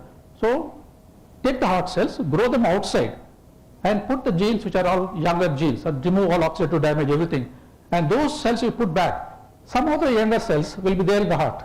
So the younger cells will keep dominating. So eventually your oldness should be reversed. Okay. Now, technically this should be possible, but I don't think it will be done. But the technically that should be possible. Of course, just by closing, I just want to mention about artificial intelligence and big data systems. Again, this slide some of you might have seen before when I showed it.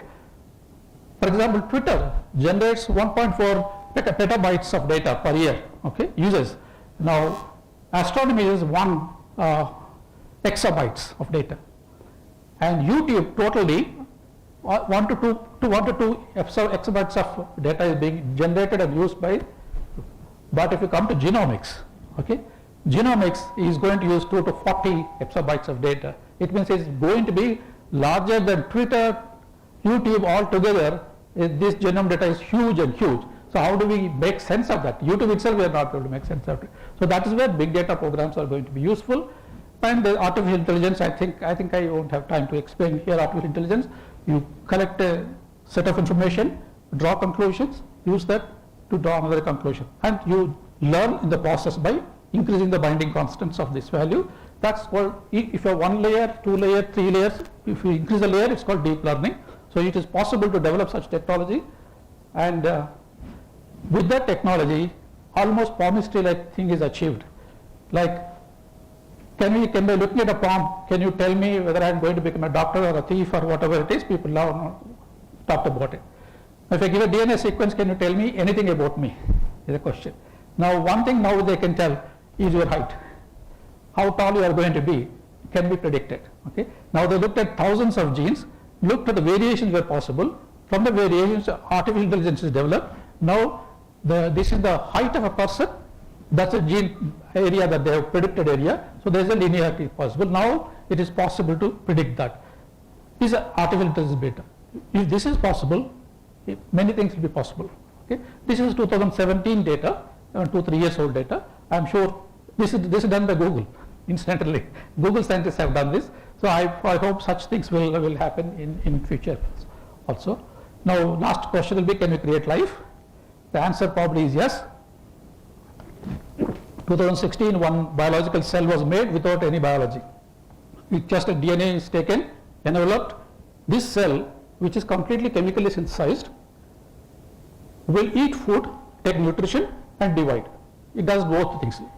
Taking food and dividing is a biological hallmark. It is doing that. It is not doing anything else. But this is a beginning. This is a first step in that direction. So I think that's one of the important aspects of it. I close it here. I would like to emphasize here that biotechnology is becoming a life of technological revolution. It is not any outside, it is a life. Any technological revolution globally you see, it's a life of technological revolution and transforming our lives. But we must also be fully aware of its detrimental potential. This can create problems. Okay? Every technology can create problems. Biotechnology has a tremendous problem creating ability. So we must also be aware that its detrimental potential.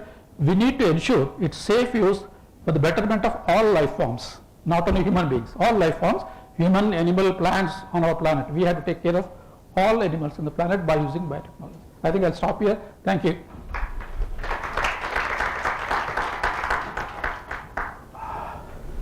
Did I overshot the time?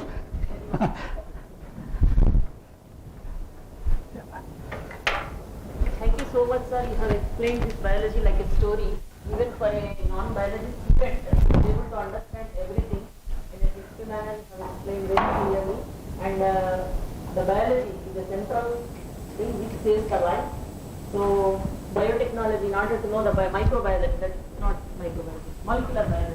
is a combination of various subject knowledge from various subjects, is very, very essential, and each subject is unique. As Professor N.V. Raman Rao sir said about civil engineering, which is unique, which is very, very important for the society, for the life, as well as biology, that is molecular biology is also equally important. Like that we can say all the subjects or all the branches of science and technology are equally important. They are unique in their own importance for the society. So we heard a lot of, we have got a lot of information, important information from Dr. C.H. Mohan Rao sir, who explained many things which we are unaware of. So thank you so much, sir. For any couple of questions, you are invited, audience. Yeah. Then, sir, just a minute, sir. So I invite Dr. Nakul Parashar, sir. Yes.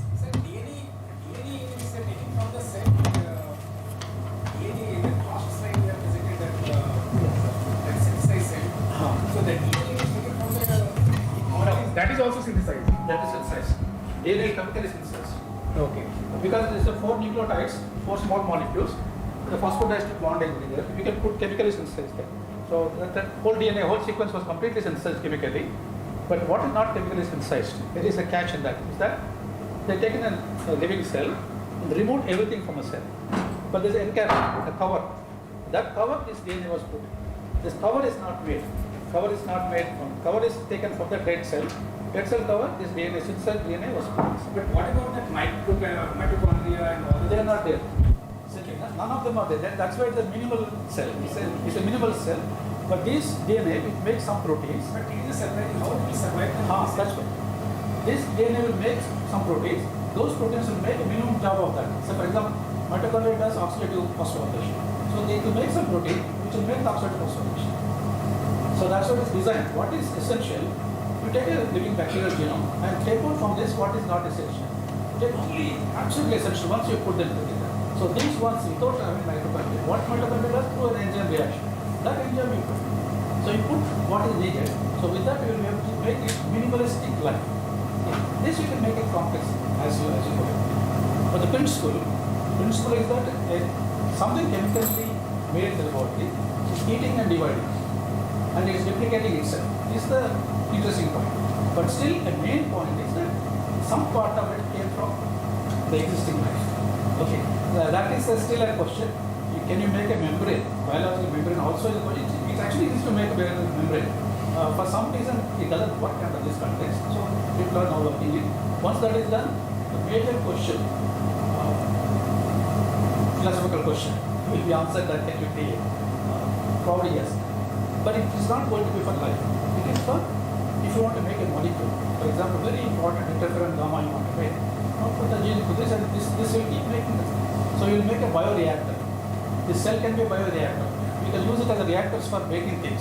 That may be made use for than anything else.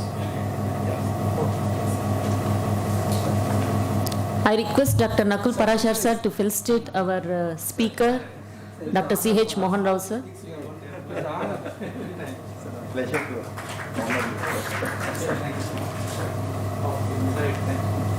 Thank you so much, sir, for coming all the way over here and giving a nice talk. Thank you very much. Just invite.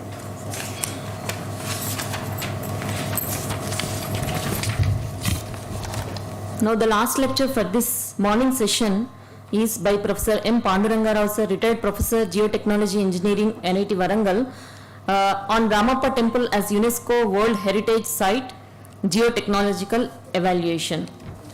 So I request Professor M. Panduranga Rao sir to come on to the dais and occupy his chair. Let me briefly introduce about Professor M. Panduranga Rao sir. He is a retired Professor of Geotechnology Engineering, NIT Warangal. He has contributed richly towards water resources management, heritage conservation, education sector and healthcare. Professor Rao has played a pivotal role in tackling the acute drought situation during 70 to 73 and in solving the drinking water crisis in Warangal Municipal Corporation for the last 4 decades honorarily. He has been advising Government of Andhra Pradesh on irrigation project and wrote book on impact of Babali and 11 other projects on Sriram Sagar project and socio-economic implications for Telangana.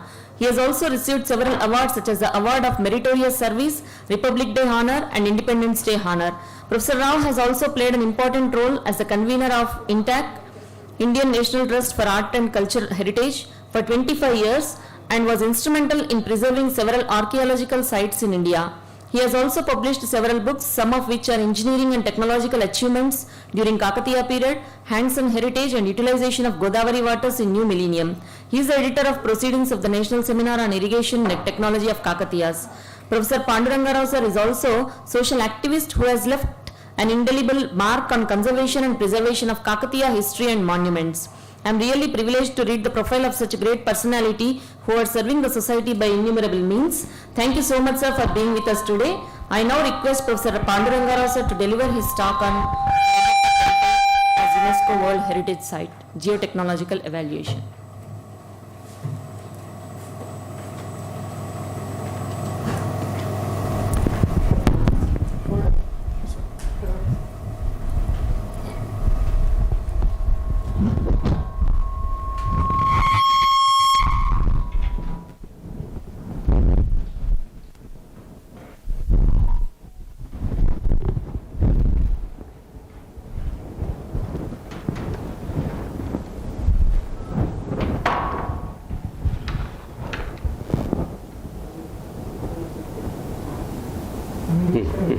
Right.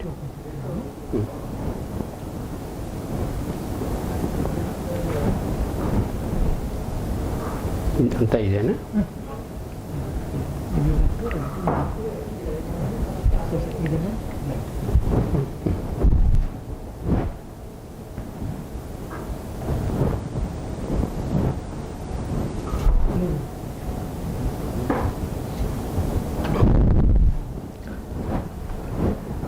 Good afternoon, ladies and gentlemen. It's my great privilege to talk to you about the journey of Ramappa Temple into World Heritage. It dates back to 1980s when I was a professor in REC. In those days it was REC. And I had a project from Archaeological Survey of India. And along with me was my other colleagues, Professor Raghavachari, Professor Babu Shankar, Professor Soumya Zulu and me.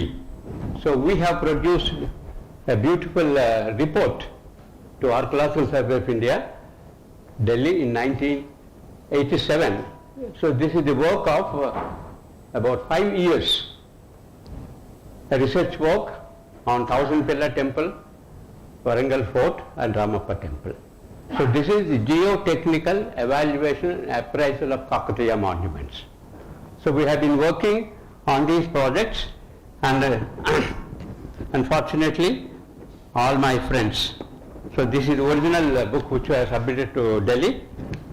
Professor Raghavachari, maybe some of you are aware, Professor Babu Shankar, then Professor Soumya Zulu and me as the coordinator. So this has to be properly acknowledged. So I lost all my 3 friends, so I am still continuing the legacy of our great heritage.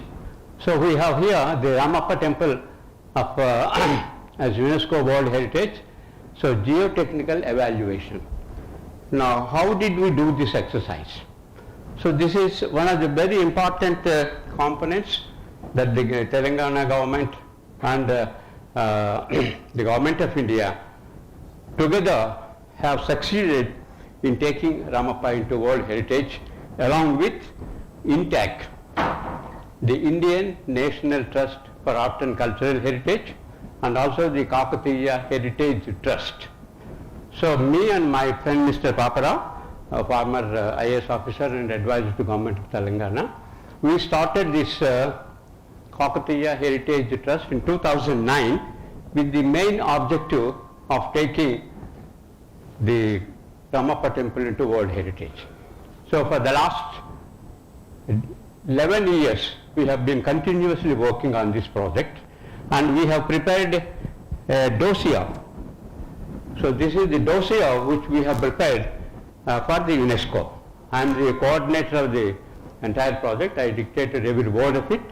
So this includes the geotechnology, the geoengineering and construction technology of Kakatiyas. So normally most of these monuments are credited to their art and architectural exuberance. But unlike that, we have projected Ramappa in a different direction, giving more emphasis to science, engineering and technology. So we have integrated all the required things and then projected this great dossier to World Heritage Monument, and we have also produced an exclusive book on Ramappa. So this is the Ramappa temple, the crust jewel of Kakatiya art architecture, and I have included one chapter exclusively on geoengineering, through which we have propelled the Ramappa into World Heritage. So these are all the things. Then we have also have another book written and edited by me, Kakatiya Heritage. So how the great Kakatiyas who have ruled us for over 300 years, from 11th to 14th century, which were very benevolent rulers. So they have done excellent renovation, excellent construction of major water bodies with magnificent rock temples. So all the water bodies we have identified through our satellite imageries. We have 46,000 water bodies, and Mission Kakatiya, the flagship program of the Government of Telangana, is my brainchild, which we have been working for the last 40 years. So they have created a beautiful tank, and to commemorate the water body, the tank, they have built the temple and also created the township around it. So the 3T concept, the tank, the temple and the township. So that's how, if you take Ramappa, you have the Ramappa lake, very beautiful lake of more than 3.5 TMC capacity, which would irrigate more than 40-50,000 acres by normal gravity. And then we have the temple, the great temple which was built 800 years back, even withstood the test of time, and it was subjected to a large number of earthquakes, and it would withstand all those natural calamities. And what were the reasons for all this sustenance?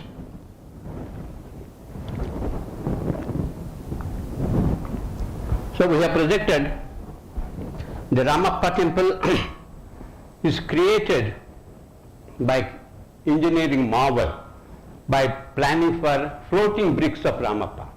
The Sikara of Ramappa, you can see the Sikara of Ramappa.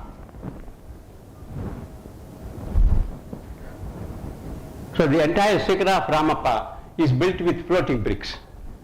Now where was the necessity for them to create this floating brick which floats on water? I will just give you a live demonstration.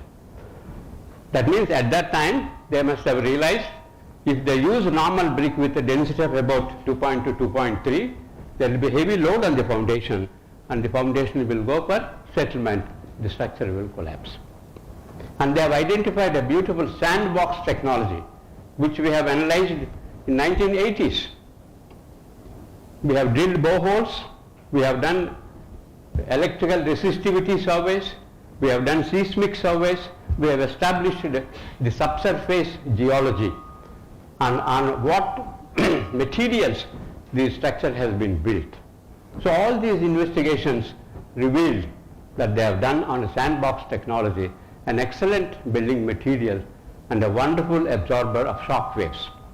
So in fact, it is in a seismic zone, it's very close to Godavari, the Godavari Graben Valley, and there was a major fault running through the Godavari in the northwest southeast direction, and there were earthquakes. In spite of it, the temple stood the test of time. So similarly, we have also projected the selection of material for construction. In fact, I have suggested the same type of sandbox technology to be utilized for our Rama Janmabhoomi temple in Ayodhya. So they were doing with cement concrete piles. They have planned for 1,200 cement concrete piles with 1 meter dia, 40 meter depth in their foundations. So normally, if you design a heritage structure, the heritage structure should stand for 1,000 years. As we have seen a 1,000 pillar temple or Warangal fort and the Ramappa temple and whatnot. So I was trying to intervene and say that they are going to build the Ram temple with sandstone whose life is 1,000 years, and they are planning for foundations with cement concrete whose life is only 100 years. So there is incompatibility. Whereas in our Kakatiyas, we have an excellent example, time-tested example, that they have sandbox, and over the sandbox they have built with granite or sandstone or floating bricks. It withstood the test of time. And I am so fortunate that I could stop that, I could avert that, and now they are following the similar type of traditional technology which is going to live for at least 1,000 years. So this is how we are trying to educate and implement these processes. So this is the one which I have showed, just now showed you, the geotechnical appraisal and evaluation Kakatiya monuments. I think we can switch off these lights here, you can see better. So by the Department of Civil Engineering, and so this is the general view of the Ramappa temple and the surrounding temples, and we have a core zone, and any monument of Archaeological Survey of India should have a totally prohibited zone, 100 meters all round, nothing should come inside, and that we have a regulated zone. So we have to identify all these important parameters before we submit the proposal to UNESCO. Then you see here the beautiful panoramic view of Ramappa temple, and then we have a Nandi Mandapam here.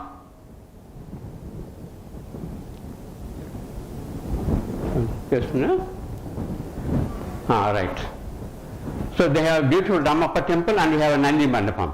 You know, people who have seen in 1980s, this Nandi Mandapam used to be inside the Ramappa temple. The whole Nandi Mandapam has collapsed because of the earthquakes and whatnot. And after our investigations, we have designed the foundations for our Nandi Mandapam, and we have created the Nandi Mandapam, which was totally dismantled by natural process, and we have rebuilt it and transferred Nandi from inside into its original place. So you see the beautiful panoramic view of the Ramappa temple, and this is what we call Dr. Yajdani, the Director General of Archaeological Survey of India, has created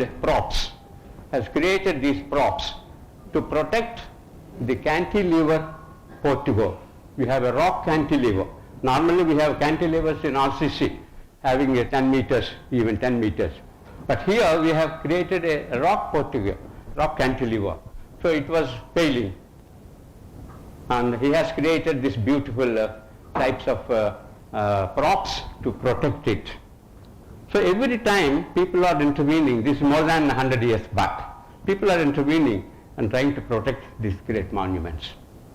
Now this is the one which you have, you are aware, our friends, and Dr. P.G. Shastri, the in-charge principal at that time, and Professor Venkateswara head, and this is me, and this is the Director General of Archaeological Survey of India in Geotechnical Appraisal and Evaluation of Kakatiya Monuments, 24th, 5th, 1991. So in 1991, after this project of 1987, we have submitted this report. Then we have organized a national seminar and showed them how a geotechnology will help to understand the construction technology, the irrigation technology of the great Kakatiyas.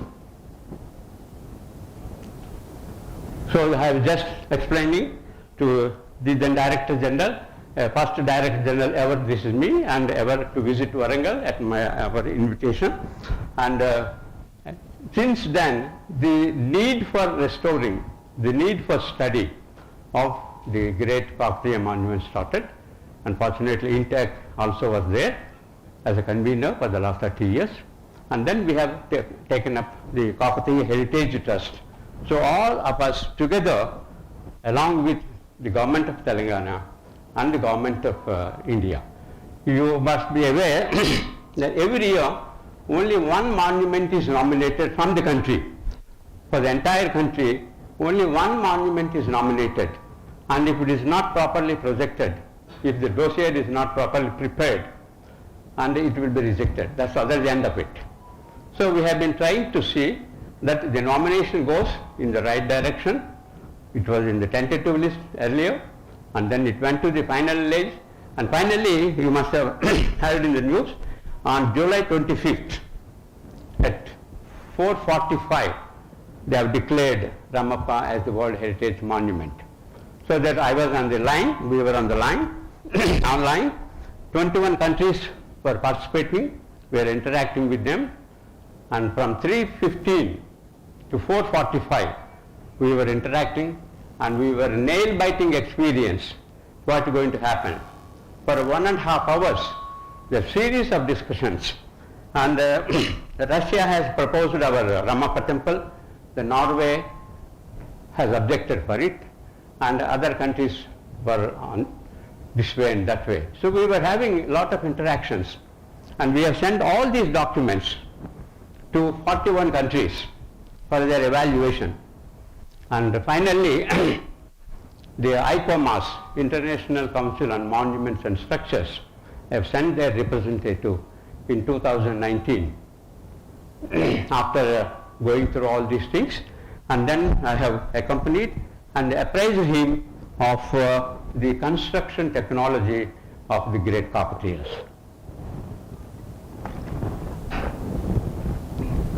Dr. Vasu Posyananda is an expert on rock anastolysis. Fortunately, we are also doing the same work. We have been doing a lot of work on rock mechanics. And then we have studied various types of materials used by the great Kakatiyas, and we have evaluated all their properties. So this is the same thing. So this is the layout, the main Ramappa temple, and then the Kareshwar Alayam, and which was dismantled because it has undergone a total settlement, and this is Nandi Mandapam, which was also totally destroyed. And after our investigations in 1980s, we gave the design for the foundations we have built. So why I am trying to emphasize is National Institute of Technology as on today, and the former Regional Engineering College.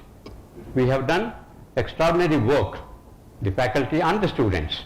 So along with me, my MTech students, BTech students, in fact our CSR Prasar is here, is not here.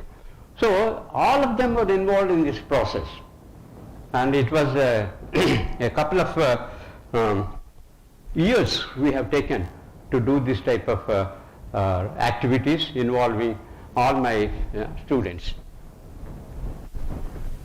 So these are all the various types of electrical resistivity survey, and then we have done seismic surveys, and then we have borehole analysis. This is me. We are doing the seismic survey.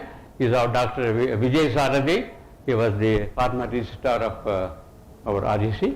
So these are all the field photographs, and we have identified the major fractures through satellite imageries. So we used to have satellite imageries of US and then French, Landsat, and other important in 1980s. So I had a big laboratory in remote sensing. So we used to evaluate and evaluated the important lineaments. There was a major fracture passing through the Ramappa temple. And similarly, our Hanmakonda 1000-pillar temple, the Kalyana Mandapam. The entire Kalyana Mandapam was in shambles. It was totally destroyed by natural forces and settlement. Now we are rebuilding that structure, following the same traditional technology as was adopted by great Kakatiyas, without using cement, iron and concrete. They have given us for 1,000 years.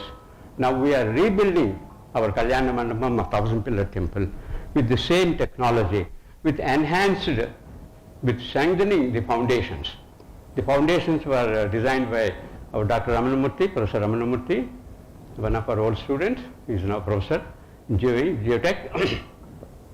And all the time, the REC and NIT is involved in trying to understand the local problems and trying to give solutions.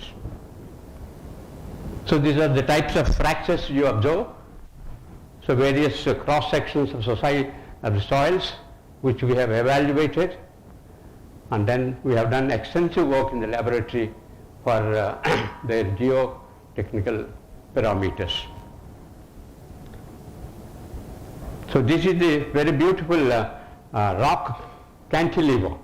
So they have projected rock cantilever and they have created beautiful, I'm sure most of you must have seen our Ramappa temple, our Naginis and Roginis in black dolerite rock, the hardest rock in the world.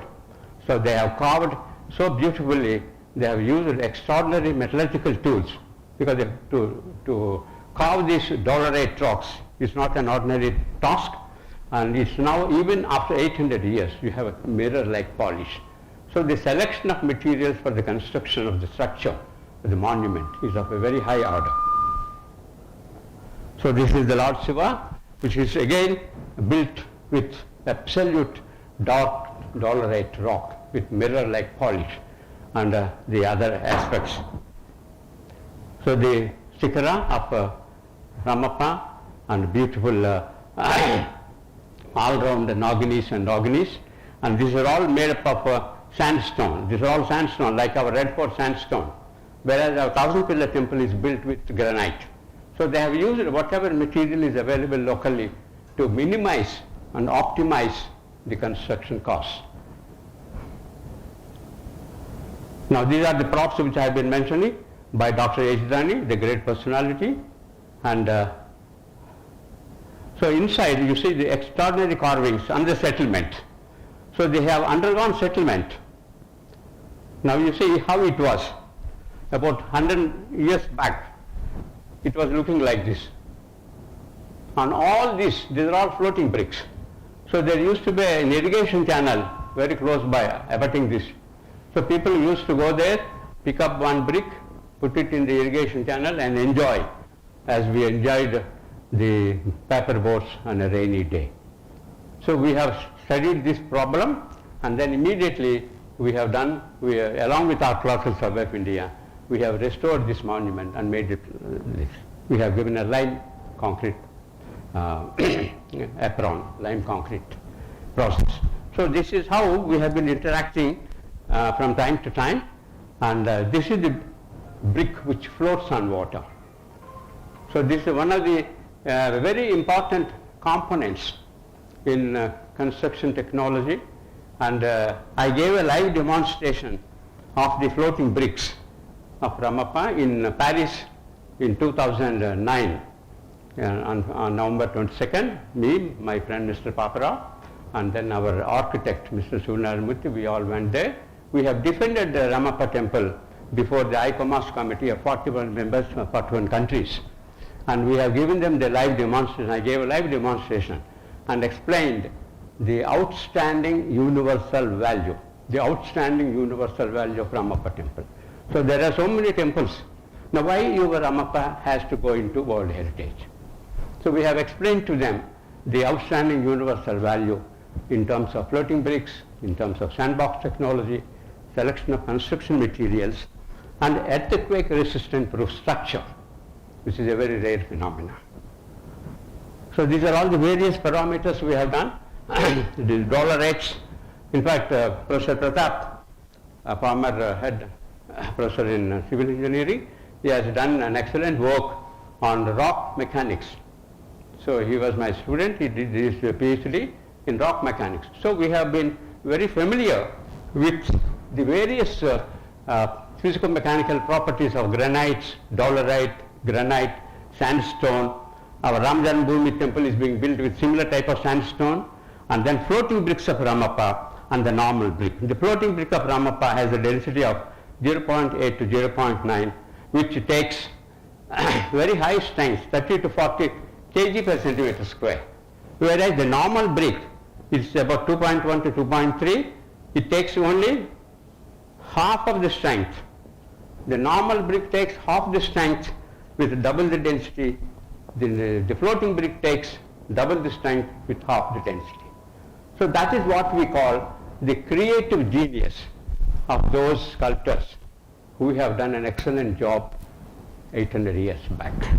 So this is the science, engineering and technology of great Kakatiyas.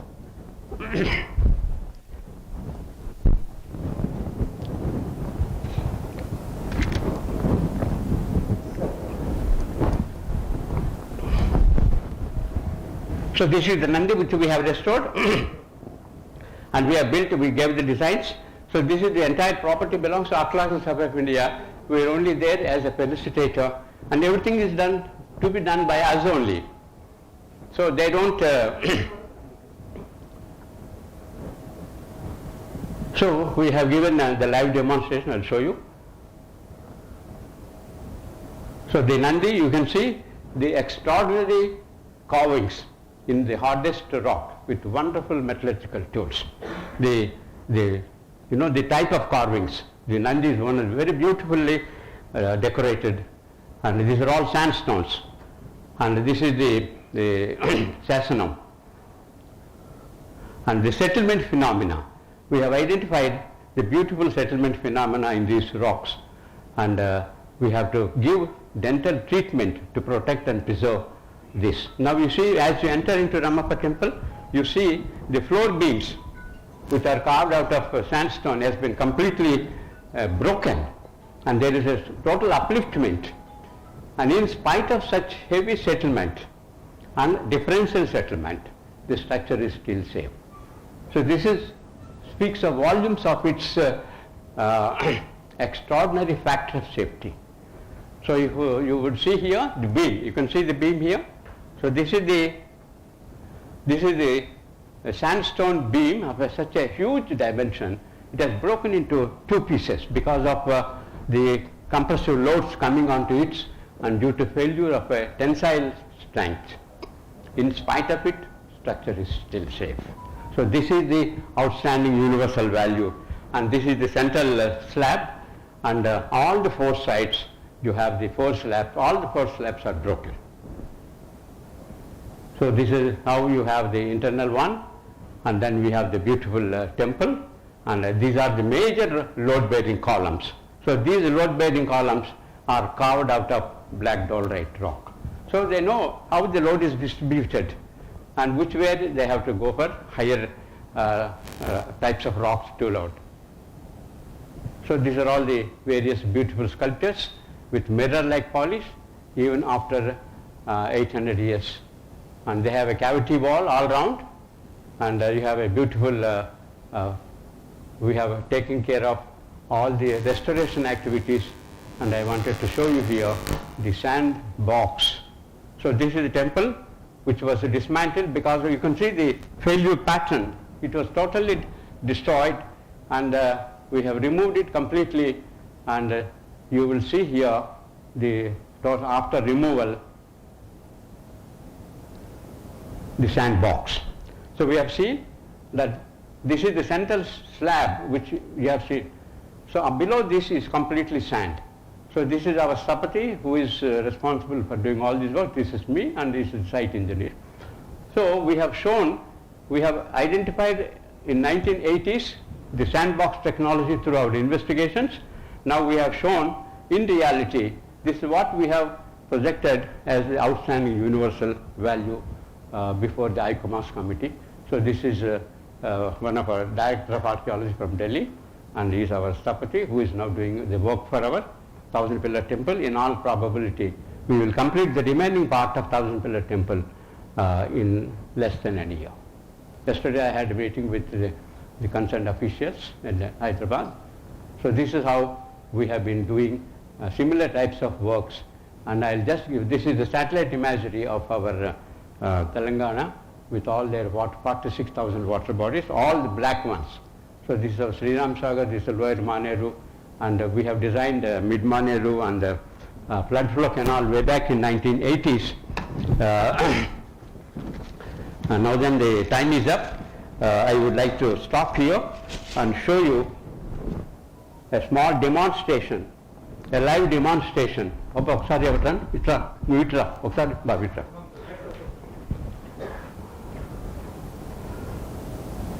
Now we have small samples here. This is the normal brick whose density is about 2.2, 2.3, which takes 25 to 30 kg of centimeter square load. So if I put this, immediately it will sink because it's heavier than water. The density of water is 1. So this is the brick from the Sikara of the Ramappa, whose density is 0.8 to 0.9, and it takes double this strength, about 35 to 40 kg per centimeter square. If I put this, it floats on water. So you can see here the floating brick of Ramappa. So this is the one which we gave a live demonstration in UNESCO on 2019, November 22nd in Paris, before the ICOMOS. So this is one of the outstanding universal values, and this is how the NIT REC is responsible for giving us an opportunity, and we have grown with the NIT, and we are happy that still we possess the card of NIT and try to project NIT throughout the world. So thank you very much for giving me this opportunity for doing this exercise.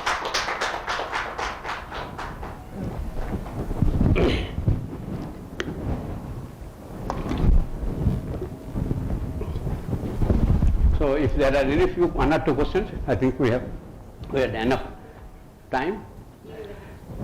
Professor Chapandi. I always wonder, how did they get that mirror-like polish on the stone? What mechanism was used to get that mirror-like polish? That is the technological skill. It's all handmade. They don't have any machines. They don't have the turns. So they have only done with handmade.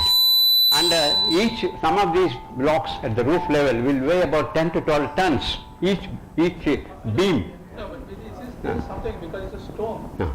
To get that surface flatness, to give a mirror-like appearance, you must have some kind of a tool to do that. How was it done? Yes, that's what.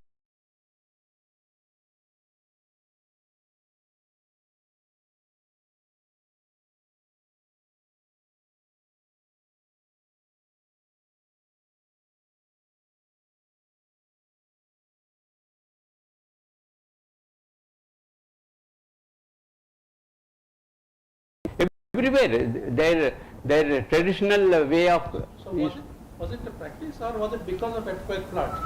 No, was there, that was their construction technology. That was their construction technology. So all the sthapatis in those days. In fact, I have dedicated my book to those sthapatis. See, it's such a great phenomena. I have dedicated this book to great sthapatis of the bygone era, who are responsible for creating. This is dedicated to the unknown sculptors and engineers of the Kakatiya period who created architectural marvels which sustain the lifeline of thousands of farmers even today. One more small question is that I have seen the floating bricks by myself when I was young. When I was young, I went to the temple, and I be also one of the persons who picked up and put, but not in the lake, but in the bucket there. We checked. For example, Meenakshi temple, or any other temple you look at it, the overlaps are so big and so tall. Yes. And they can take the weight. What is the difference? Why should we have a lightweight in this context? We could have built, I mean, like Badri, the other temples are so tall, they are taking the weight, but why Kakatiyas preferred light brick, floating bricks in this context, not See, in most of these southern temples, they are all along the coastline. So there's already enough sand deposit there. So this was already a sandbox technology, natural sandbox technology. Whereas here they are all clayey soils. You have seen, I've given you the cross section, clayey soils, silty soils, sandy silts. So they have to take extraordinary precautions. Because they have taken extraordinary precautions to reduce the load, they have innovated this floating bricks. Thank you. Please. Why are we not able to produce this lightweight bricks now? No, we are able to do it. We are able to do it. In fact, with the help of those lightweight bricks, we have rebuilt the entire GoPro. We have not used the normal bricks there.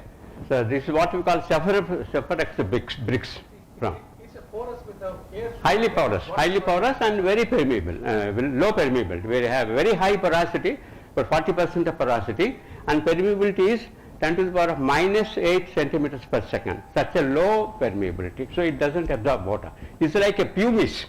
You know, when you have a volcanic flow, the molten froth, the volcanic flow, you have a molten froth, that is known as a pumice. So it is a natural floating rock, similar to that. The sandbox technology, when the flood, when suppose the flood is there, there will be thick, right? The sandbox technology. So suppose if there is flood, right? If there? Flood. So they will be thick for that technology, right? No, see, they are all watertight compartments. So they have not used any mortar. So they have done the rocks in such a way that is absolutely watertight for all practical purposes. As long as the sand in the box is confined, the structure is absolutely safe. But by some mechanism, if sand escapes from the box, this is exactly what happened in our 1000-pillar temple. In Kalyana Mandapam, there was a major fault, and the entire sand escaped through the fault, and the structure has totally collapsed. So we have removed it, now rebuilding it. We have brought it to the roof level with the designs from NIT, and we are proud we are going to complete it first of its kind in Asia. Even this problem will be there, this earthquake also. Yes. Earthquake also it will be settling, and with that it will be dispersed and it can be. So the differential settlement is abated. Differential settlement is abated through this process. Taking that much long time to rebuild, sir? Is there any technically? No, these are all administrative problems, and we are now overcoming those administrative problems. Some technical issues? No technical issues. Absolutely, because we are all there to take care of the technical issues. So these are all administrative problems, and we are overcoming that. And our Honorable Minister Krishna Reddy Garu is now completely in charge, and he has visited. We have taken him round, and we are moving, and in 1 year we will complete entire Kalyana Mandapam. So Nandi were telling, sir, in the Ramappa it was outside, inside of that. Which one? That Nandi. Nandi was inside the, originally Nandi was the Nandi Mandapam, but the Nandi Mandapam has collapsed, so Dr. Vijnana brought it inside and kept it as a safe haven. So we have rebuilt the Nandi Mandapam with the same material, with the same designs, and taken it back to its original place. So that is the contribution of our NIT. I think we will call it a day. I think I have detailed you more than what is required. Thank you. Your efforts in including our monument in the UNESCO heritage and restoration of deteriorated monuments of this Warangal Kakatiya dynasty. So you are doing wonderful job, and your efforts are really appreciable. At this age also, you are showing all these things. It indicates what is the volume of work that you did towards that. So we are proud that we are a part of this NIT, where such personalities are hailing from NIT, who are serving the society, who are contributing their expertise in various forms in protecting the society, in contributing to the society. So really wonderful presentations, sir. Very unknown, many unknown facts we could able to know by your this short talk. So thank you so much for coming over here and explaining all these things. I now request again Dr. Nakul Prasar to felicitate our speaker today.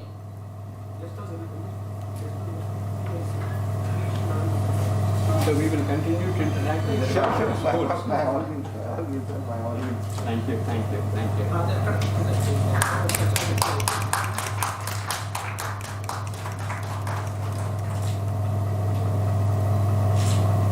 It's a great honor our Lord Shiva has given to all of us. So we always pray that Lord Shiva will bless us all in all our endeavors. Thank you very much, sir. A small note, sir. Whenever I see Sir Panduranga Rao, sir, I could able to see Professor P.G. Shastri in you. So you are looking same as Professor P.G. That's why I Shastri. told you. Yes, sir. Okay. Thank you so much. And the session, morning session concludes here. Again, we will start our session in the afternoon session at around 2:10.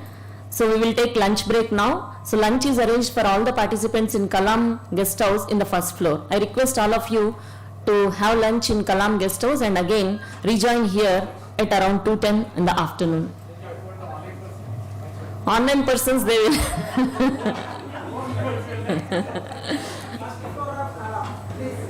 Thank you all. I thought you will create online lunch.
Good afternoon and welcome you back for the today's afternoon session of lectures.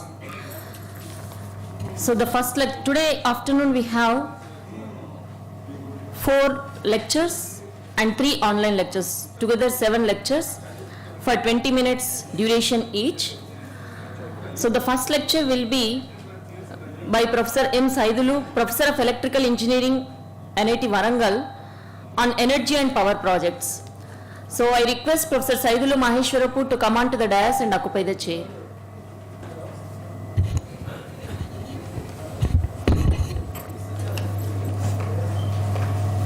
Professor Saidulu Maheshwarapu is, let me introduce Professor Saidulu to the audience.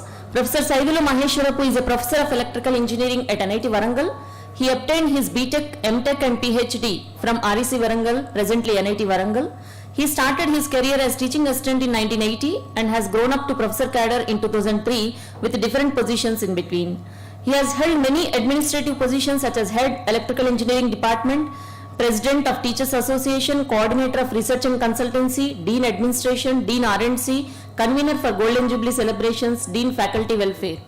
To his credit, he produced 17 doctorates, 3 are presently working. He has published about 45 papers in reputed journals and about 75 papers in IEEE conferences.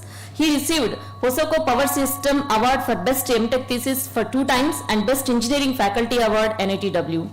He worked as a consultant to about 40 major lift irrigation projects of Government of Andhra Pradesh and Telangana like Devadula, Guppa, Alisagar, Gandikota, HNSS Phase 1 and Phase 2.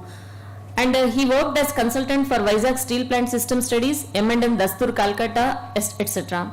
I feel proud that our institute professor has given great contribution towards the society with his expertise. Thank you so much, sir. With this brief introduction, I request Professor Saidulu to deliver his talk on energy and power projects.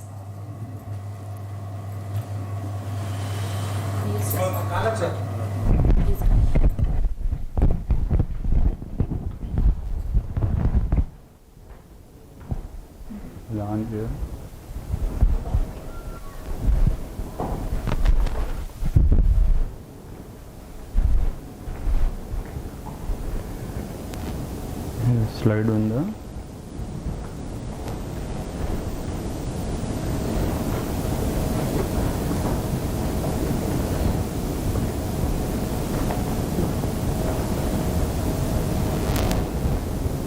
ఏది ఇదేం స్లైడా? ఇదేం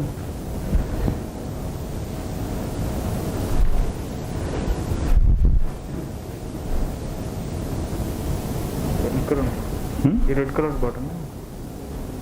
okay, ఇది project అవుతుంది. వస్తుంది sir, on అవుతుంది. ఇంకా of అయింది sir, అది ఇప్పుడు ఆన్ అవుతుంది. ఈ మోడ్లో పెట్టండి.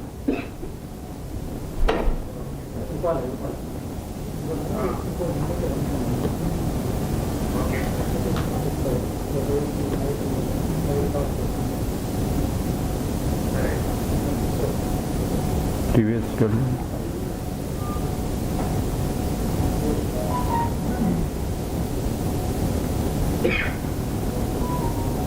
మౌస్ లేదా?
కొంచెం లూజ్.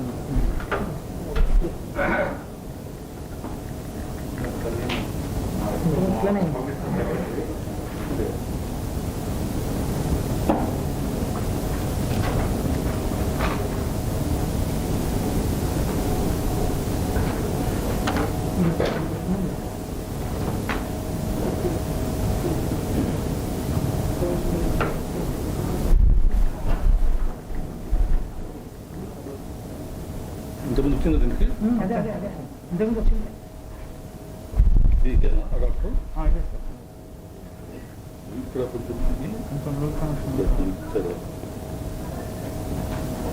అది పెడతాను, టైట్ ఉంటుందని పెట్టాను.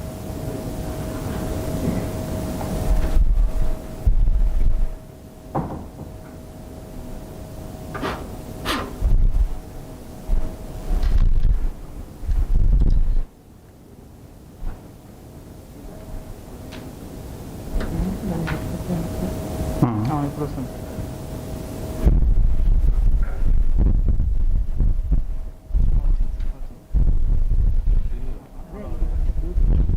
ఇక్కడ ఏదన్నా ఎంతసేపు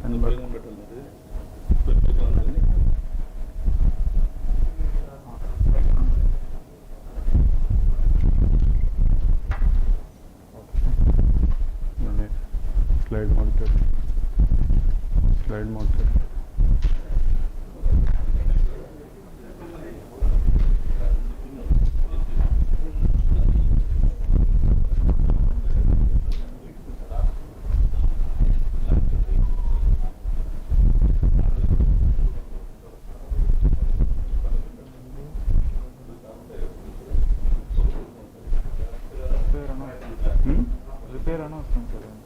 రిపేర్ వస్తుంది.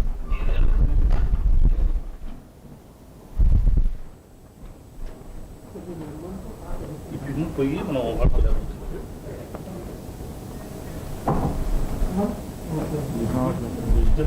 పీపీటీ ఒకసారి ఏమైందంటే most of the present computers do not have this VJ లేదు, అన్ని హెచ్ఎంఐ ఉన్నాయి. మనం డైరెక్ట్గా పెట్టుకోవచ్చు. ఈ పిన్ రావాలి మనకి. దీంతో డైరెక్ట్ ఓపెన్ అవుతుందని చూడు. డైరెక్ట్ ఓపెన్ అవుతుందని చూడు. ఓకే డైరెక్ట్ చూస్తాను.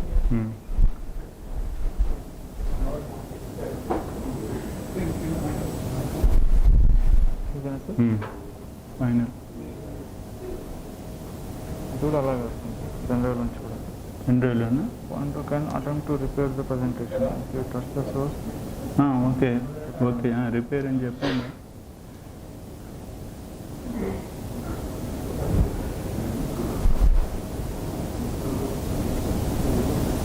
రాని రాని అని ఏం చేయాలి?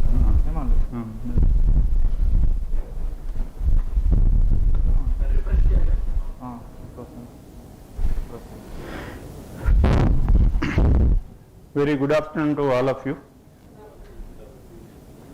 It's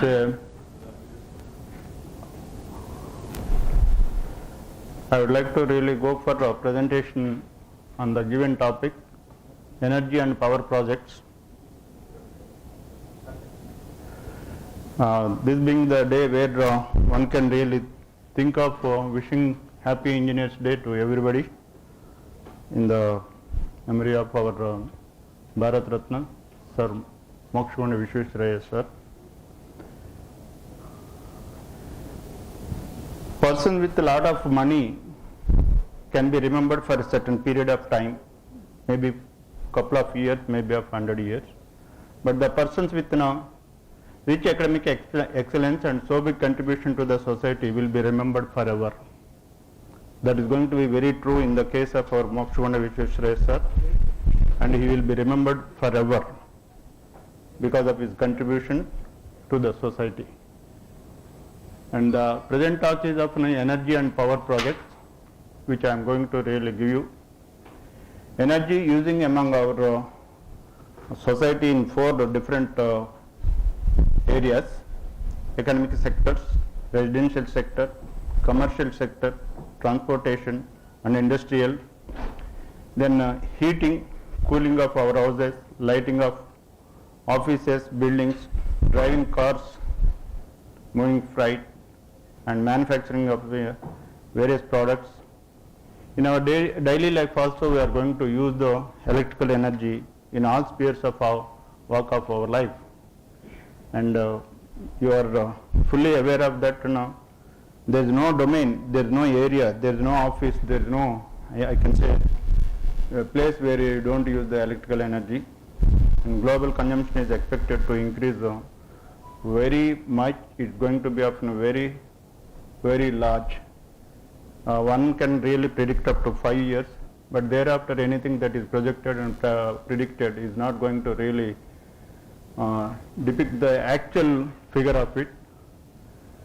And among all the energy forms, electrical energy is more preferable. It's just because I am electrical professor, I don't want to take the claim of it. But reasons are very simple. Day 1 onwards, and it is known to you. Easy to generate, easy to transport with low losses. I take the claim of low losses because in electrical engineering, alternator of 800 megawatt, 98.95 or 98.96 efficiency is there. And transmission line is up now 99.95, transformer 99.95, and including distribution losses also in Tata Power Company, nowhere else other than the Tata Power Company in Bombay.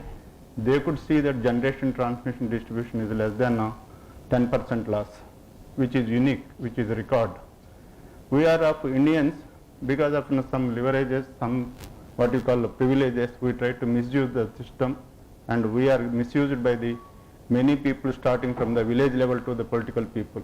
We have been corrupted, we have been really put to the disadvantage. Otherwise, we will be serving, electrical sector will be serving the society with utmost sincerity and effectiveness. And it is going to be easy to convert into other form of energy.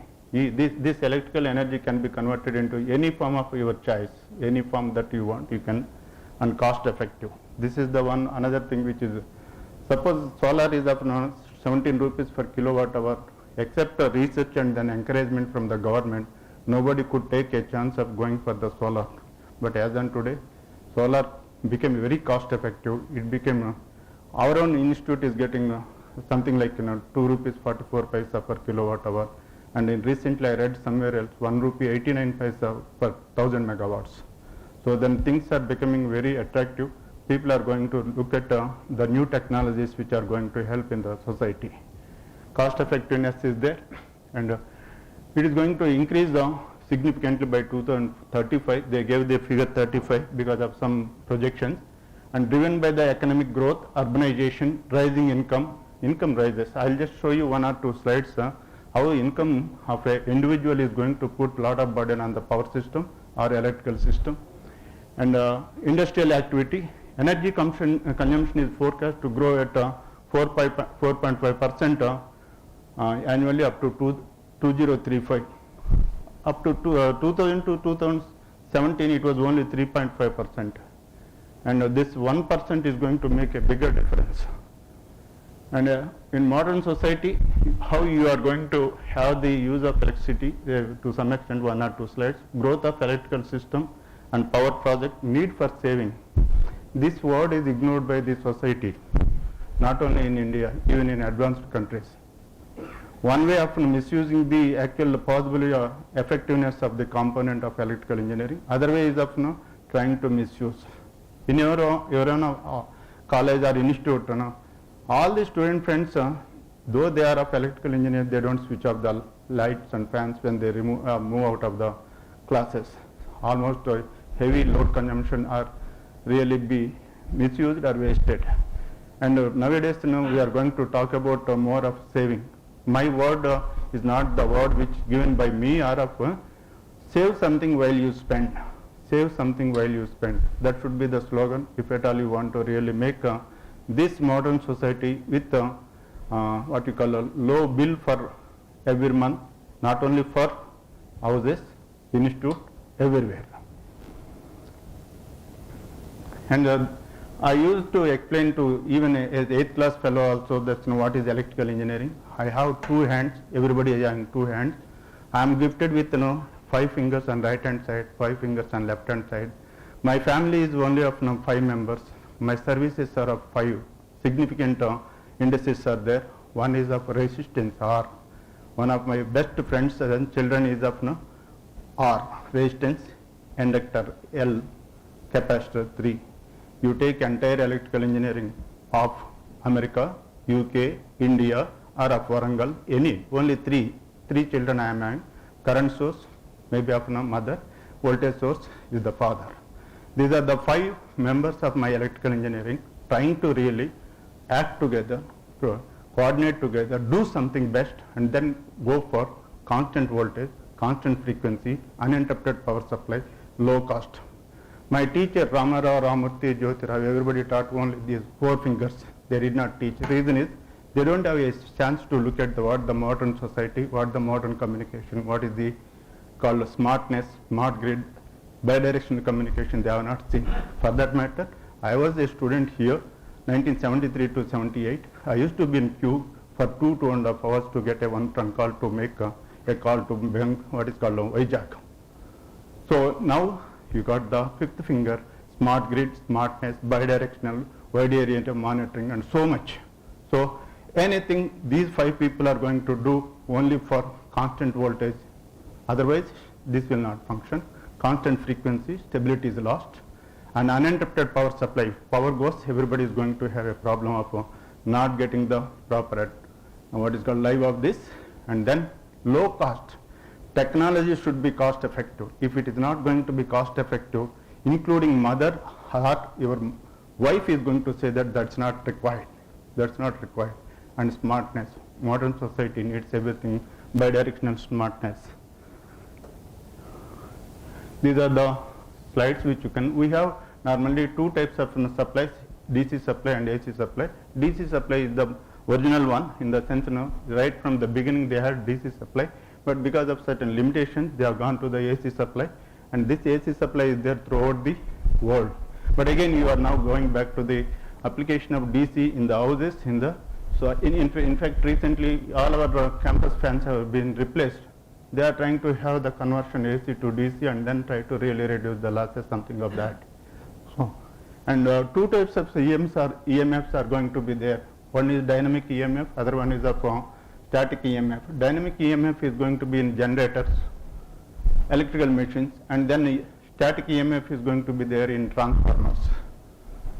And then let us start from how we are really using the various components in our electrical engineering. That's how you can see, start from lights, TV, computers, printer, fans, mixer, wet grinder, micro oven, fridge, water dispenser, immersion rod, laptop, iPad, cell chargers, radio, USB player, UPS battery, inverter rotor, internet router, set-top box, rice cooker, induction heater, geyser, air purifier, AC units, emergency lamp, washing machine.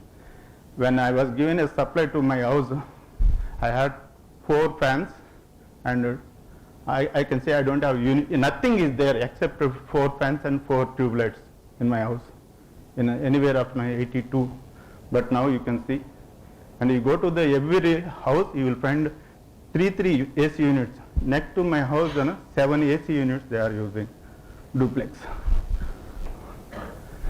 And then if you go to the other side, there's lift bore motors. These are the heavy loads which we are getting. Government is giving free of energy and to all the people to use the bore motors. And the agriculture sector is putting a lot of heavy load on that. Street lights, traffic signals, advertising units, cinema theaters, shops, colleges, institutes, research labs, offices, hospitals, weighing machines to the level of lorry weighing machines, electric vehicles, petrol pumps, electric trains, agriculture motors, and then municipal water pumps. These are the things which are going to put heavy load. A person like me, I can say that I don't know what the actual amount of electrical energy used by Warangal municipality. But if you really look at it, it's going to run into lakhs of rupees. And heavy load is going to be there. Lift irrigation, this is one component. When I was a student, no chance of knowing what is lift irrigation. But myself and and all other friends, we are doing what is called consultants for almost 42 lift irrigations, starting from Devadala. And as on today, in the Kaleshwaram project itself, you need more than 1000 megawatt. Such is the 130 megawatt one synchronous motor. So such is the heavy load coming up on that. Electrical generating stations, they should be of very good capabilities, and the airports, bus stands, all major and minor small scale industries, and the list is endless. And how this urbanization is going to put use of electrical energy, and a lot of illumination they try to go for, and these are the multi-storied buildings. Without a lift, nothing can be done. Any short good, whole building gone. That's a very preventive measures are required. And then nowadays I can give the slogan of the oxygen to the modern society is the availability of electricity. It is oxygen level. Then everyone is using electricity, population is going on increasing, so huge amount of electrical generation, transmission, distribution, marketing are required. This marketing is also very much required. Big power projects are required. This is a simple word of saying that, of course in one word I can say that I need a big generating stations, but because this is meant for the some of the, I asked what are the, or who are the audience, Lakshma Reddy sir told that there could be people who are starting from the schools and degree colleges and other people also. So I gave the inputs to say that why big projects are required. And a very big generating stations, we are using EHV, UHV lines up to 765 kV or of 1200 kV. DC long distance transmission line. Why we need this? We need big corridors. Like you have a quadrangle corridor for the big train ordinary road, which is going to connect Calcutta to Madras and other places. So we are going to have the big corridors, what we call it the transmission corridors, which are going to transport the power over long distances with 6,000, 7,000 megawatt. So we have the huge automation substations, wide area monitoring systems for good communication, support of supercomputers. All these days data available in our modern power system happen to be very low, even one person with good experience could really monitor, operate and control in 1980. But it's not so now. You need the support of supercomputer, and you need to go for the what is called electric energy markets. Renewable sources are picking up in a big way. It's going to have solar, wind and integration. Our country is trying to really do a lot in this direction. Well-grown distribution network. This well-grown distribution network is in automated mode. In real time it should, nowadays nothing is there, power goes, nobody is going to, but slowly people are picking up, like NPDCL people say that no, we give WhatsApp number, at least you call immediately, will come and support. But in advanced country like USA, I was there for 6 or 7 times in Minneapolis. There is going to be an automatic alarming signal and also what you call feedback to the people. They try to come and attend it. And then smart electric grids, microgrid, nano-electric grids, electric vehicles. This is another area which is coming up in big way. AI application to our power system like machine learning, deep learning, blockchain technologies for arresting the cyber attacks. And now if you look at the actual where we stand with respect to our energy consumption, if you just look at this Canada is going to have 17,000 per person per annum. But if you look at our country, it is only 1165 kilowatt hours. Where we stand, can you call ourselves as advanced countries or developed countries, developing countries? You can't call ourselves as an advanced country. For simple reason is that the average of the well-grown country is going to 3,000. By it is expected by 2040, I may not be there, many of our good friends may not be there. By 2040, they are expecting that it could be going to the 3,000 kilowatt hours per person per annum. Then I want to show the what is the available, at least for Indian power system available figures. You can just see that 3 lakhs, that means 386.88 gigawatts, very huge amount compared to many countries. Our figure is very high, but our population is the biggest problem. That is of 133 crores, and because of that the per capita energy consumption has come down. Thermal is almost 2 lakh 34. These figures I normally keep for my electrical student, and you can just see we are not really fortunate enough to have a bigger support from the nuclear stations. These power projects are given a feel of that we are going to do a lot of damage to the society. But in a place like Canada and other, this nuclear power generation support is more than 40%. Uninterrupted power supply is possible. It can operate in a plant load factor of 90% and odd. That's not encouraged here. So different percentages you can see. This is thermal is going to be, as on total thermal is going to be 69% in the country. But to 2030 or so, government is saying that it should come down. You should stop. They are not giving the permissions.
to say that this is of 22,760 to be closed by 2022. Central Electricity Authority of India Limited is saying it may not be possible immediately, and it may has to reduce to 44%.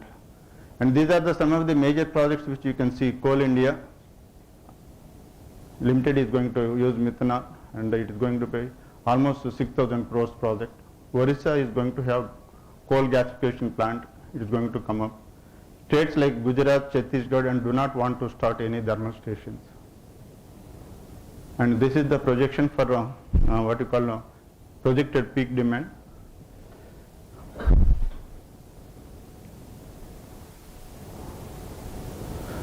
By 2022, it is going to be of 437 gigawatt, and actual this is of installed capacity is going to be of 575 by 2027.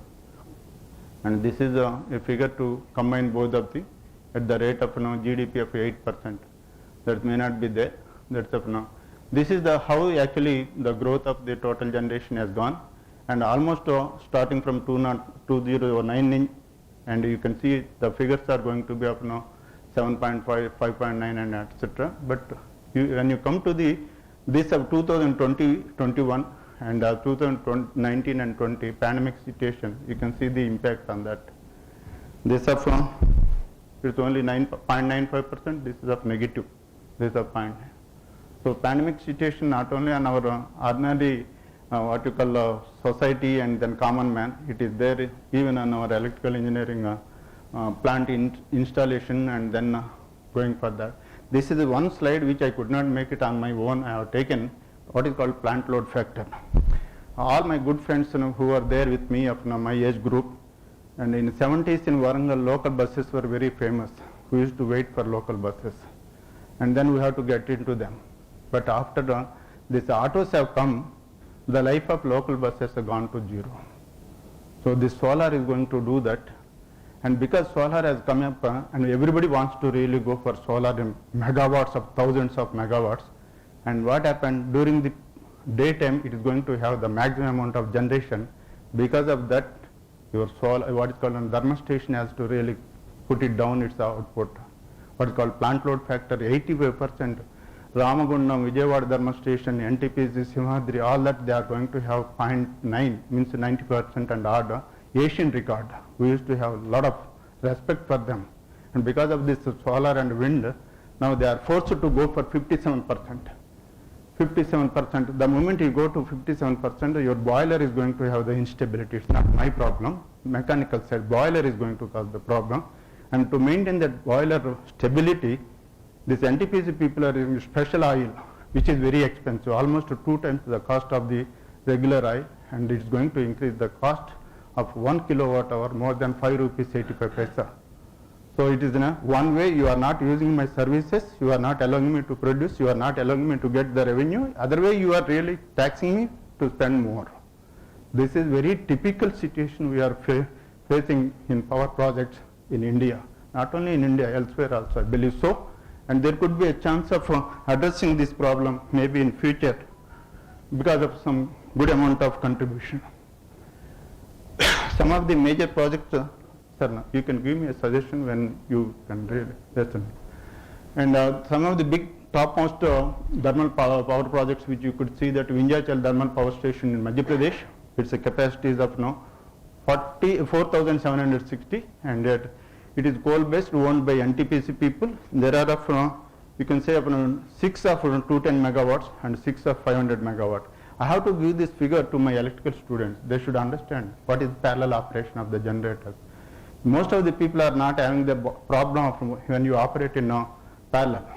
And my electrical students should understand why you should go for in place of, for example, I have 6 of 210 instead of 1200 megawatts like that. If somebody gives me permission, I will use of 650 megawatts too.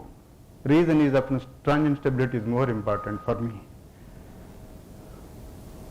And this is of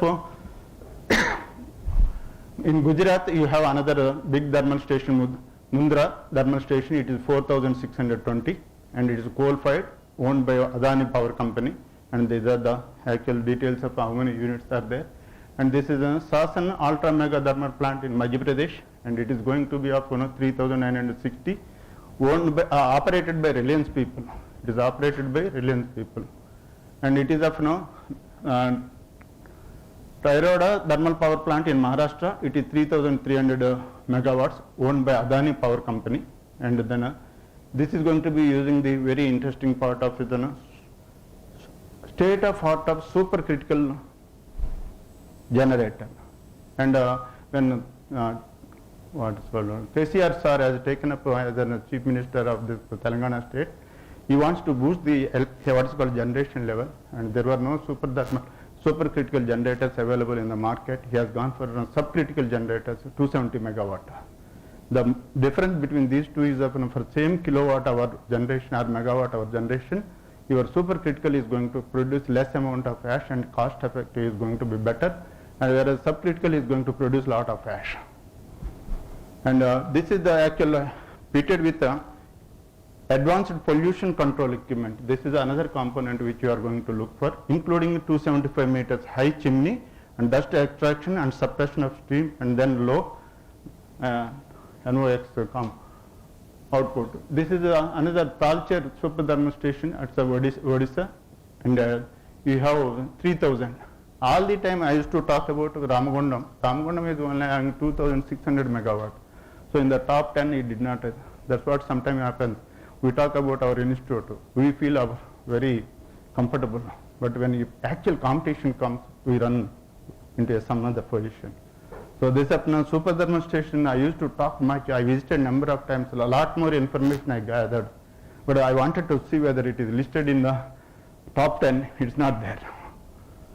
And it is actually turbine manufacturers are of ABB and BHL. So the best possible generating stations are available from your BHL. Rehand thermal station, it is also 3,000 megawatt, and this is a Seapat thermal station. It's in Chhattisgarh, 2,960. And this is the one which is Chandrapur super thermal station. What you can see is it is 2,920 megawatt, but it is actually run by the state government. This is the only plant which is run by state government of that level. And NTPC Dadri, it is in Uttar Pradesh. And this is the Krishnapatnam Reliance Power Company. It's everything in Nellore district and other things. Status is cancelled. It is cancelled because of the what you call an understanding by the government with the Paris what is called the summit, and you have to reduce the pollution. When such a big project has been cancelled, and you have the number of nuclear plants. Quickly, I can just say, it is hardly we have the 7,480 megawatts over long years of 50-55 years, because we were not encouraged. But now slowly people are allowing, maybe because of the change in the government at a central authority or central, so they are allowing the people to go for the nuclear. These are the various nuclear power plants coming up in big way, and you can see it's almost 33,000 megawatt you are going to allow. 33,000. For 50-60 years you don't have more than 7,000. Now you are allowing to go up to, I don't know whether somebody is going to really object it. Right now it is in the process of construction. We will be happy and we will get a reliable power supply from that. These are the major sources which you can think of to how it is actually having some chance of now.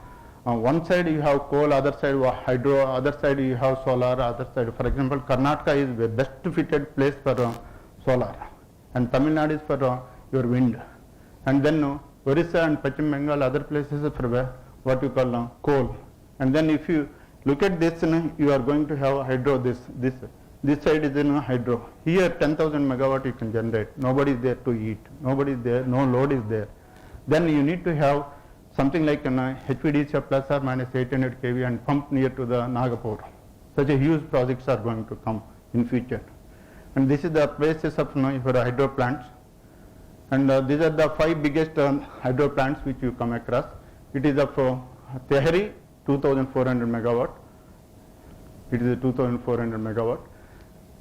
USSR, that's the Russian people have helped us. And then Koyana hydro, it is 1960. It is located near Patan in Maharashtra, Satara district. Srisailam, this is the only one which is listed in big projects as far as the hydro is concerned. It is of 1670 and at Srisailam dam. And Napta based it is of 1530. And Sardar Sarovar dam, it is of 1450. And then 5 largest solar power plants which you can have: hydro you have seen, nuclear you have seen, thermal you have seen. Now you can see the projects of now. Badla solar park, it is going to be of 2250 megawatt. And country's best solar power plant found in the state of Rajasthan. And Sektital, it is going to be 2050. Ultra mega solar park, it is of 1000. Reva solar project is 750. And Kumati solar power plant of 648. It was the data of 19 March 2021, latest figure only I got. And then you have a chance of looking at the what is the area required. Power generation is 55 megawatt. The land required is 14,000 acres. Roughly 5 acres you need for 1 megawatt. Then my doubt is, today you are enjoying. After 25 years of that, what is that you do? Where do you dump? Everything becomes junk.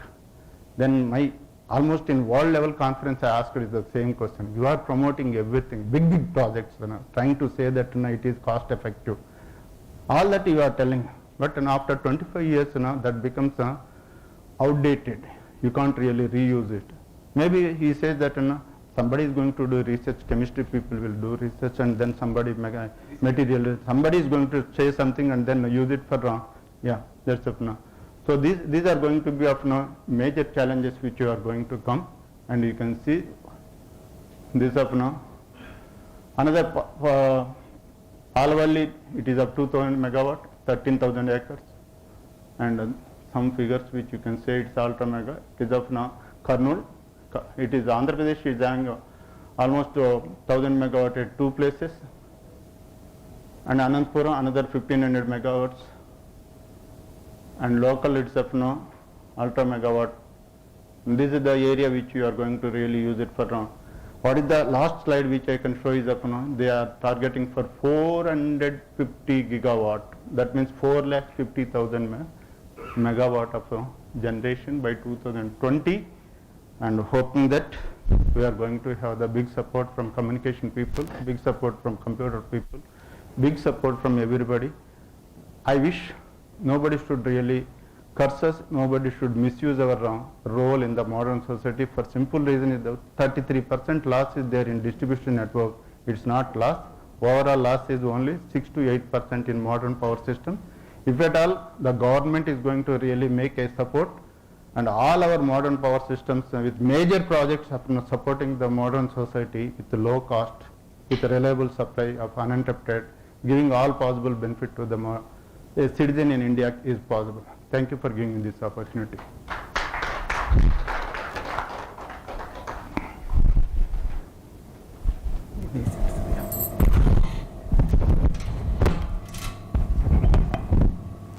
Thank you so much, sir, for giving a nice overview of this thermal power plants and power resources, and what is the need of renewable resources. All those things, clear picture you have given. And now it is the role of coming engineers to face the challenges and to satisfy the needs of the society. For any questions from the audience? Of course, I have several questions, but it's not time. I will ask only one question. Regarding renewable energy, how about the green hydrogen? Yeah, they are contemplating, sir, hydrogen based. In fact, the projection which I read is that by 2050, the contribution from your hydrogen based is supposed to be more than 38%. And entire solar, thermal has to run down to 19%. As on today, it is only 69%. Not only, it is major component, 69%. They want to really reduce it to the very low level of 19%, taking hydrogen and solar and wind. Can I ask one more? Sir? The recent Uttarakhand Chamoli February disaster, after that, of course, but any time itself, Sunderland government has fought for contract. Now the government of India has given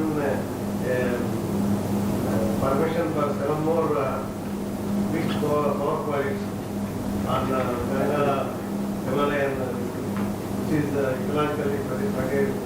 So what is your opinion? My opinion, 2 or 3 things very contradicting. Though I am the professor of electrical engineering, always used to fight with the central government saying many things, saying that now why you want to really give a permission of that nature. But now our voice will not reach people who are sitting at the helm of affair. They try to really take additional. First thing, sir, I am against the giving a without meter of power supply to anybody in the society.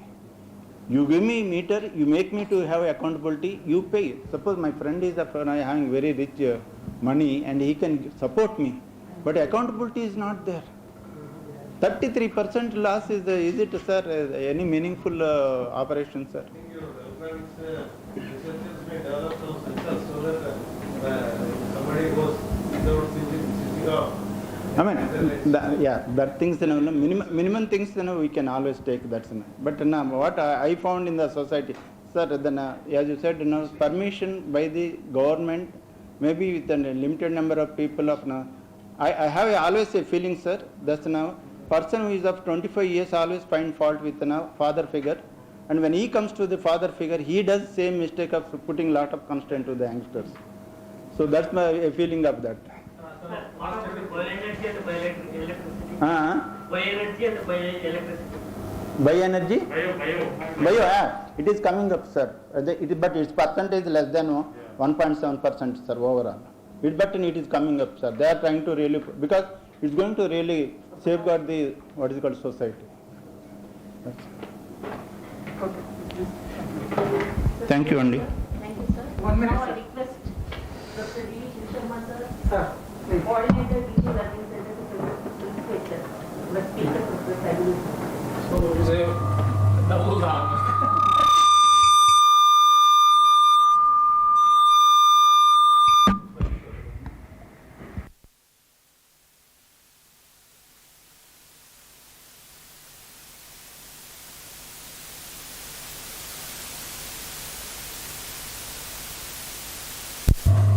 Thank you so much, sir. Now it's time for second lecture by Dr. Tata M. Rao, Director ARCA Hyderabad, on materials and mankind. So I request Dr. Tata M. Rao to come on to the dais. Now meanwhile, I will introduce the speaker to the audience.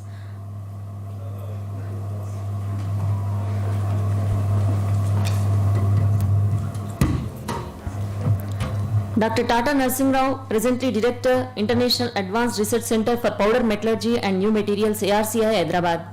He was a team leader, Center for Solar Energy Materials and Center for Nanomaterials, ARCI, lecturer, postdoctoral fellow, University of Tokyo, Japan, research associate at IIT Madras, Chennai, guest faculty, University of Hyderabad and IIT Hyderabad. He received many awards, to name few: Material Research Society of India Award, Coastal Chemical Research Award, in research category, Tokyo University of Science President Award, elected as Academician of Asia Pacific Academy of Materials, Technology Day National Award, Fellow of Telangana Academy of Sciences, Technology Day National Award is received from President of India, Fellow of AP Academy of Sciences, Bangalore India Nano Innovation Award 2018, receiver from Bharat Ratna Professor CNR Rao, and many more. So his professional accomplishments include number of publications more than 175 and number of patents more than 25 and H index 42 SCoPE. So with this brief introduction, I would now request Tata Narsingh Rao sir to deliver his talk. Thank you, sir. Thank you, ma'am, for your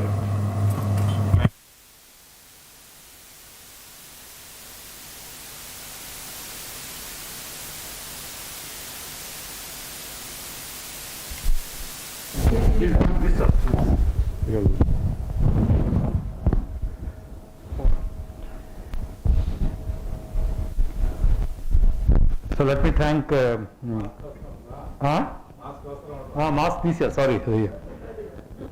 Let me thank Ramchandra Garu and Lakshmana Reddy Garu for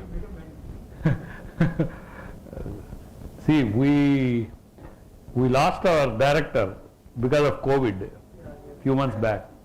So afterwards I took over as additional charge because I am the senior most.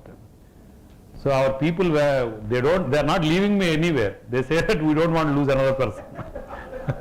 So they give lunch boxes, tiffin boxes, everything. They say that don't open your mask and don't meet anyone. Don't, because we have no other people. So I am now national responsibility for me to stay myself healthy. Thank you.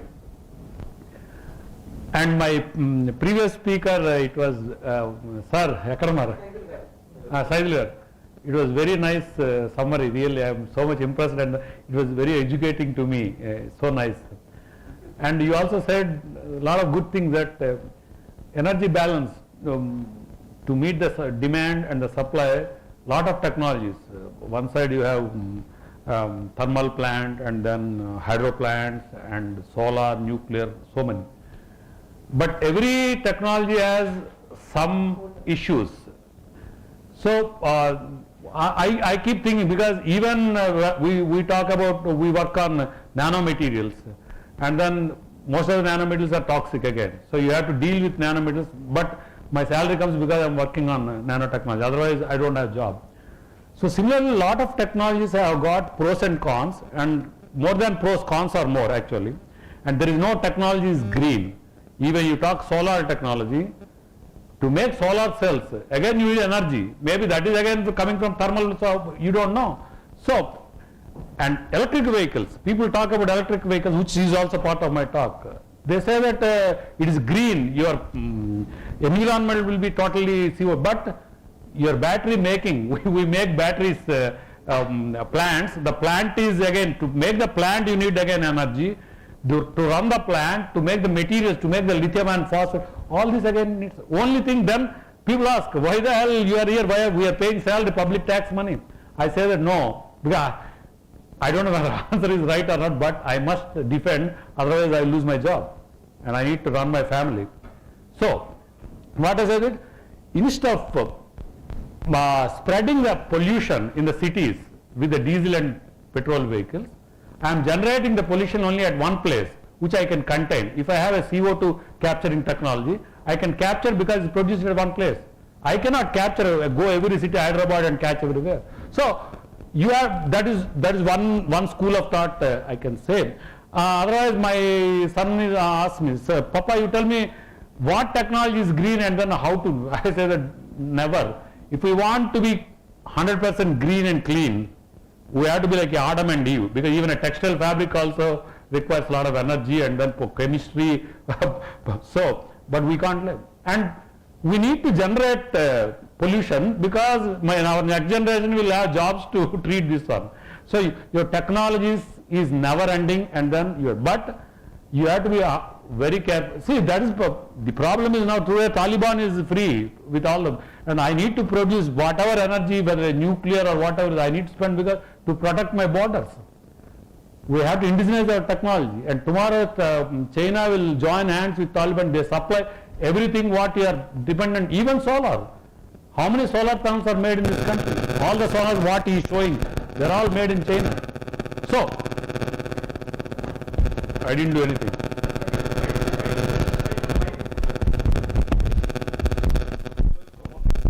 For my mobile, yeah, someone spam. అక్కడ పెట్టేయండి, but మర్చిపోకుండా ఇచ్చేయండి.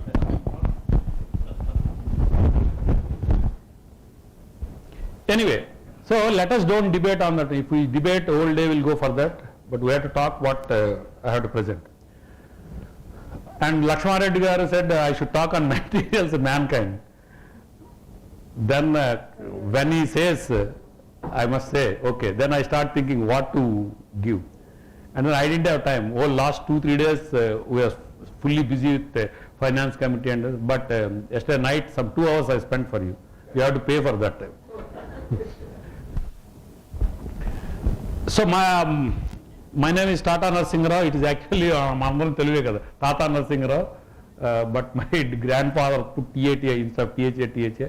But that is taking me a long way, because if I get into a flight, immediately the air hostess feels that I am JRD Tata, that she will come special. I say that, look at my color, because Tatas are Parsis. And then you can, so then she just gets away from that. So it is Tata.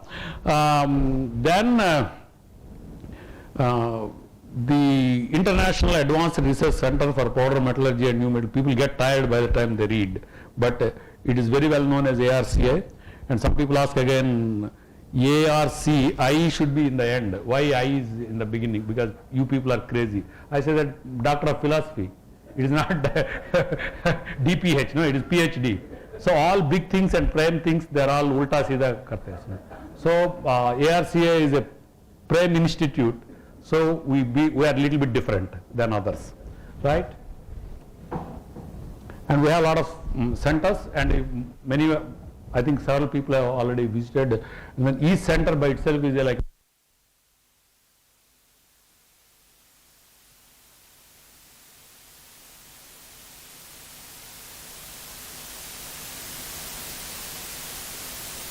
I think I can speak enough volume. Okay, so we do translational material research. So most of the people are materials and metallurgy and mechanical, chemical engineers, and then we do the research at small scale at a laboratory level, like all the labs do, and then we do the scaling up to make sure that this is really scalable, so that industries can adopt this technology, so that we're talking about taking into the next level where technology is possible.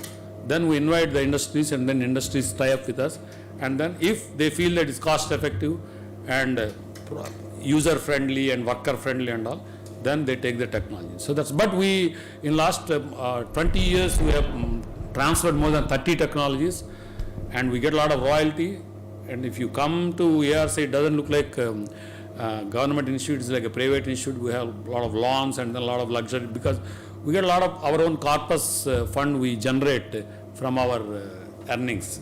So, and all the institutes should be like that. It is not that just because our research, even institutes, like if you go abroad, whether they are research institutes, universities, Tokyo University, I was in Tokyo University for 7 years. It is university. I used to teach also. For 1.5 hours class, 45 minutes my Japanese professor used to teach in Japanese, and remaining 45 minutes, same topic I used to continue in English, because it's difficult for them to get English. They start introducing with me only the English. So, but the moment I go with some kind of new idea and then small experiment, he says that call the patent attorneys, let us see whether it is patentable. Because everything they think whether it can be a technology transferable. Otherwise, for us, we don't even think of it. How many people knows here in India at student or PhD level, TRL, technology readiness level. When you have a laboratory experiment, it is technology readiness 1, 2, 3 up to proof of concept. Then 4, 5, 6 is where you are crossing, you are scaling up and all. 7, 8, 9 are the you are ready to industry because you are already demonstrating at the system level. So this is what the culture we should bring. You go to China, everyone knows, they start thinking about technology right from the school time. But we don't know, even I never, of course, that's why SCoPE is the one what you should bring the rural people at least into limelight, why they need science and technology. That is only the thing what you can, it can make rich the country, not this IT, GT and all. So that is okay, that's a small fraction. Manufacturing is the one what is required for any country. If that is not there, we are going to get into ruins, because one day when the China stops everything, we are nowhere, because even America now started realizing, and then they started making their own raw materials. Otherwise, they were also dependent on cobalt magnets from India for their electric motors. So that's why self-reliance, Atmanirbhar Bharat is very much dependent, and we must follow. So each center is a small factory, because we do a basic research with our PhD students and scale it up, and no reinventing the wheel, because we don't do what already people have done elsewhere. And then see the material, what kind of materials are required for today's కొన్ని లైట్లు ఆపిస్తే better ఏమో ఈ ముందు light లాపి అమ్మా Bhaskar. Actually, you are also on the YouTube. Acha. Acha. But this will go from here or? This is going to Zoom. That is going to YouTube. Okay. Fine. Then it's okay. Then you can. But still is visible. So, energy, there are three sectors we focus in ARCA. Energy sector and strategic sector, which is very, very important. I used to think in the beginning, why are we wasting money on defense? But now I feel that it's very much important. Otherwise, with new technology, they come and then with a drone, they put just bomb, very specifically. And then you cannot even detect the drone. So that, and China is giving technology to Pakistan and then they are going to, so you need to upgrade and there is no choice. If you have to spend money, you spend. But because otherwise if it becomes Taliban-like situation tomorrow in India, you imagine where will we go? We have to run. So this one has to think that all these are very, very important and we have to have our own technology and self-reliant. So now energy, strategic sector, now we strengthen that one. We work a lot for strategic sector because we understand that is very important. And automotive and aerospace, of course, we do because we also have to cope up with new technologies like additive manufacturing, etc. So I'll touch some of them. So here in solar energy, it is a low cost. We do solar thermal and then solar PV and third generation perovskite solar cells. In storage, of course, lithium-ion batteries and supercapacitors.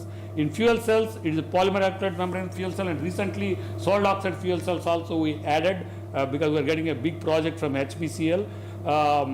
And for PM fuel cell, again, the feed gas is hydrogen, is a polyproton exchange membrane is required. So hydrogen gas, without that you don't have, and free hydrogen. So I'm going to talk about, there is a national, someone asked that question, there is a national hydrogen mission by the government of India just recently announced.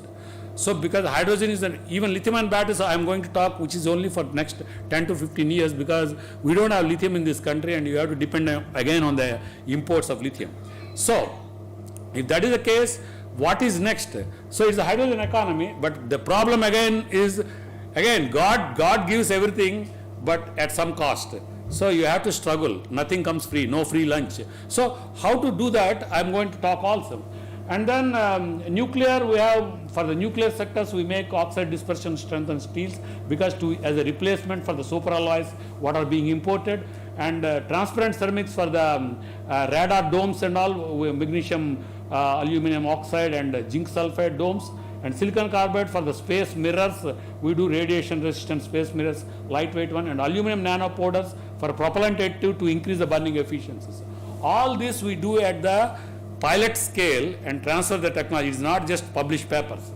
And automotive, we have lithium-ion batteries. Now we have plant for lithium-ion battery and the material development for the what is inside the anode and cathode, the material scaling up at the kilogram levels, 10 kg level, demonstrating at the industry scale with a tie-up with the industry and show that it is workable. Now recently we have just transferred to some Alox Minerals in Telangana government, and that company they are tying up because they have the resources from Bolivia, it is South America, where they can get the lithium resources directly. See, our strategies were very bad, I don't say are, because China, Korea and Japan, they are pioneers in lithium-ion batteries. They don't have a single speck of lithium source.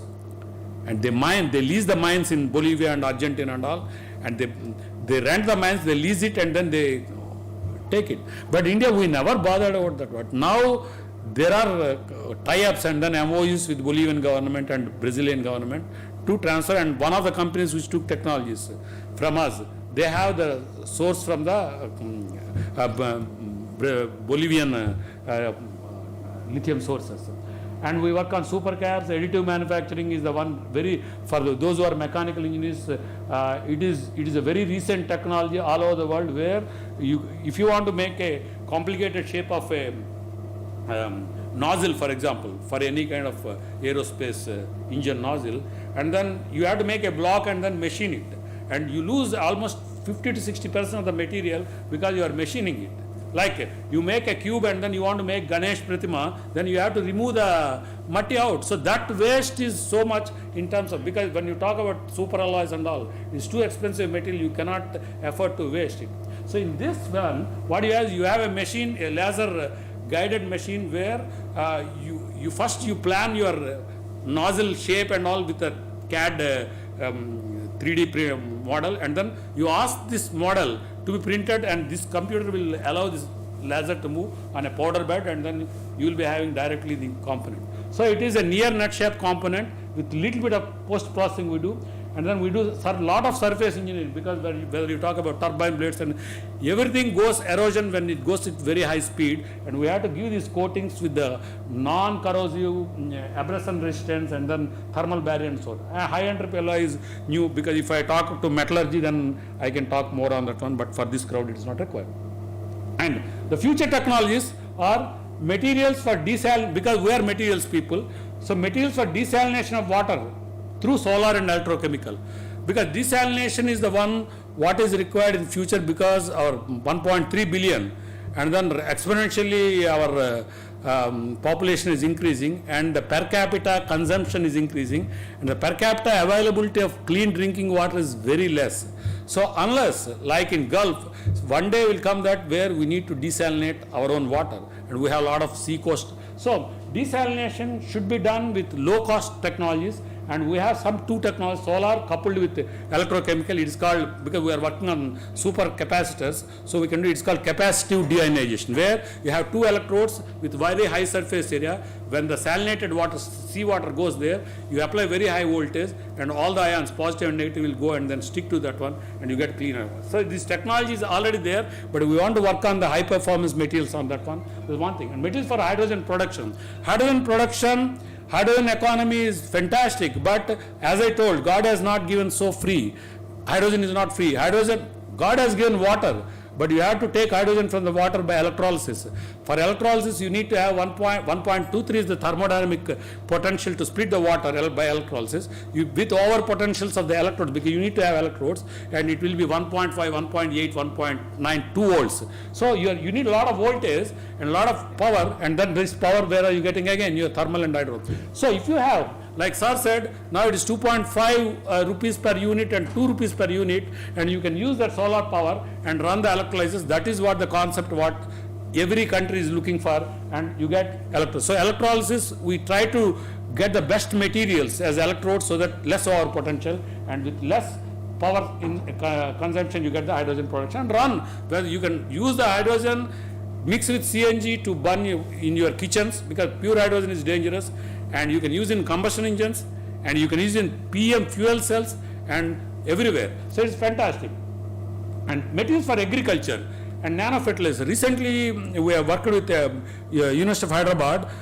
When you use fertilizers like DAP or urea, what you do is the farmer goes and he just sprays everywhere, and the utility of this fertilizer to the plant is maybe 20%, 15%, 10%. Remaining all we just go, and then the rain comes, it washed away, and then your soil, I don't want to talk so much on that one, but there is a lot of waste, and then phosphates when you talk, and many of them are being imported because we don't have enough. So what you do, DAP is diammonium phosphate, right? So what we did is, we wanted to see whether to plant needs very small amount, because it cannot take more than, like you take, when you take the tablet, your body only takes very small part of that, remaining all will go. So it's the same case there also, plant also cannot take, but the farmer just dumps so much on that. And if you can make nano fertilizer, then your consumption will get very less, means very small amount of this fertilizer, DAP, nano DAP. So what we did is, how to make it nano. So we have made that one by cryo milling, because when you mill, it's a soft material. When you mill it, you cannot mill in normal milling, because it only just gets flattened with the soft material. In cryo, when you take it to liquid nitrogen temperature, it becomes brittle. A rubber tube, if you put it in liquid nitrogen, you can make powder, because it becomes brittle. So we do the exactly same thing with this fertilizer, and we made it nano, and the University of Hyderabad people, they found that it gives fantastic results with very small amounts, and that came in ACS journal, and then now the companies are afterwards. But very recently, last week, I think our agriculture minister says that nano DAP has to be produced in the country, and he wants plants to adopt. Now we want to see how to do the cost-effective production of the nano. You may say that nano is dangerous and toxic, but nano fertilizer, which is soluble, because urea, DAP, and they are soluble actually. So in that case, nano is not a problem, and nano inorganic is a problem because it doesn't dissolve. So this is my favorite slide, where I always show that the scientists stay here, where they do the invention and do the small experiments at TRL 1, technology readiness 1, 2 level, where you do a small experiment, then show that they're fantastic. But they forget, they publish a paper and forget, and they go to the next one. You make one chutney and then go to the next chutney and publish papers. But one chutney you take to the chutneys restaurant level, then that's not so easy. Why? Because you need a lot of efforts to make it in a large scale with the same taste, right? But you can make always for 3 people, you can make 10 chutneys you can make every day and impress your husband and your kids. But you impress the public with the same chutney for 100 people. Impossible. My wife gives up. She says that you do that, then we go for a patent and then we start a chutneys restaurant. So that is what is the gap. People don't want to cross this gap. That's why I call it valley of death. That means you get tired with all that work. But rather you can do multiple. India has got beautiful knowledge base and then fantastic, so many publications, high rankings and all, but when you go this side, making the innovations, commercial launch of the invention, it is not there because people are lazy, including myself. No, I don't hesitate to say that one, but that is true. We say that our young population, average age of 30 years, and then 80% of engineers and all, but why we are not able to do that? What is happening to all our engineers? These engineers have to come, today is Engineers Day, they have to cross this valley of death. It is maybe because of the policy. No. Why ARC is doing? ARC doesn't have any policy. People have to do that. People have, if you come forward and tell your registrar or someone that I want to scale it up, and you write a project to DST. Now, 10 years back, I agree with you 10 years back, but now there are so many options. I see my people, lot of people, they don't know that there is a call from DST for, now today if you see, Water Mission has got a call, they ask for a call for Center of Excellence for Water Technology Desalination. Today I sent that call to my colleagues because they never know. I keep searching where are all them because I need to get the money. The thing is, suppose a scholar, if you take the example, the scholar always go behind the publication because they need that review at the last they need. You have to balance, boss. No, what I'm telling is, I'm not blaming. You are the professor. I'm not blaming the professor. Your duty is not to make technologies. Your job given to you is to train the student, to train the best engineer. The engineer who studies with you should be the best candidate. That is your responsibility. Then that guy, if my son becomes IITian, and I am most successful because I have created a son, and who is going to do wonders? If my son is becoming a roadside Romeo, then he is going to become an anti-social element for which I am responsible. I should not have kids at all. If I have a kid, it's my responsibility to make sure that the kid is useful for the society. That's what. So, in Japan, once I was assistant professor there. Once I was going in the taxi, that guy asked, "What is you? Where are you?" Then I said Tokyo Daigaku. Then while getting it, he said that I don't want to take money because you people have a lot of brains and this and all. So they respect so much people because they produce the products. So I tell you, you give some time to me for a few minutes. I'll wind up this talk. You keep listening only. So I tell you, when I was in school, differentiation when they teach, I used to get bored. Why the hell I should learn the differentiation?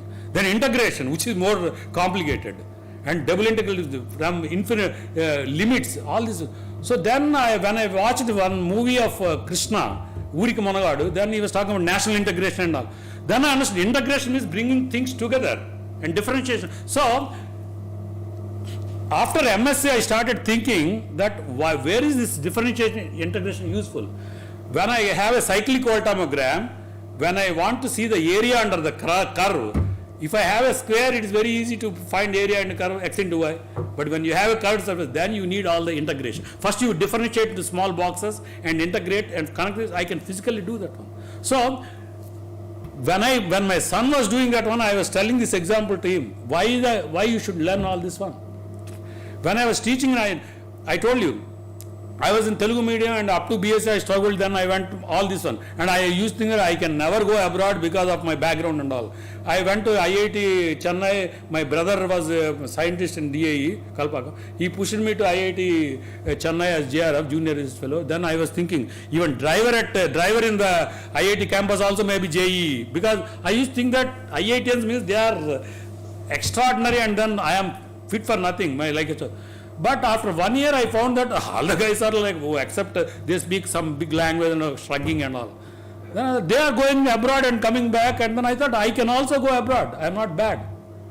That's all. I went 7 years. I was in Japan, and I was thinking whether I can travel a flight. And when I sat in the flight to Japan, first Singapore flight, and then the guy who is sitting next to me, I thought that all these people are rich fellows. Then when it's landing in Singapore, that guy asked, "Can you fill my form? Disembarkation card," because he doesn't know the English, because he is laborer from Chennai is going there. I thought, okay, first time I can fly. I am not knowledgeable. So all these things will come when you learn. So when I always like to go and give in the remote areas, local areas to give. I say that if I become director, you can become much better, right? Now I will complete. So this is what I am calling TRL levels. TRL means technology readiness level, where universities and all they do at 1, 2, 3 up to the research and proof feasibility and publish papers. But you have to go beyond that one when you are a research, like our institutes or some institutes where they have the mandate of that one, and you have to do it at system level and demonstrate. Then the private sectors come. That's what we do. And for example, I give you example. Many people know we make nano silver at the laboratory level. My students did it. Then what we did is we did it scale deep up to 15 liters per batch level, and the CEO of this company, he was watching that. Then he took the technology because it gives the same property as this, and then he started putting the parallel reactors, and there is a plant there, and now it's a commercial one, and the product which is coming out of the companies like Color Plus, Wrangler, they take the suspended put. This is a nano silver for antibacterial textiles for not to give smell and all.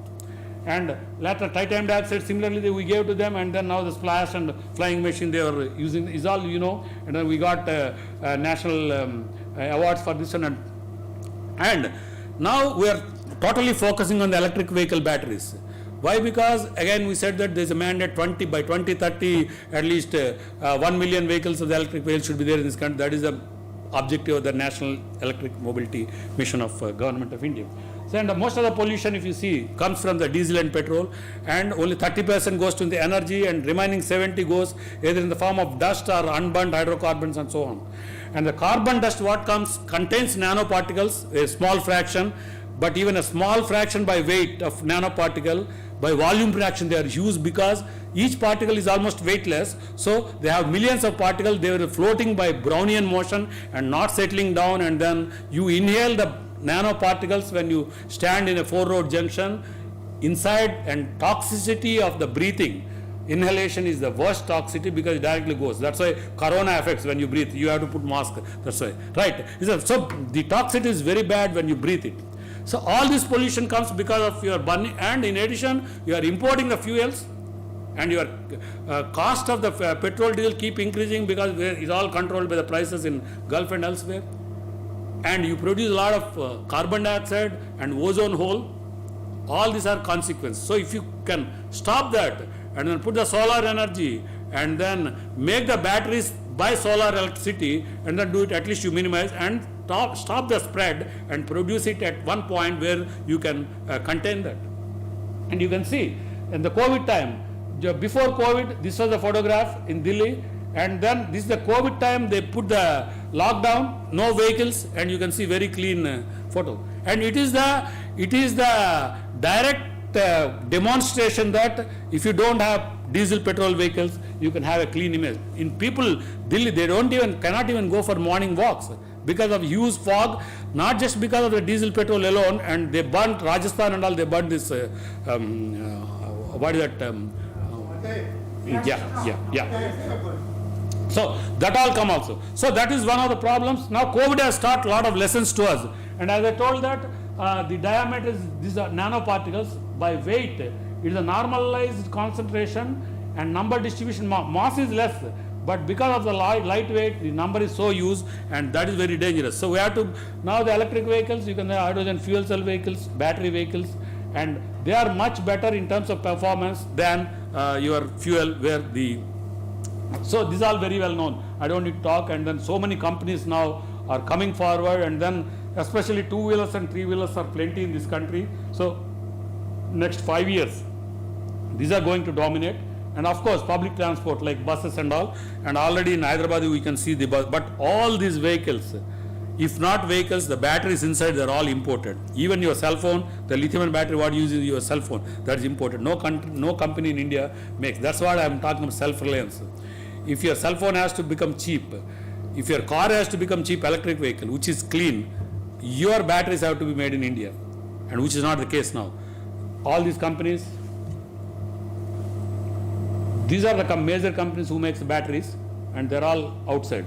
Your Amar Raja and Exide and all, they make only lead acid batteries. Now they're coming actually forward because government is giving subsidies, and a typical battery inside you have the layers of, you have one layer of cathode separator, and it is wetted with electrolyte, anode, and then you roll it like a jelly roll inside and put it in the can. Now it is in can. So inside, if you open it, it is like a big ribbon of anode, ribbon of cathode, ribbon of separator. They are rolled and then sealed. But what you put on the anode and cathode is a current collector of aluminum or silicon copper foil, and then on that foil you put the material in the form of a Dr. Blade film. So the material, what is this material? It's the powder. You have to make the powder and make the slurry and then coat it. This is what is inside. You have the anode, and similarly you have cathode, and that you are rolling. So the key, 30% of the cost of the battery is this powder. And powder making is no one is making in India, and we are the people who made and demonstrate that we can make in kilogram quantities and just transfer the technology to these Hyderabad companies, and 4 more companies are ready because there will be a huge potential for lithium-ion batteries in this country in the next 10 to 15 years. So we make our materials and then make sure that we are on par with, we make kilogram quantities and on par with the imported. Stroda is Japanese ARC, you can see the green in terms of stability and all. And then we transfer this technology and lithium, similarly other materials, and we are also cost-wise, we are less than the commercial, this Chinese one. So the cost is at kg level, but once they make it the tons level, it will become further down. That is the attraction of that one. So every time we make sure that our devices work in actually running some of the, whether it's a light or a fan or something with some loads. And we also see whether the lithium-ion batteries is, as I said, lithium, there is no lithium in India. So down the line, 10 years, 20 years, 30 years, 40 years, your lithium is no more there, and then the cost will go very high because demand and supply, and you need more lithium, and then you don't have. This is exactly like oil.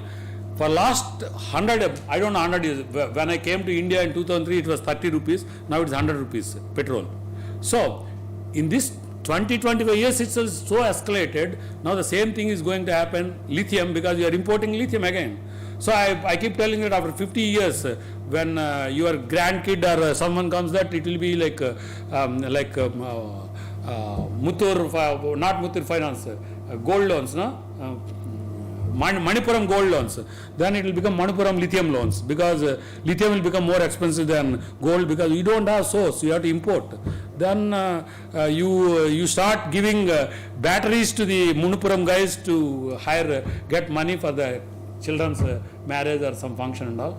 Gold is no more value. So if you want to avoid that one, you have to go for alternate technology. One of them is supercapacitors, where we have the electrodes with very high surface area, and epsilon A by D, A is the area, you keep increasing with the nanoporous nature, and then both anode and cathode is only carbon and no lithium, nothing else. You don't need to import. How do you make carbon? You burn any material. You take your shirt out and then burn it. If you burn in open air, it becomes like ash and then it disappears. But if you burn in nitrogen atmosphere, it becomes carbon. Your carbon t-shirt, you can wear it actually. So if you burn it, nitrogen. But you need high surface area. What you do is you etch the surface with KOH, it's called activation. Then you make nanoporous carbon, which is the electrode, because carbon itself is conducting. So we do that with bio waste, like we did it with jute sticks. Jute stick is waste. We did it, and then we show that it's almost like graphene kind of carbon. And HPCL has got a lot of waste of petroleum coke, and we converted petroleum coke into activated carbon, and we demonstrated. And first time we demonstrated, these are all first I want to show. These are see, jute stick and all we converted, and then we are much better than the imported. Maxwell is the American company, which is a world renowned company, and we are much better than that one. We are ready with the technology, and first time in India we are comparable with Maxwell, and then with a better performance. And no one else, people make some 2-3 CMET and all they make, but they can make only 150, 200 farad. I am talking about 1200 farad, for which a different kind of technology. And some of the machines also were made by our own fabricators, so that your machine cost will come down. And we did all this is a pilot plant, and now we are ready with technology for this. And we're tying up with some companies for the technology transfer, and we demonstrated those supercapacitors into a bicycle and show that it is a no battery and just supercapacitor with carbon inside, and this cycle will run. And we also want to put it with the lead acid battery coupled with this supercapacitor, so that the battery life will increase in the hybrid mode. And we got award from Professor C.N.R. Rao for the Nano Innovation Award, because most of these battery materials are supercap materials, graphene and all, they're all nano materials. So then in the pandemic, what we did is, when the pandemic started, we don't have job. Then DST keeps asking, what are you doing sitting at home? So we started working with HCU and some companies, where we want to see whether UV kills bacteria, UV also kills the virus. UV disrupts the membranes of all these microorganisms, and this is very well known that many of the virus gets killed, and in your aquaguard and all you have the UV tube. So if your UV tube is not working, then you are a problem. And even your UV tube is working, you have to change once in 1 year at least, because the lamp may be on, but the UV get full of scale of the water, because UV gets heated. When the water goes, water salts will get deposited on that one, and your UV light really does not go to the water. So you will get the contaminated water. So be sure, I keep changing every 6 months, because it doesn't cost much. So UV almirahs where we can keep, so we have these almirahs already, they are commercialized. Mekin's company, they did it, and you can put all the files, all my files before it comes, they will go into this cabin, and then 2 minutes only, then take it out. And this is for the hospitals and all, where you can run this one once the patients go, so that all this place will become clean. And there is a company who wanted this in shopping malls and airports. They wanted the baggage to be decontaminated, and we put UV chamber and then did it, and they are even exported. So all these tea products are actually commercialized during this pandemic time. And that time someone asked for the promotion of science, they asked me one slogan: technology should be society, time and nationally relevant and nation specific. If some technology is fascinating for America, it need not be good for us, right? Tesla car we don't need with so much, because we need a Tata or a Mahindra car with batteries is enough. So and technologies related to public health care is need, because this is the time where you need to, because otherwise there was no, people are dying because lack of oxygen. Then people say, again we have started importing the oxygen concentrator that time, right? But they, within no time they make concentrators. And then what we did is, still people are, so in Japan I saw that people make copper. Copper kills COVID also, actually. There is a proof with ACS magazine, if you can see, copper disinfects the COVID. So that's why I use copper bottle, because copper, always you will have some copper ions when you put in water, or like in silver. For children, kids and all, you give it in silver, no, because even you don't wash it, the silver ions will kill that one, and then especially in rice sambar, it will be more effective because more acidic. But copper is more ions it will give, because it's not non-noble. And then copper ions, they kill virus, disinfect. So these Japanese, they put a copper mesh on the normal mask. So what we did is, we made nano copper and put the center layer of the mask is the copper coated DST only asked us, because after seeing the UV, you make any PP or mask with the disinfection. So then we did it, and then these are the masks, and you can see the copper particles on the fabric, and then we got this mask done with our tailor, and then we presented. Now what we did is, even what we want this to go to the very low cost, because we don't want to make money, we don't want to make patents and all. So we started making on the hosiery cloth, banyan cloth, because banyan cloth it sticks very well, because when you put on banyan cloth single layer, so what I need is, you make N95, but N95 you don't need to throw, because whenever you have in a crowd like this, you just take it out and then put that one, so it covers whole surface, and then it doesn't allow any this one, and you don't need to wash, because it itself will kill the virus. So when you are in a 1 week travel, just keep it that one and then keep wearing it. Whatever mask you wear, you put it on that one. If no mask, you put this on also, nothing will happen.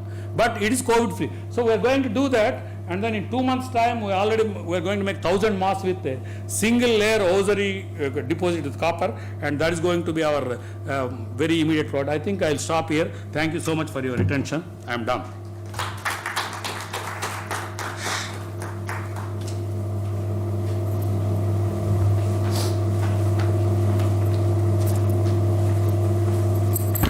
Any queries? Sir. Sir, it's very interesting talk. One point is you are raised about this now e-mobility because of electric vehicles, and without it's not a sustainable solution. But now you are later, maybe as you already said, maybe down the years, maybe 20 years down the line, 50 years down the line, where we find the lithium is not there, and then we'll back to square one. So the problem is shifted from the pollution to some other problem. Oil import to the lithium import. Lithium. Yes. So what do you think? Where is the lacuna in this? Is it not a lopsided policies of the government? No. See, one is the lithium and battery concept came because we signed the Paris agreement. So immediately we have to quickly comply with that one. That's a little. But if you see today if you go around the search, CATL, always China is much ahead of that, because the moment someone says lithium is dangerous, immediately they will start non-lithium. Sodium ion battery, as good as lithium ion phosphate battery, is ready with CATL.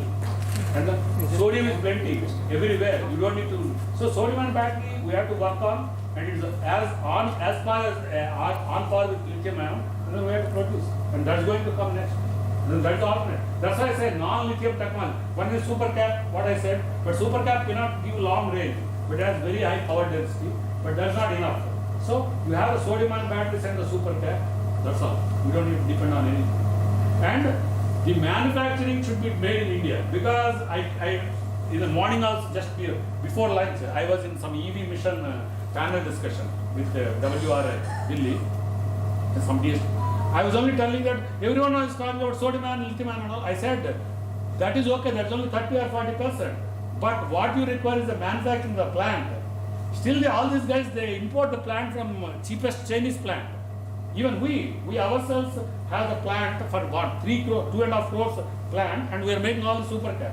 Although I said it's cheap, it could have been much cheaper provided. Luckily we forgot only one component in that. If you give me 1 minute, because this is the time you should. What component? This one, sorry.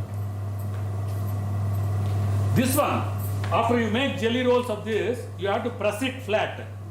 And then this machine, we didn't know that, because in battery technology they don't use that. They put some tabs. This is a laser welding, tab welding. So what I did is 60 lakhs. We forgot, without that the plant doesn't run. So I asked our students to get some videos of this flattening machine from Chinese and all. We got some videos, and I got a fabricator. I showed to him. I said that, can we duplicate it? 2 times, 3 times he failed, and finally, whatever this one you are making flat, you can see that it is as good as the imported one, because we get the imported actual finished one and we reverse engineer, and then see whether we are on par with every component. We see whether we are on par with 1-to-1 component. So it is only 3 lakhs. 60 lakhs has become 3 lakhs. If I have money, because the DST gives money, if I know that this is required, I would have got. Why should I spend this much time for that one? But it's good that we forgot. And so this morning I was telling, 60% of the cost of your technology of battery or system, they say that business model, It's a global economy. So wherever it is cheap, you must buy it. So no one bothers because the businessman wants money. He doesn't care whether it is Indian. No one wears this flag. They don't care. Any flag will wear as long as it gets money. So this 70% is cost is going because of the plant. You make biryani, and biryani you always worry about how to make the rice of making watches or some device, we can claim a ownership on it. It is not like a service situation like if you watch Lagan movie, you can just see, forget it. You can't take any ownership on it. But if you are buying a watch, if somebody steals from you, you can always claim, see, I have a bill and I own it. That is because a distinct serial number is there written.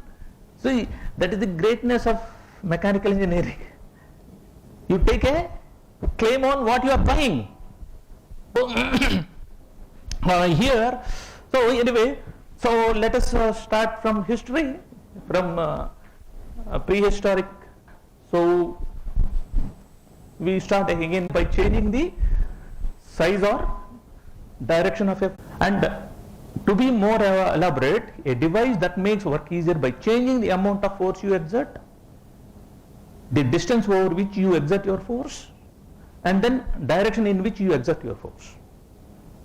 So you take any mechanical device, any complex machine, like launching a James Webb interplanetary telescope, which is a much greater version of Hubble telescope. You take James Webb telescope, they are using so many novel technologies of mechanical engineering. It has helped them to fold, how to fold a 40 square meter solar collector into a small volume of that can be put on a satellite. Not satellite, the rocket. You should fold it, and again it should have shape and size. So anyway, so for this, in fact, util device, it is fundamentally involves a combination of these 6 combination of devices. And fortunately, most of you are familiar with this. That is, any lever, wheel and axle and pulley. Like for example, sir, there are Mayan civilization. They don't know. Around 2000 years back, they don't know wheel and axle. But still they could manage. But wheel and axle is an important way to simplify. They were using only sliding planes, inclined plane, like that. Similarly, wedge, screw, like Archimedes screw. You remember Archimedes screw? Normally we use it for putting 2 things together.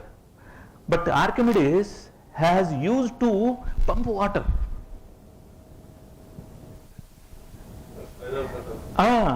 Spiral type of. So that can move the earth also. That is the beauty of lever.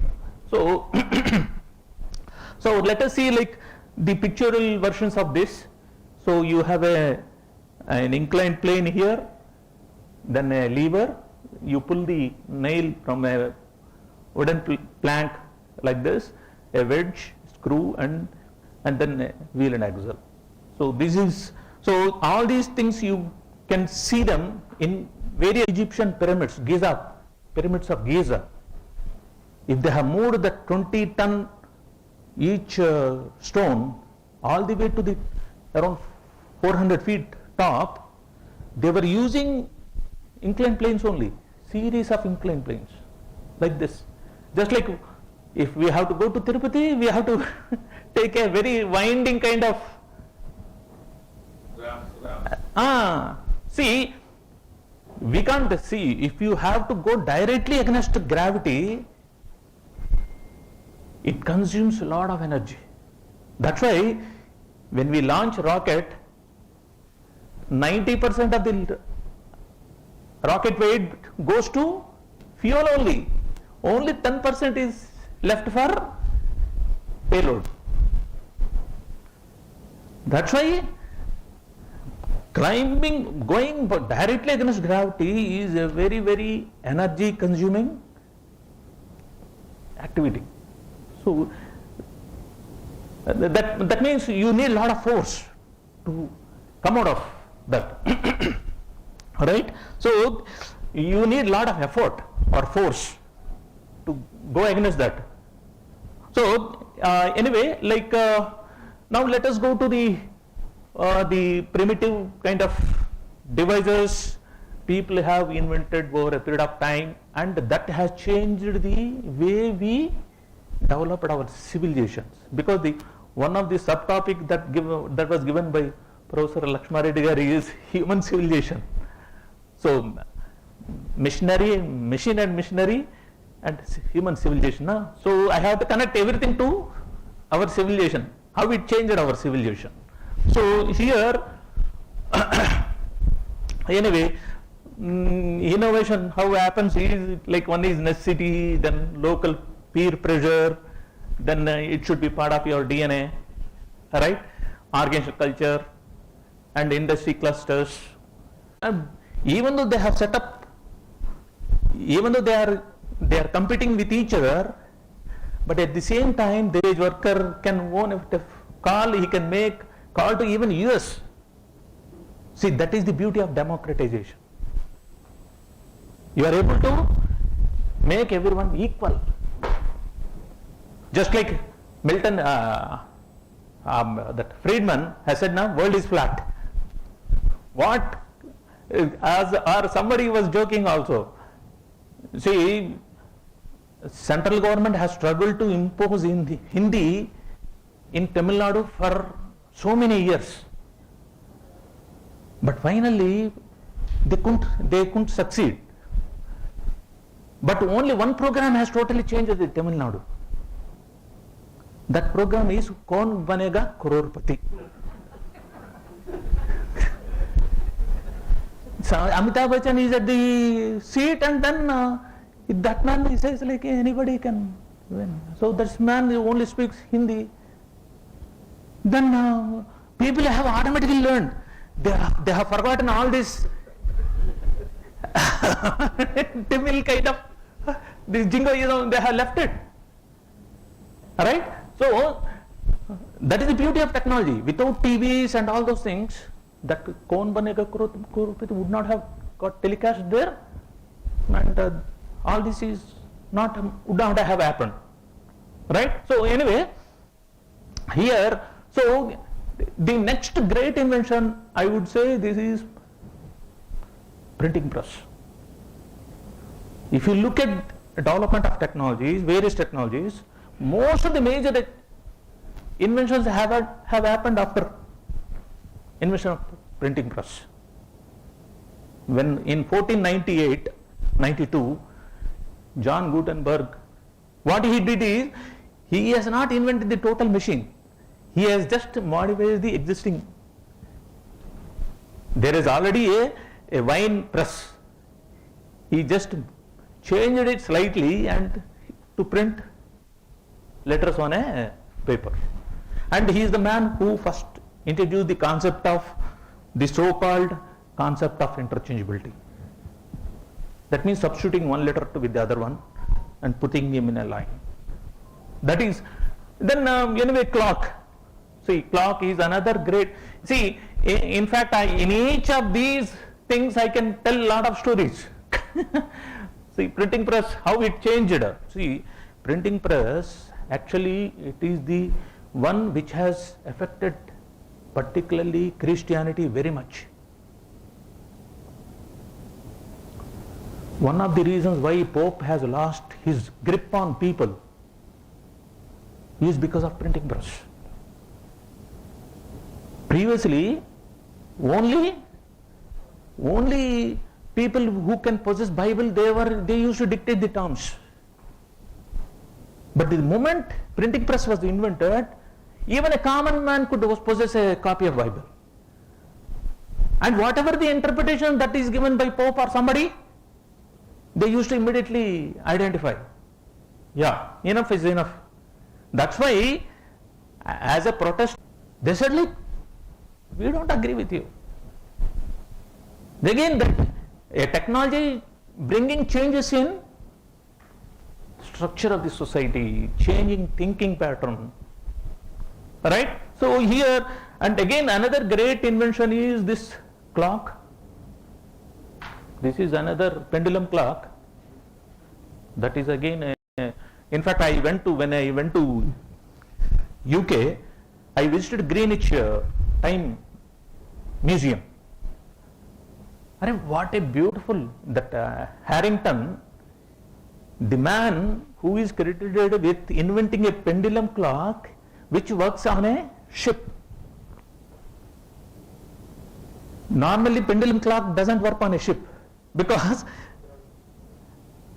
pitching, yawing, no, the pendulum, it loses its to pendulum movement. So for that, Harrington got £1 million in those days. And that £1 million is worth the money because from then onwards, Britishers have totally dominated shipping navigation. Occupying so many islands. They have come to India. Because till that time, people were never sure like what is the, how far they are from the Greenwich Mean Time. But the moment they have, every ship used to have Greenwich Mean Time and then local time. They could compare time zones and say like we are here. Because in the middle of the sea, another great invention which changed our, and then flying shuttle. So this flying shuttle is another great invention in the textile making. This is, oh, this is not displaying, huh?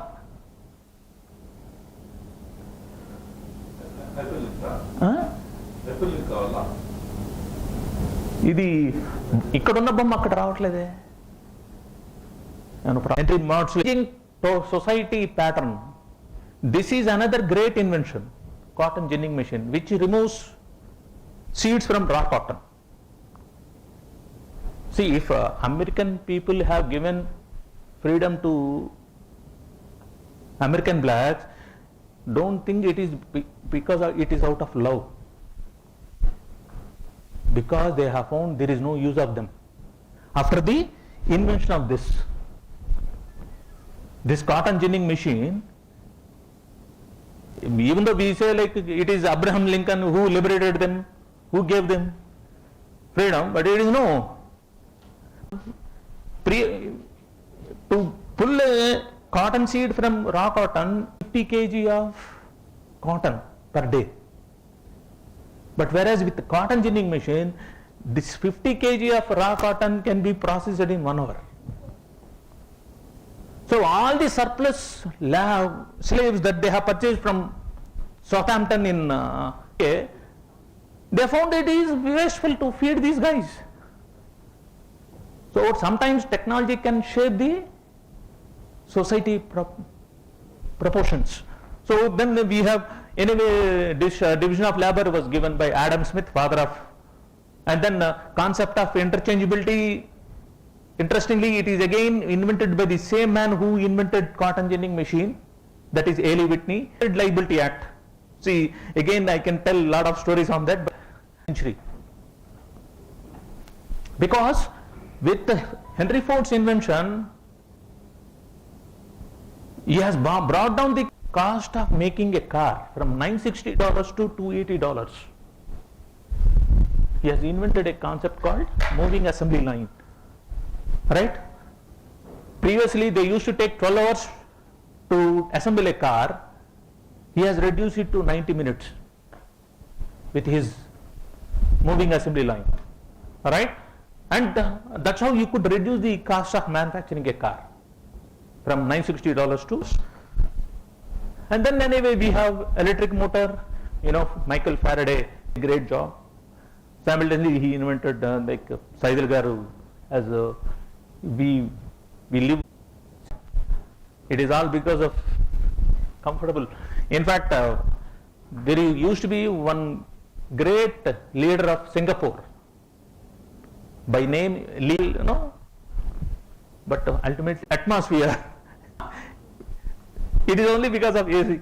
So then aircraft Wright brothers, these are, anyway, they did a wonderful job. Now the entire aircraft engine, because of that. And then we have PC, personal computer. So, Steve Jobs, the man who invented the personal computer, he created wonders. If you have, even though personal computer, it might have been invented by a world-changing kind of technology. Like now, in future, if you want to set up a colony on Moon or Mars, people are saying that is the only alternative left for us.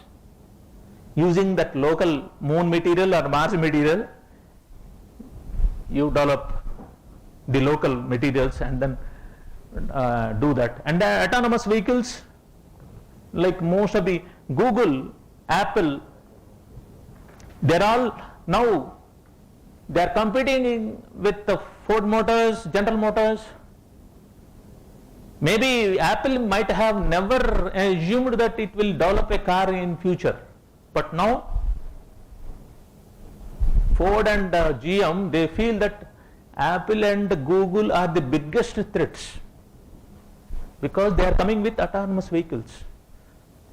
Anyway, Tesla is already there to create matters worse. And then we have James Webb telescope, which I was mentioning. Unfortunately, there is a problem with the showing. Otherwise, this is a very revolutionary kind of device, telescope. It seems we can see the birth pangs of Big Man with this telescope by reading the infrared radiation coming from the initial.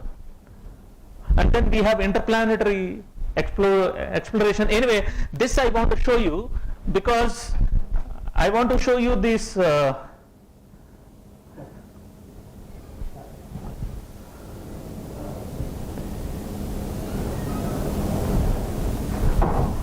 interplanetary sorry. See, for the first time in the history of mankind, we have sent an helicopter on Mars. We have sent an helicopter to Mars called Ingenuity with 1% atmosphere of Earth. They could make it fly there. Are some of you are following that Ingenuity? No, they have taken along with Perseverance. In the belly of Perseverance, they have sent the helicopter and then they made it to fly there. In run out like that? A video. Don't worry. Don't worry. But anyway, like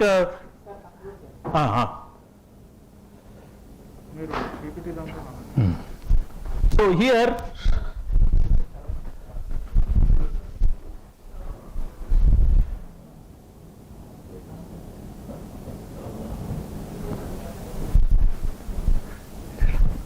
good.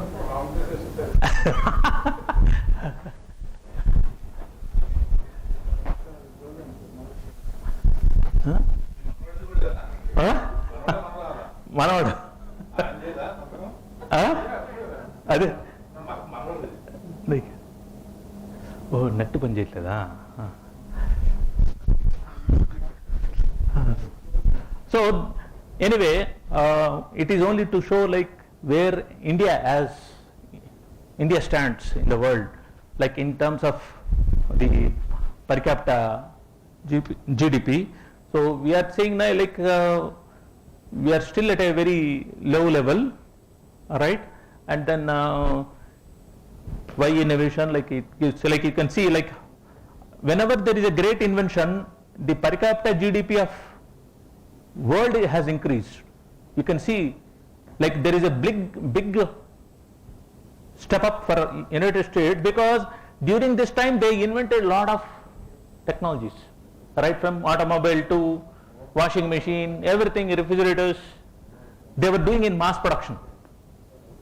And then we have rising tide, and then gross national income, if you compare, say as per 2020, we are at 87, Switzerland is $87,000, whereas India, we are at 2,000. In fact, Bhutan is better than us. And then anyway, so anyway, Afghanistan is at this place. So this is only to give a relative standing of India as a society, where we are standing. So, so we stand at 143rd rank, and then Afghanistan, anyway, it is worse. Anyway, it is now the most worse kind of situation. Right, and then so these are some of the readings. I think I will close it with this. Okay. Sorry for taking a bit of time. Yeah. Thank you.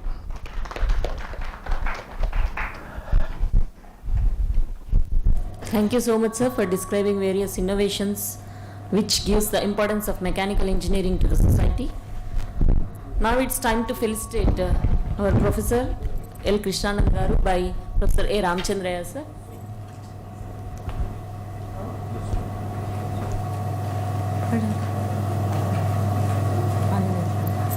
Okay. Sir, I request Professor Anjaneyulu Garu to felicitate Professor Krishnanand, sir. Sir, Krishnanand, sir, please come on to the dais.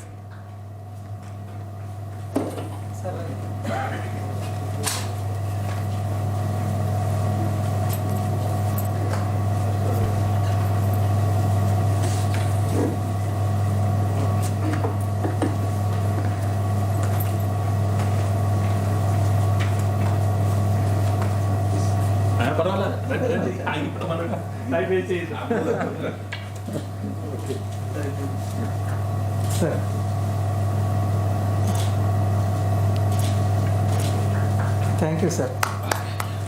So we'll break for Okay. Then now we break for tea. After that we have one more offline lecture and then 3 more online lectures. Thank you so much. We break for 10 minutes.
Sir, please be seated.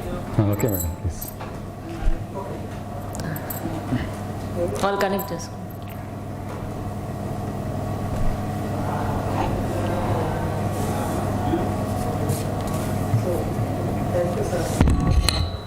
Welcome back for the session again. Now we have with us Professor L. Anjaneyulu, Professor of ECE, NIT Warangal, to give a talk on electronics and communications, how people got connected. So already Professor Anjaneyulu sir is on the dais. Let me introduce him briefly. Professor L. Anjaneyulu is currently the head of the Department of ECE, and until recently he was Professor in charge of Center for Innovation and Incubation, MOUs and IPR cell of NIT Warangal. He did his MTech in ECE from REC Warangal and PhD also from NIT Warangal in the area of radar signal processing. In 90s he worked for Institute of Armament Technology DRDO Pune and then worked as senior staff scientist at Helios Software System Madras. After spending about 6 years in defense research, he joined back NIT Warangal in as regular faculty in ECE department. He has good experience in strategic electronic warfare systems and currently handling research projects from defense and also projects and development of virtual reality and mixed reality systems from Ministry of Mines. He served in various administrative roles at NIT Warangal such as in charge of Internet and Telecom, member of Institute Master Plan Committee, nodal officer of NK Network, etc. Maybe mobiles. Core member of Rashtriya Avishkar Abhiyan. He led several community service initiatives on ICT tools education for the rural youth, police personnel and rural girl students, etc. Currently, he is also professor in charge of engineering projects in community services, projects and innovation garage. He is a fellow of Institute of Engineers, fellow of IETE and member of IEEE and a fellow of International Association of Engineers. He is a popular speaker on science and technology related topics among school and college education circles. So he is another eminent faculty of NIT Warangal who has been contributing his expertise to the society a lot. With this brief introduction, I request Professor L. Anjaneyulu sir to go ahead with his talk. Thank you, sir. Thank you, madam.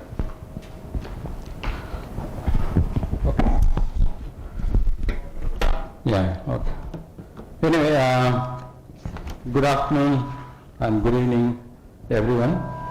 I think I'm the last batsman for today. Okay. All right. Anyway, I'm not using any PowerPoint presentation. Though I'm going to talk a little more about technology, but I'm not using any technology for the sake of time. And also, I know that 20 minutes time slot is, in my opinion, is only for oral talk and for discussion, not for the detailed PowerPoint presentation. Maybe I don't think I will be taking even 20 minutes time also. I'll try to complete very quickly. For about initial 5 minutes, I'll talk on the impact of electronics industry on human life, followed by maybe how people are connected. We know the impact of electronics industry on our daily life is very significant, in fact, in all walks of life, starting from a rickshaw puller to a hi-fi business magnate.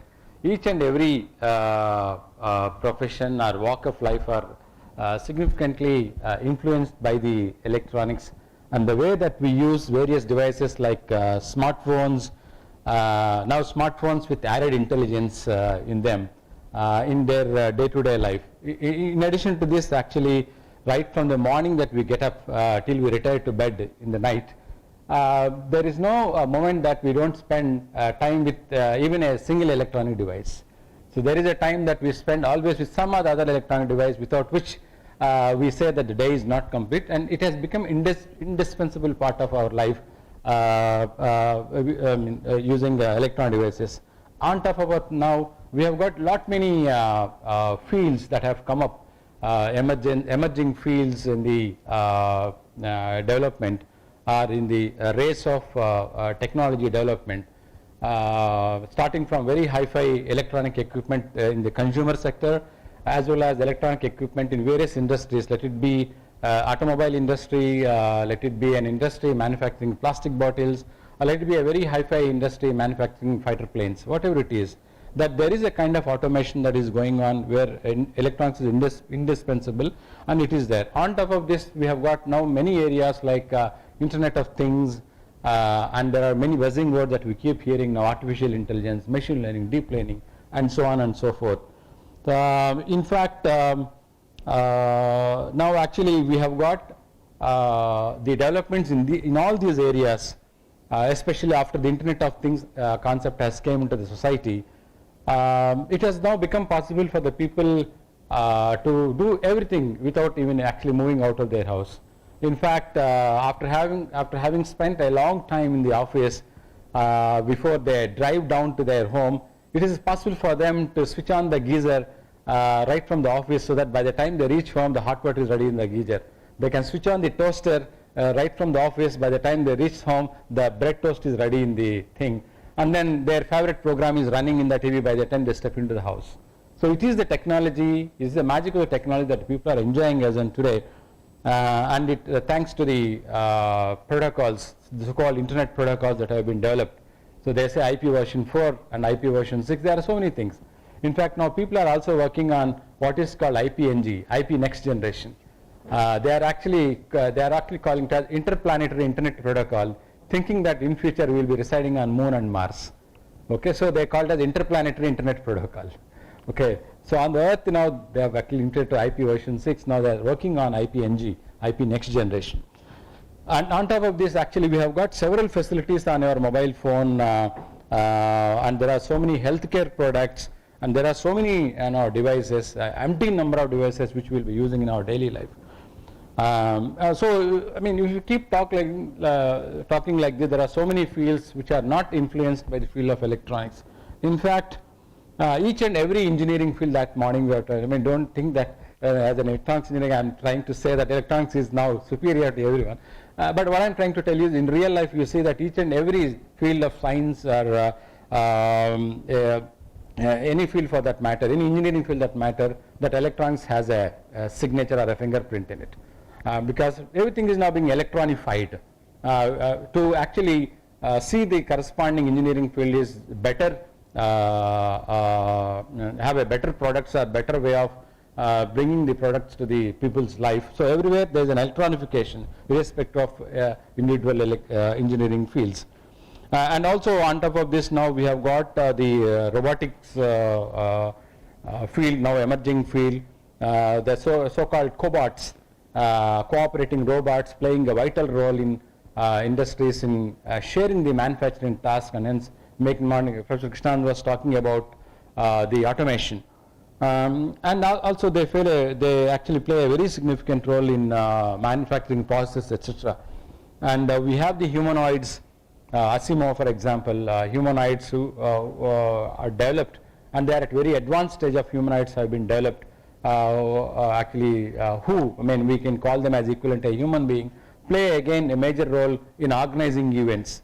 The hotels are run by humanoids, games events are run by humanoids, and things like that. Football is being played by humanoids.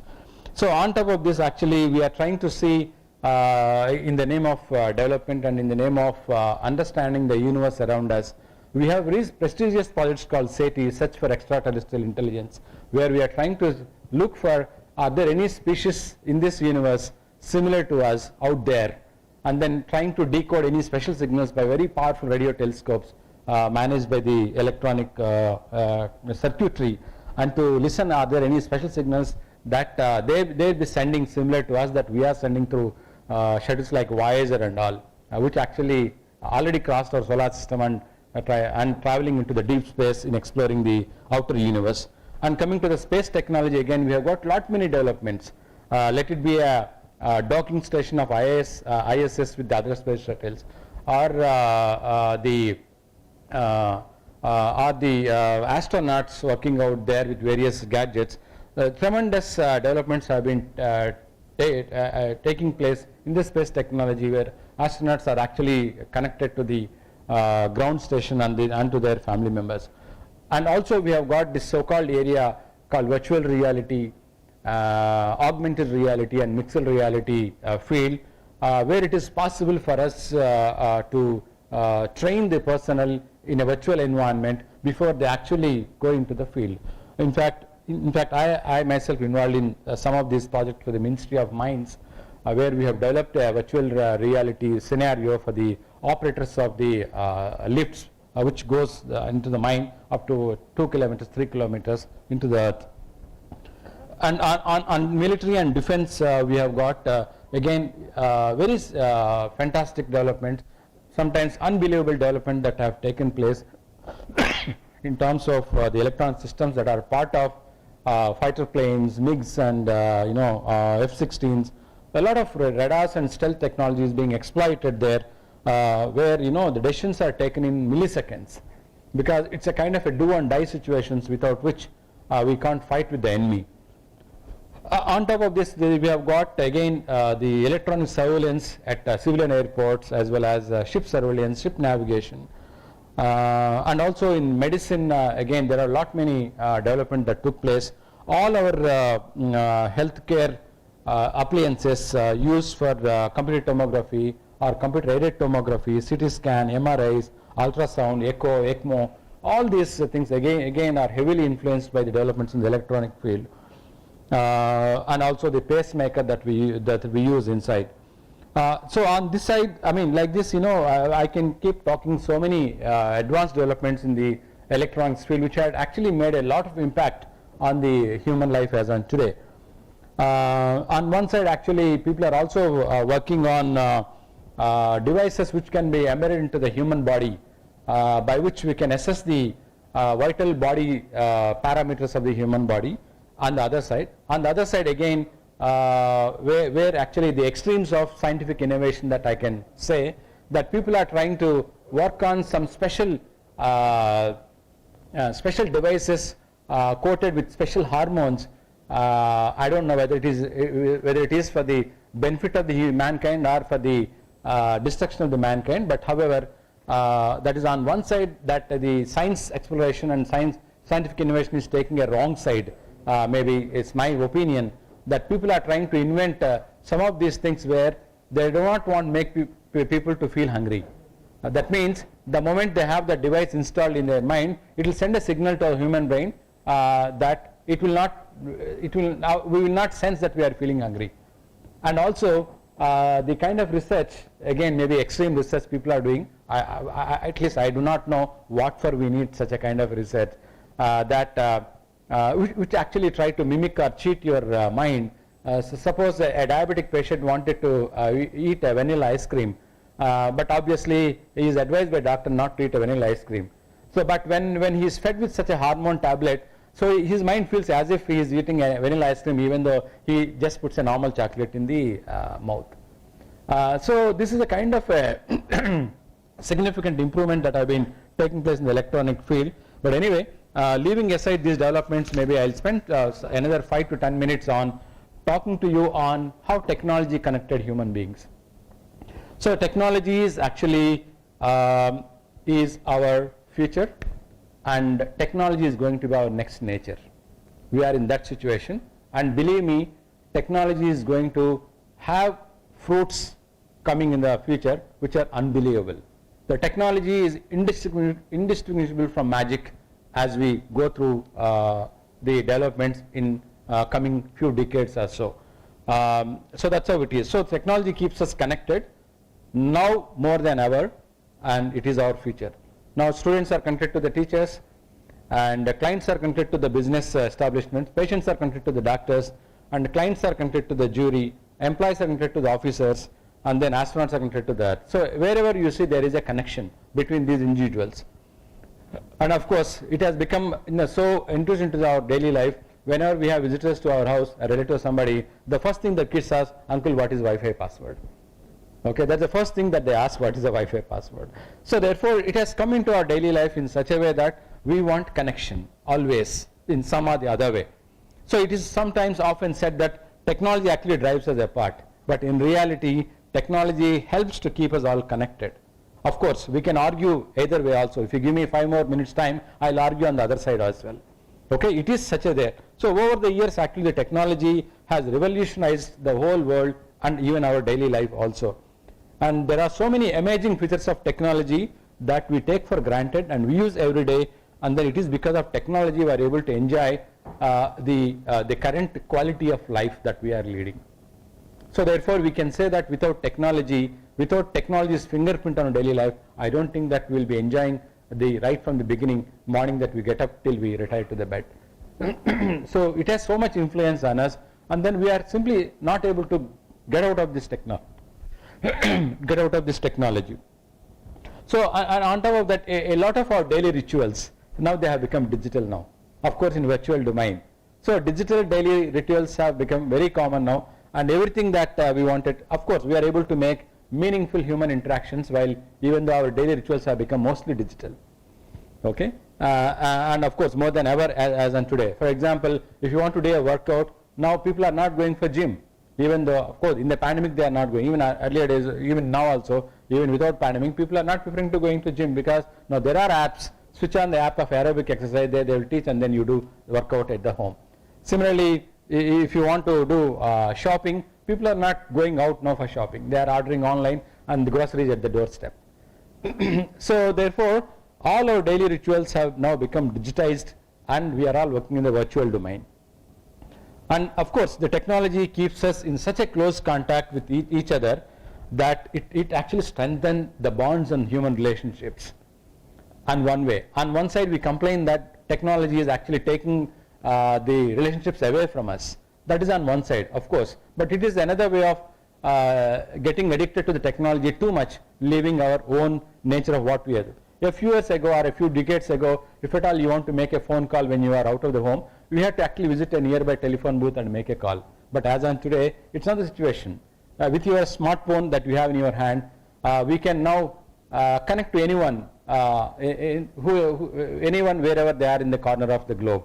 And the device that we carry here, many times people call it a stupid device. Okay, it has got everything now.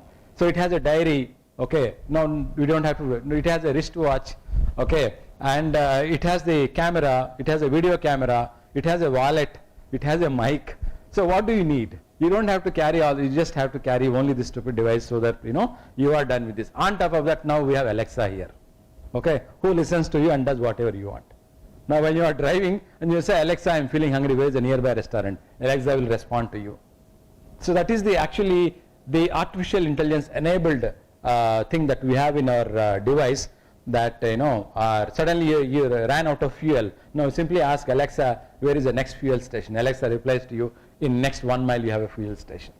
So it's that kind of environment that we are doing, what not, everything that we have in this device. And then and then we have witnessed now starting from several generations of communication, starting from 1G, okay, where people had to carry big telephones with them, though they are wireless. Then we got second generation, then third generation we used 3G phone. Now today we are using 4G phone, and 5G is already in the market, and then 6G is promising a hyper connected future. And then once 6G is in the market, then we will be carrying a mobile device, not of this size, but the size of a visiting card. A size of visiting card, size and shape same as a visiting card is your 6G telephone. It means to say that if you don't have a space in your in a pocket, you can fold it, you can roll it, and then do whatever you want. And that's a kind of 6G phone that is going to be in the market in next 10 years down the line. And it is going to promise us the hyper connected future. Hyper connected future means all that I have talked about so far in terms of electronic development, virtual reality, mixed reality, augmented reality, all is there in your 6G telephone. It means to say that if you want to talk to your daughter, it's no more a simple video call where your daughter appears on the screen. It is you simply keep a 6G phone and project it onto the wall. You see your daughter in 3 dimensions on the wall, and then talking to you in virtual reality mode. That's what actually 6G is promising us, and then we only have to see. Now it's only a few seconds away that we share photos, videos, and whatever, anything that way. So therefore, over the years now, the connection has become so strong between the human beings that we actually moved from talking to each other over a landline, which is noisy, creepy, and sometimes you also hear the secrets of others on the landline. Many times that due to the crosstalk. Now we have moved from the situation to seeing each other, looking each other, and exchanging emotions, and while talking to each other. okay, on a simple WhatsApp video call. And it's also in the reach of each and every person on the earth, okay, including the poorest of the person. Other day when I was traveling in one of the traffic junction, somebody asked me, now I'm not commenting actually, they have also learned new ways of asking money. So the person comes to me and then tapped my window and saying, sir, I want to send my daughter to school, okay, can you please help? Instead of asking 10 rupee, he's asking, I want to send my daughter to school, can you please help? Okay, because it's the way that, you know, that it's a kind of heart-touching kind of a thing. Instead of asking, please give me some 10 rupees. But you said, I want to send my daughter to school, obviously as an educated person, our heart actually feels, and then anyway, I have given. And then after some time, I crossed another traffic junction where another person came and asked me, see, when the first person, when he asked me, in addition to the money, I gave some 100 rupees. I also have got some white notebooks in my car. So I gave the notebooks, so please use those notebooks for your daughter. When I crossed the next junction, another person came to me and then he tapped the door and said, can you also please give me a few notebooks? Then I was wondered, how come you know that I gave the notebooks? Then he sent me, my friend, he sent me on WhatsApp your card number. Okay. So, so he directly approached me and said, I have your card number in WhatsApp, which I sent me. So therefore, what I'm trying to tell you is that this is what actually we mean by technology the fruits of technology have reached the poorest of the poor in the society. Now the WhatsApp is, once upon a time, video call is a very expensive, event. Now a video call is actually at a throwaway price, now reachable to even to the people below the poverty line. Now no one is interested in painstakingly typing messages on a mobile phone. And for the same cost of 10 paisa of SMS, now for the same 10 paisa I can make a video call at the same cost. So that's a kind of a connection that we have now, technology is giving us, and then we are done with. On top of this, now we have social media, and then we know that social media has taken up so much. Okay, of course there are negative sides anyway, I will not talk about on that. But I know social media allows us to keep in touch despite of any distance. Because as we grow, as our children grow, the families get actually, actually I set my time. Okay, I set my time. I'll just take 2 more minutes and conclude very quickly. So now, as children grow up and as we move to the other places, whether it be a work-related issue or a school change, or we migrate to other place, or a overseas assignment, and when husband and wife are working at different places, all these loved ones are missing their family members. And then a mother sees a daughter maybe once in a month or once in 2 months. But actually, because of technology now, all the relationships need not dwindle and die. Because now we have got technology where every day we can be in touch with the family members, and we can have online, and we can really see each other, look each other, and that's a connection that the social media has brought us. So therefore, irrespective of the distance, now they are all connected. So regardless of the location, wherever we work, and any kind of message are transferred, whether it is a video, audio, or a photograph, whether the person whom you are sending is next to you or on the other part of the globe, it is at the same time the things will get reached, and that's how you are connected. And then it's even beyond social media. Even the person that you are trying to reach is not available. Now you have this voice message, and you have where you say that, okay, whenever you are online, please call me back, something like that. So therefore, now the connection has become so strong that we are able to maintain relationships beyond from the rooms to the towns to the countries. And it is such a thing. And especially in hard times like this, we know how important the vital technology is in our life, and then we keep connected. In fact, thanks to the technology, we can now attend all kinds of social activities, even though we are distantly separated. Starting from birthday parties to a very high-end video conference, we can now attend virtually. And of course, on the other side, if you want me to comment, now people have come with a digital puja.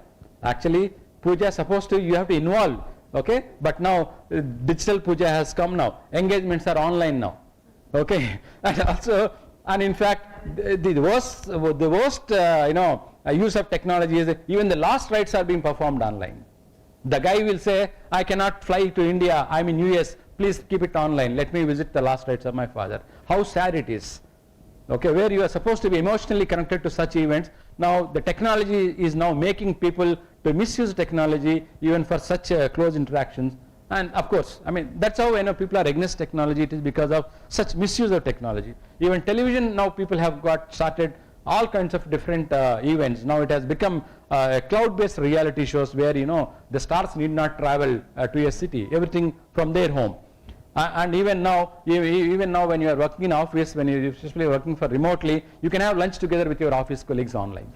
Okay, and also the concerts, music concerts are now it's not physical, not due to pandemic, even otherwise also, because they want to cut down travel costs and also setups, everything. Now people can Instagrams and then YouTubes, everywhere the concert is going online. And technology also helps and connects the co-workers in an office space. Okay, even though they are located at different places. And one more thing is that now the people who cannot participate physically now also can participate online from anywhere. And then co-workers can work on same kind of a platform at the same time without actually duplicating the work. And if there is an emergency also can be attended online. Apart from this, the technology also, apart from the existing relationships, now new relationships are coming down. Now sometimes for people who take it as a time pass just to chat, now they are actually coming with a real relationships. Of course, some will work out, some will not work out. That's a different story. But amidst isolation, that social isolation that we have, especially in the pandemic, where people are going through such a kind of a loneliness and isolation.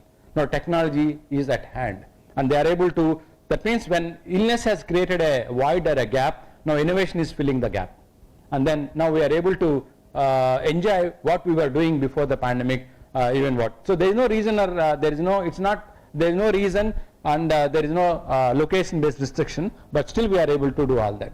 In particular, when you have these cloud-powered platforms, it has become everything now. Okay, so now the difference is very little whether you talk about connection across the street or across the country or across the globe. It all become, everything is at your fingertips.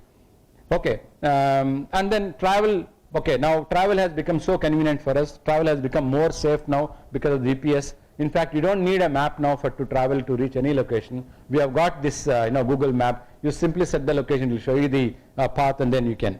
Apart from this, technology also connected very significantly the senior citizens, which was not there earlier, because senior citizens they feel so lonely at their home when their children go for work.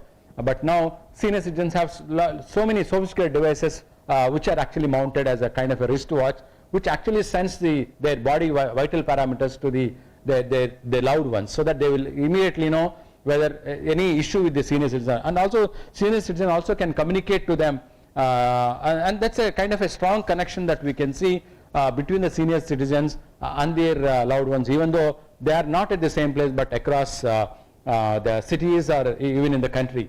And there are so many companies now which are actually developing such high alert devices which can be worn by the elderly people at their home, and so that they are being monitored continuously by the doctors as well as their family members. This is a significant connection that we can see between the family members and the senior citizens at the house. And apart from this, senior citizens also now can use sophisticated hearing aids, so that now they can talk easily. Earlier they used to, if at all they want to express, because of their hearing inability, they will even though sometimes that when other person respond, they can't hear because of their, now with the hearing aid, sophisticated hearing aid, now they can respond and also talk very nicely to their loved ones. This is another very strong influence of how people are connected by such devices. And of course we have got many options for payment now, and we don't have to even we don't have to worry about suddenly you remember that you forgot your wallet at home.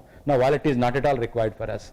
So like that, there are so many things by which people are connected always in so many ways. In fact, there are so many things that I can talk, at least next 2 hours I can talk. There are so many things. The only thing is that the future technology is sure to transform our lives in unbelievable ways, as I just mentioned. It is very indistinguishable from magic. The only thing is that now we should be able to balance ourselves on the negative effects of the technology, and technology abuse should be stopped.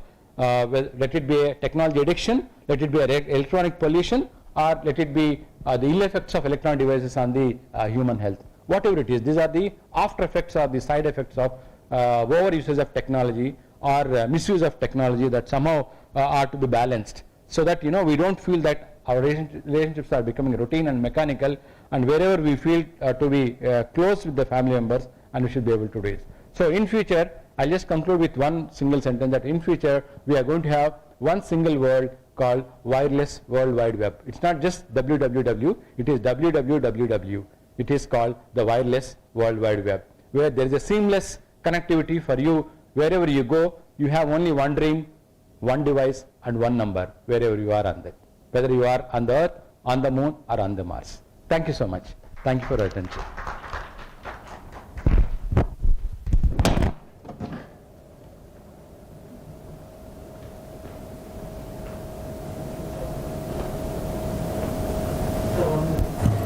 Thank you so much, sir, for wonderful information about the technology, how it is ruling the whole world. So definitely there are consequences of this. Negatives are there, but the responsibility lies on us how to make use of it positively. Thank you so much, sir, for the wonderful information. Now I request Dr. Professor Shiva Sharma, sir, to felicitate our Professor Anjaneyulu, sir. I thought you were going to give me a chance to ask questions to him. Yeah, sorry, sir. Yeah, please, sir, sorry. Actually, I have one question. You narrated the both positive aspects, ill aspects of the technological development. But now, having seen that, is it not the responsibility of the engineers who are creating this gadgetization, how it is affecting the society? Possibly now, without taking what is its influence on the society, we are as an engineers, we are developing this technology and then throwing it into the society. It is fine, to some extent it is. But then, what is the ill effects of this on the society? Is it not the of course, it is a philosophical question, but is it not the responsibility of the engineers who are producing there, so that there should be these bad implications of this technology also to be addressed to some extent? Yes, sir. Actually, I have two answers for it. One is like similar to that somebody manufactured a gun. It actually means that gun has to be used in the right way, not to misuse the gun on somebody else. So therefore, it is up to us how best to use a given product. And the second thing is to some extent, for example, the addiction to technology, especially the teenagers getting into technology. There are tools and there are provisions available in some of these applications to set some time level and also to set some levels of usage. So that way, by limiting the screen time as well as going through different levels. For example, if I give a smartphone to my kid to be used for only school level lectures, but the kid is using for playing games and all that. That is one thing which I can address. So that is one example I am giving you. It has been addressed by that setting a level of usage in the smartphone, saying that only the school related things only will open, the game side will not open. Again, at a different, let's say between age 1 to 5 or 5 to 10 or 10 to 15, at different age level there are different levels by which I can set the controls. They are so-called parental controls that we have on all these smart devices. That is one way, one example I am giving you. Yes. Similarly, there are similar such things available for each and every aspect of that. But ultimately, when it comes to misuse of technology, there is something called a cyber law that governs. I am talking about which is against the law. But again, cyber laws actually varies from country to country. For example, in our country, cyber law, according to cyber law 2000, whatever is allowed in US is not allowed in country. But we have access to what is allowed in US. So it is because these vary from country to country. That is one actually is the issue that we are facing currently on the internet. Why certain things are not banned? Why certain things are not stopped at the geographical boundaries of the country? Why they are traveling through the huge network across the world? To some extent, there are provisions to control the misuse, but it is ultimately I don't know. Up to the user to User to appropriately decide and then use it. So one more thing, sir, increased standards of life. We are using many gadgets, electronic gadgets, lot of e-waste. For example, this year I buy a phone, next year one more phone, next year, lot of e-waste. Many mobile phones are like that, piled up at home. Then lot of e-waste is generated. Yes, for e-waste also there are worldwide standards. For example, WEEE is an international body which actually takes care of this e-waste, and there are some standards. Only thing is other countries are actually following regulations and then collecting the e-waste systematically, and then they are trying to recycle. But only countries like in our country where actually the political reforms are political parties, because other countries for somebody to become a political leader they should be very highly qualified, but in our country only this and this actually decides a political leadership. So otherwise, in fact, India is becoming used as a dumping yard for the dumping yard. Yes, there are actually very streamlined regulations to handle the e-waste, but only thing is it is up to us and up to our government to strictly follow them. Yes. It is leading to a lot of pollution. Yes, leading to a lot of pollution, of course. But only thing is that we have to, the government only can do it.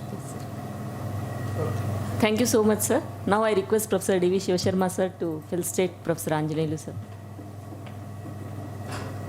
Thanks.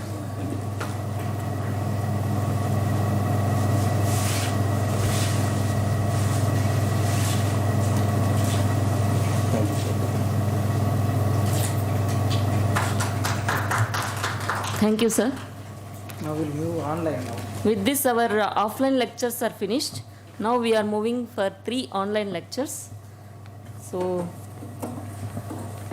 by this time we have covered electrical engineering, that is EEE, mechanical, ECE. Now we are going to hear from CSE also.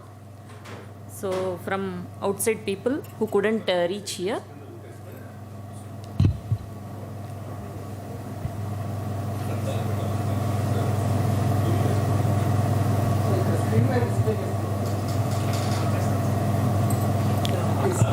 Ready uన్నా.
Good evening all. Now we are here for online lecture by Dr. Satyanarayana V. Nanduri. Welcome sir. He is a Chief Scientist, CSIR, Indian Institute of Chemical Technology, Hyderabad. Let me introduce briefly to the audience. Dr. Satyanarayana V. Nanduri obtained PhD in Computer Science and Engineering from IIT Kharagpur and MBA from XLRI, Jamshedpur. He worked close to 20 years in CSIR National Metallurgical Laboratory, Jamshedpur, before joining CSIR IICT in 2008. At CSIR NML, he was heading the supercomputer facility for process simulation, modeling and automation, which he established for blast furnace modeling studies. The real-time process simulators developed by him and his group at CSIR NML were successfully commissioned in iron and steel and Tata Steel Industry, Bokaro Steel Plant, Now Bharat Ventures, etc. One of the technologies developed by his group in material characterization at CSIR NML has received the CSIR Best Technology and Altaker Best Technology Awards. Dr. Satyanarayana is presently the Head Department of Energy and Environment of CSIR IICT. Under his leadership, the department has been earning over 30 to 40% of the total revenues earned by CSIR IICT for the last 3 years. In association with his departmental colleagues, he is coordinating leading industry and government-sponsored projects related to clean coal technologies and waste valorization technologies worth over 20 crores. Dr. Satyanarayana has been mentoring the Business Development Group of CSIR IICT. Under his mentorship and due to the business development strategies devised by him and his group, the institute could double its industry earnings in 3 years' time during 17 to 20. Dr. Satyanarayana is a member of several committees of CSIR, CII, DIPP, Nanotechnology Mission, DST, Central Paper and Pulp Research Institute, Ministry of Electronics and Information Technology. He was actively involved in the preparation of several technical reports for those bodies. During the last 10 years, Dr. Satyanarayana has been working towards nurturing startups and incubation centers. We are inspired by your outstanding achievements, sir. You are really befitting speaker for this National Symposium on Engineers Day. And now I request Dr. N.V. Satyanarayana to deliver his talk. Over to you, sir. Sir, please unmute, sir. Yeah. Yes, sir.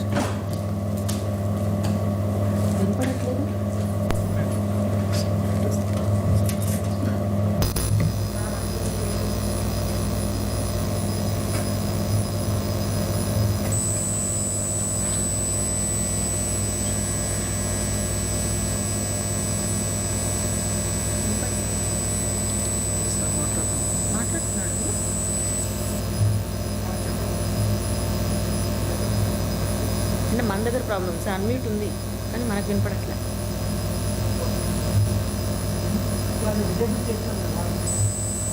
ఇక్కడ voice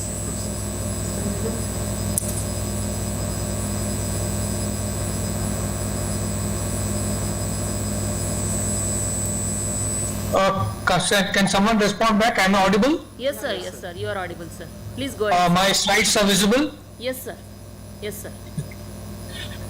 Thank you, and let me greet you all for the Engineers Day. Thanks to the outstanding engineer, Sir Mokshagundam Vishweswaraya. He has created a platform on which the engineers and scientists, technologists can meet together and then deliberate over some of the national challenges. Okay. So, as one of the challenges of India, I've been asked to talk about the chemical and pharmaceutical industry, research and society. Okay. It's not just research, but then what does this research finally do to the society? Okay. So I have organized my talk in four sections. First, of course, I'll talk about CSIR and my own institute, what we have been doing it for the chemical and pharmaceutical industry, and also for the society as well. Then I'll talk about, the chemical and pharmaceutical industry, global and national perspective. We do say good things about what India has been doing on the chemical and pharmaceutical front, where we are in the top 10. But then what are we doing when it comes to the greenhouse gas emissions? So that's the third section that I'll be talking about. And then finally, I would like to conclude by giving, few posers. I'll not say I'll be giving you solutions, but then the solutions must come from all of us. So I'll be talking about some of the posers that we need to put forth for ourselves and then try to find solutions. So that's in the last section. So first, I'll talk about CSR and CSR in the Institute of Chemical Technology. Okay. Well, CSR has been there at the forefront of research and engineering, okay, coming out with various products in diverse areas, right from aerospace engineering to chemicals to petrochemicals to energy, electronics, okay, instrumentation for over close to about 8 decades. And the Honorable Prime Minister happens to be the president of CSIR, which is a society. And he had some very good words to say when CSR celebrated its Platinum Jubilee, the 75th years. So this is what he has to say, that CSIR had this talent and infrastructure to conduct world-class research, okay, in several areas. And if you just go through it, almost we cover everything that scientists would like to do, okay? Right from agriculture to aerospace, biosensors to biopharmaceuticals, drugs to deep sea explorations, microbes to mining, roads to robotics, and then so on. Okay? And we at IICT, we have been trying to carry forward whatever the national mandate is, and we have oriented our research in 6 areas. First, of course, is the affordable healthcare. Then we are looking at sustainable chemical industry, agriculture, food and nutrition. We are also into advanced materials. But then more than all these disciplines, what we also like to give back to the society is in terms of providing adequate clean energy, and while producing this energy or coming out with good products in healthcare or sustainable chemical industry, how do we also respect the environment? And that's precisely the reason this clean energy and environment groups have been put together, so that whatever is the outcome in terms of technologies or research from the institute, we always keep it in mind: are we consuming less number of resources, that is energy, and are we harming the environment? So these two become the fundamental points on which we orient our research whenever we come out with something new. And we have been there for more than 75 years, and a good number of products have come from IICT, be it in healthcare, where very recently the COVID vaccines and other things have come out. I'll speak about that. I have a slide on that. And in agriculture, we have a very large industry footprint. So at one point of time, about 50% of the Indian pesticides were manufactured by Indian Institute of Chemical Technology made by us. Okay. We are also into food and low-cost edible oil technologies. So here, let me go back and then say that we try to, whatever we make, we try to make it in a very environment-friendly way. So we have actually come out with an environmental-friendly way of treating rice bran oil. So about 50% of the Indian rice bran oil production comes from this technology. And we are also conscious of our area of research in energy. We always try to come out with clean coal technologies, and also how to valorize the waste by converting it to energy. So we have over 60 biodigesters plants that have come out of IICT, and one of them, in fact, has found a mention in made by Pradhan Mantri in his Man Ki Baat. And of late, what we are trying to propose is that coal should also be used as a chemical. Looking at the abundance of coal that we have in India, so we are trying to make or project this concept that coal can be used as a chemical. Okay. And we are also into strategic sector, where we try to make fluorine-based chemicals, which try to reduce the ozone depleting technologies, by alternates to ozone depleting technologies. And in terms of human resource development, I think I need not say much, because you go to any chemical industry or university, you'll always find one of our alumnus over there. And in keeping with the national mission, we are also into Atmanirbhar Bharat, be it bulk and fine chemicals or APIs. Okay. Now, what are the contributions of CSIR in the pharma sector? Because we have been talking of pharma and chemical industries. I'll not stress much upon chemical industry. Here in these slides, I'll try to talk more about the pharmaceutical industries where we have made the contributions. So you look at the generics, where there's a freedom to operate. We have made several generics. You name a disease, and then we have generic for that. Then we also looked at, some patenting, some non-infringing routes for making drug molecules. So there are examples there I've written there. Okay, and then we are also looking ahead and then trying to see what are the patents that will be expired very soon. So before they expire, we try to make some chemicals, some of these molecules which can find ready use once the patent is once it goes off patent. And we are also into early drug research. So HDAC inhibitor is one of the our prized contributions. And to give you a snapshot of some of the generics that have come out of it, you have streptokinase, you have ciplazidovudine. This is also called AZT. This is a blockbuster drug made by Dr. Hamid, who's also known as the modern Robin Hood. So he was able to crack this with the help of IICT. He was able to commercialize the technology which IICT has made. And more than 6 to 10 million people have been treated because of the anti-HIV AIDS drug that CSR IICT commercialized by Dr. Hamid. Then we also are into oral contraceptives, Saheli, and also hepatitis B vaccine. So these are some of the contributions which have come from CSR, but many of the examples that you find here are from CSR IICT itself. Okay? Now, another short way of coming out with a drug is drug repurposing. So you have the existing drug, but then you tweak it little here and there, and then see that it is used for another.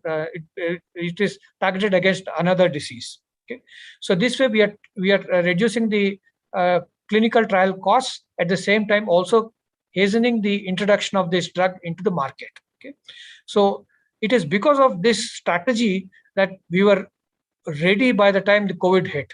Okay, when COVID has hit us, people are looking at remdesivir. We had remdesivir.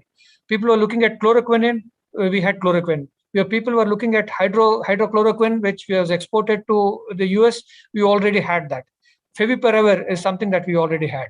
And not only that, in addition to all these drugs, which are mainly interventions of small molecules, of course, 2DG is also something that we have transferred. Okay, but another thing which is mostly talked about these days is the Bharat Biotech vaccine, Covaxin. So every dose of Covaxin has an adjuvant, about 9 nanograms, which has been made at IICT and then supplied. Now, of course, the technology has been transferred. So if you think of Covaxin, you think of IICT. Okay. So with this, I'll try to come and then cover what is the chemical and pharmaceutical industry from a global and a Indian perspective. Okay.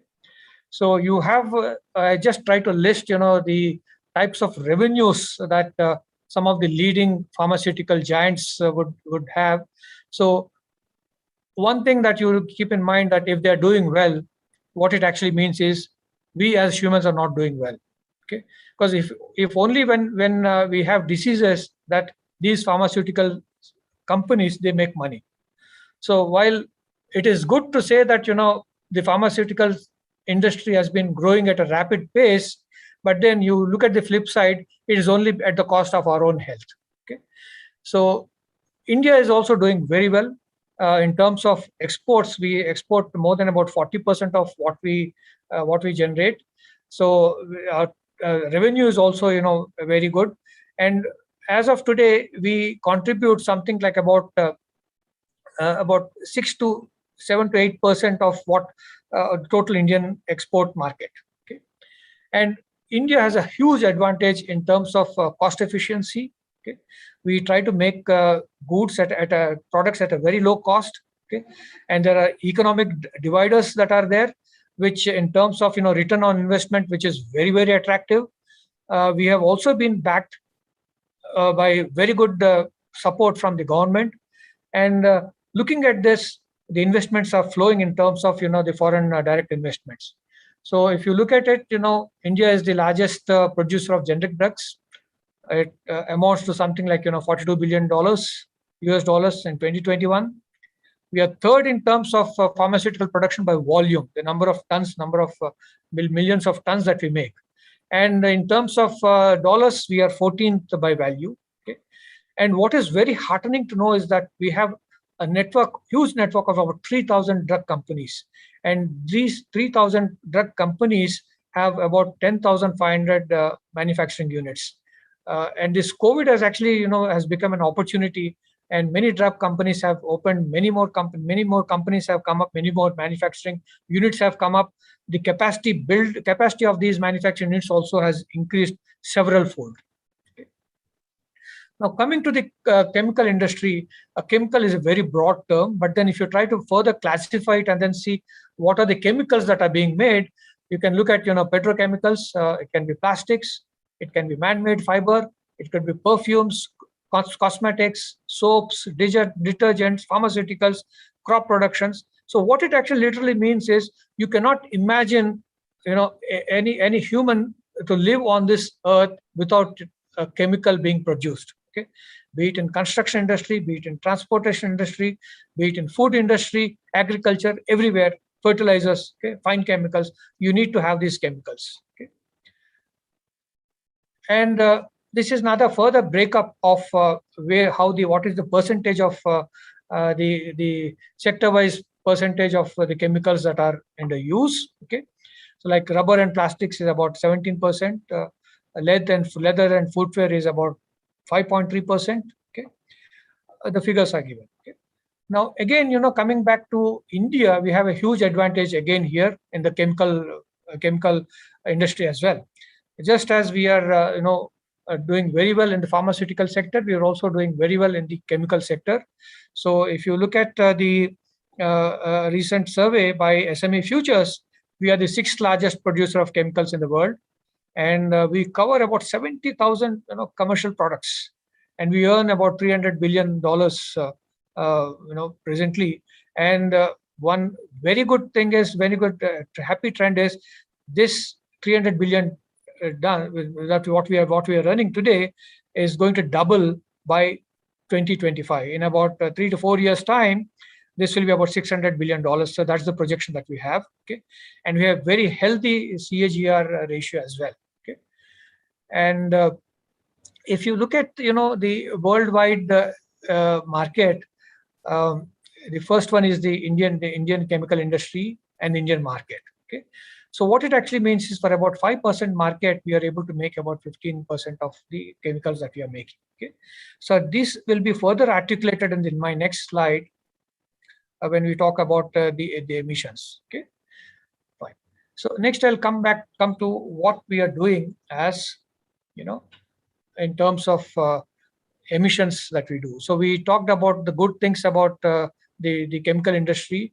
We also said that one cannot imagine a human to live without any chemical or pharmaceutical product. Okay, but at what cost? So it is at the cost of emitting greenhouse gas emissions. So the first graphic talks about the global greenhouse gas emissions. Okay, and if you see, energy contributes to a huge, maybe about 73% of the greenhouse gas emissions come from energy. But then when you talk of energy, you may very well say, fine, chemical or pharmaceuticals are not contributing to this. But then you are wrong. Okay, because any pharmaceutical industry, any chemical industry, they also need energy. Okay, so when you try to do the energy audit, the chemical industry, the pharma industry also have maybe about something like about 7 to 10% of whatever is the energy that is being consumed. Okay, so that the chemicals and petrochemicals and the pharmaceuticals, they contribute anywhere between 7 to 10%. Okay, so we cannot wash these out and then say that we are not polluting. But then yes, we are as a chemical industry, as a pharma industry, we are consuming energy, and that's also the reason the greenhouse gas emissions are being emitted. Okay, now let's look at what is the scenario in the Indian scenario in terms of the greenhouse gas emissions. Okay, so this I try to list it up to 2018. So as of today in 2018, if you look at the greenhouse gas emissions, transportation is the highest. It's about 13%. Of course, electricity and heat I have listed at the bottom because we all know. So other than that, which is about 41% in the form of energy that we are, the greenhouse emissions are coming out from the Indian market, but 13% is from transport. Agriculture is about 3%. So agriculture is also not left behind. Even through agriculture, we are emitting the greenhouse gases. Buildings, the industries about 34%. Okay. So with this, I'll try to come and then list out, some figures. Okay, on where do we stand vis-a-vis the US in terms of greenhouse gas emissions. Okay, because there's always a criticism right from the days in late 90s. USA has been trying to bring a lot of pressure on India, saying that our paddy fields are actually the culprits. And because of the huge cultivation that we do, we have the paddy fields that we have, methane is being generated, and we have something like about 20 to 30% of the global emissions is because of these emissions. Okay, so then CSIR has taken up this study under the leadership of the lead and DG. Okay, and then we have come out with hard figures, and then we proved to the world that we are hardly contributing compared to USA. Despite the number of paddy fields that we have, acreage of paddy fields that we are far, far less compared to the USA. So if you look at these figures tell you, how much is the carbon dioxide equivalent or tons of carbon dioxide being emitted into the world. Okay, so because of electricity and heat, so this is, you can say, the energy sector, the transportation sector, the manufacturing and construction sector. This is where the chemical sector actually comes in here. Of course, it also comes in buildings, the land use. So what is this land use? So land use is, the land that has been used as dumping ground for the waste that you generate. Okay, so they also contribute to the emission of carbon dioxide in tons. Okay, then industry, and then others. So if you look at it on the world side, we were generating about in billion tons, 24.79 billion tons of carbon dioxide was being emitted. Now in 2016, I have figures only up to 2016. You can straight away, make a better projection. One is 20. It is growing much more than what it grew in the first 10 years. Okay, so the first 10 years, if you see, it is only from 24 to 27. But then the next 16 years, it has grown up to 36. So the present figures may be anywhere between close to 40. Okay, so about 36 billion tons of carbon dioxide is what is being emitted worldwide. Okay, now what is it when it comes to the USA? Okay, the most developed country. So the most developed country presently, it is contributing to about 5 billion tons. It started with in 1990, it was 4.5, then 5.4, now it is 5.3. Okay, and what about India? India, we can always very safely say that we are contributing very little. Okay, so we are contributing only about in 1990 we were contributing only about 0.5%. In 2000 it was 0.86. In 2016 it is about 2.3%. So we can very well be very happy saying that we contribute only 2.3%, while our population is about something, maybe it could be about 20% of the world population. Okay, maybe more, but then we are only contributing to 2.3% of the global CO2 emissions. Okay, but then you look at the other side, compare it with US. US in terms of percentage of the global emissions, in 1990 it was 18.22% it was contributing. Okay, in 2000 it was 19.82, but in 2016 it made a lot of effort to bring down this percentage. So from 18% in 1990 it has come down to 14% in 2016. So they were able to come out with better technologies which leave a lesser carbon footprint. Okay, now coming to India, from 2.5% our share, okay, total share, percentage of share, we have increased to 6.29. Okay, in the first 10 years, it is maybe 1.2, but then later in the next 16 years, we have almost doubled. Okay. So this is where we now need to make a very conscious effort. Okay. And if you look at the global ranking among advanced countries whose GDP is in the top 10, India contributes to what is known as the social cost of CO2 emission. So the social cost of CO2 emission is calculated through some complicated mathematics, which I will not go into. But then, in other words, what it actually says is how much is the cost that a country needs to incur, okay, to reduce 1 ton of carbon dioxide emission. So in India, it is about $86. In USA, it is $50 per ton. And in the top 10 GDP ranked countries, we are the number 1. So our social cost of the CO2 emission is very, very high. So this we need to bring down. Next, of course, is USA. China, surprisingly, I don't know, it could be because of lack of data. It is one of the very well where the social cost of CO2 emission is much, much less compared to USA and India. Okay.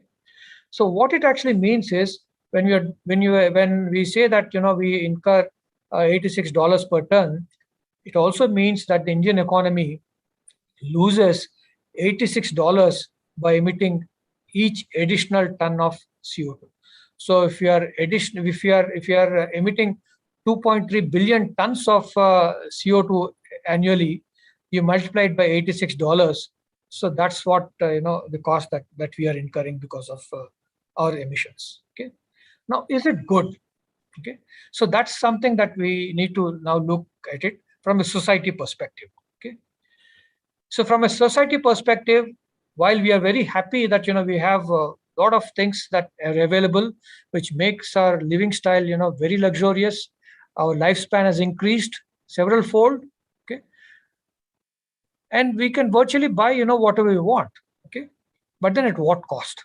So as the first cartoon shows, that a month's worth of groceries is somewhat equivalent to a month's worth of medication that you need to do. So if the lifespan has increased, if your living comfort has increased, is it at the cost of the medication that you have to undergo? Okay. And we must be very, very careful just to see that this balance doesn't tilt. Okay. It doesn't tilt rightwards. That is, your medication costs will become much more than what you actually earn. So that is something that we have to be very, very conscious. Okay.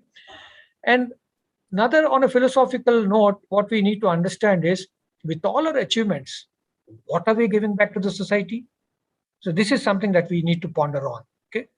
And will you be proud on one day and then say that, as this cartoon says, you come and tell your child, one day, my son, all of this will be yours. Okay. So what have you left behind? Okay. What you have left behind is, a severe big hole in the ozone. Okay. And you have made this whole world into a dump yard. Is this what you want to leave to your children? Okay. So that's the reason I put up, these few rhetoric poses. Okay. Who is responsible for polluting the environment? Okay. Is it the industries or businessmen? Is it their greed which is driving them to come out with, more number of products? Or is it the government which shuts its eyes and then says nothing when the industry men, abuse the world? Okay. Or is it society? Okay. So what you need to understand is, if these industries are thriving, if these businessmen are thriving, who's making them thrive? Who's giving them all those profits? Is it the government? Certainly not. It is the society. And who is the society? It is you and me. Okay. So that is something and it is you and me who actually govern the policies of the government. And once the policies of the government are put in such a way, then industries and businessmen, they also try to cut down, they come out with better technologies, the way US was able to reduce its carbon footprint. Okay. So that's something that the society, as someone who's living in the society, it is our responsibility to do that. Okay. Don't leave it and then say that it is the industries or the government. Similarly, you see the dirt around and then put up this question: who pays to clean up the environment? Now, you can point out a finger and then say that these industry guys, they are the ones, who have emitted the carbon dioxide or the carbon emissions, CGS emissions. Okay, they have polluted it, so they must pay for it. Okay. Or is it the government? Because you elected the government, so you want the government to do it for you. Okay. Or again, I'm putting back the question on the society. Okay. Like if you point one finger at others, there are three fingers pointing out at you. Okay. So the society is what, you and me. So we need to be conscious that to drive right policies and then see that the industry bend, okay, come out with clean technologies. Okay.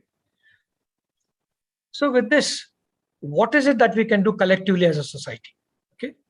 So we talked about the great responsibility that we as a society have. So what is it that we can do collectively as a society? Okay.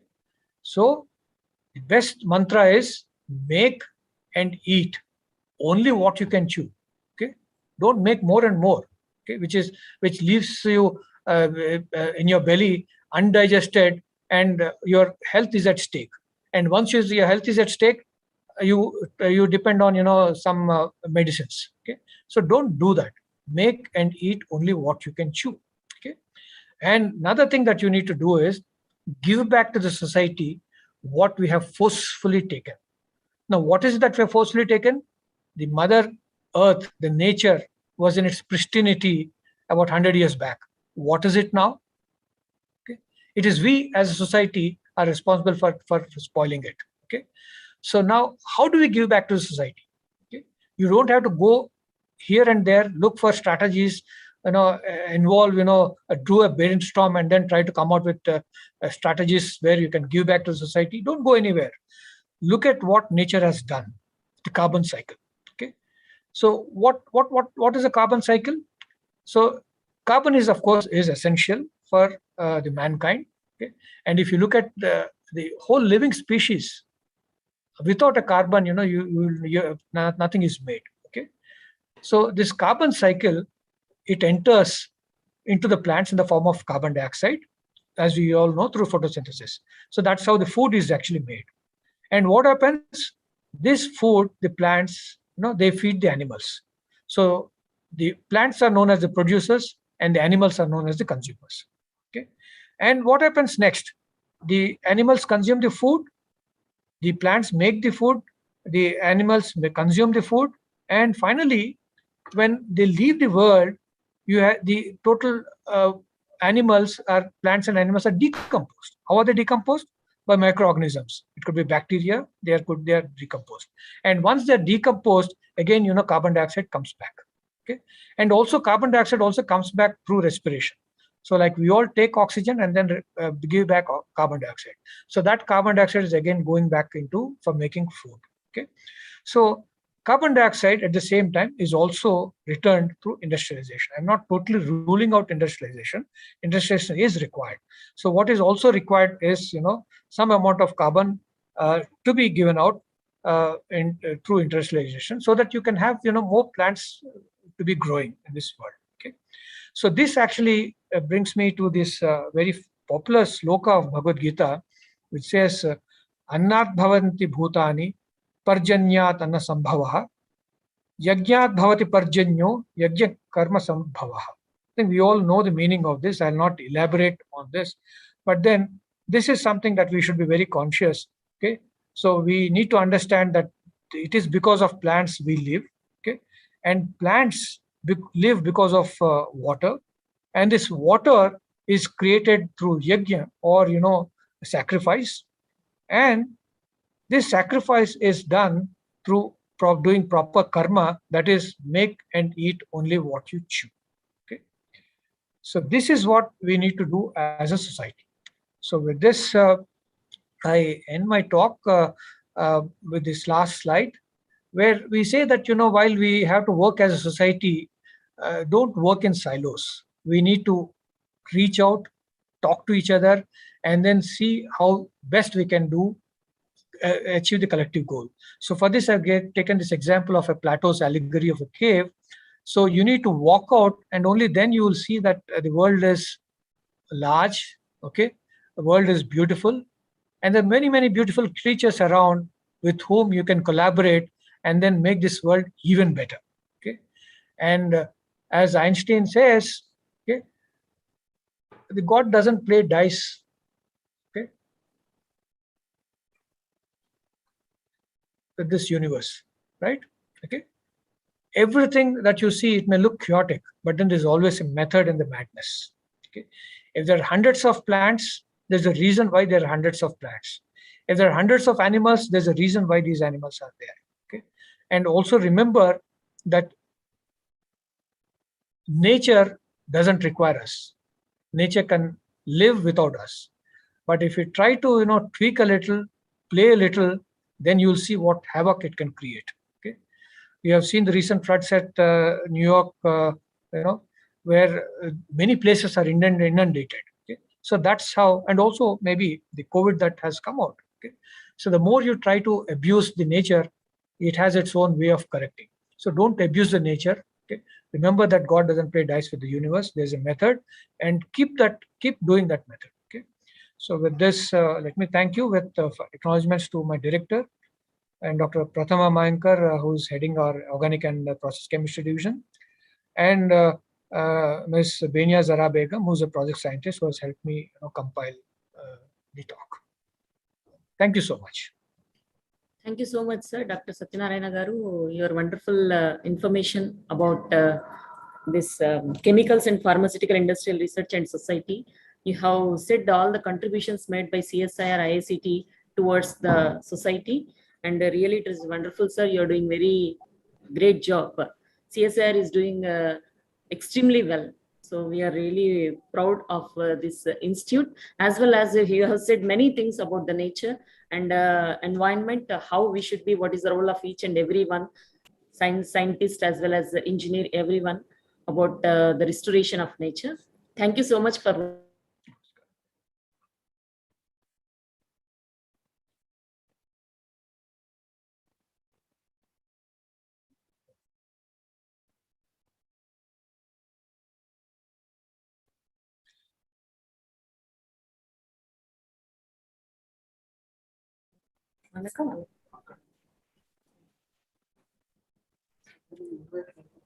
Thank you so much. I lost your voice for some time. Now it's okay. So let me also take this opportunity to thank the organizers, especially Professor Lakshma Reddy and his team. And then maybe we have a time, maybe good times will return very soon, hopefully in the next few months. So we can have a physical interactive session, either at IICT or maybe at NIT Warangal. Sure, sir. Sure. Thank you. Thank you so much. Thank you.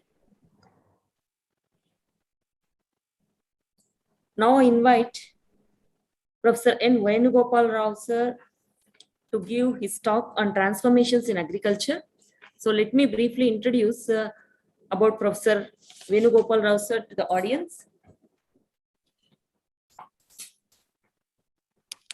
Professor Venugopal Rao, sir, studied in AP Agricultural University and Banaras Hindu University. And he has been serving as president of Cotton Growers Max, Raitu Rakshana Vedika, a voluntary service organization, since 9 years. And he worked in Warangal, Guntur, Hyderabad, Tirupati as rice, pulses, cotton scientist. And he worked as professor, head department of entomology of Acharya N.G. Ranga University, and retired in 2006. And he worked for 33 years. And he has been associated with Vijnana Vedika for more than 25 years. With this brief introduction, I now invite Professor N. Venugopal Rao, sir, to give his talk on transformations in agriculture. Over to you, sir. So please unmute, sir.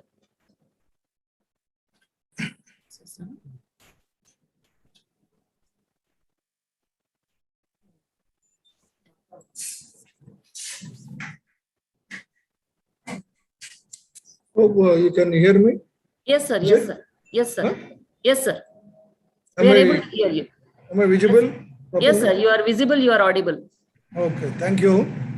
Okay, thank you. Just I cannot tax anymore. You all who are there. because of several friends and other acquaintances and science movement, I'm really grateful to all of them, particularly to Ramchandra Garu, Venkateswaran, and Lakshman Reddy Garu.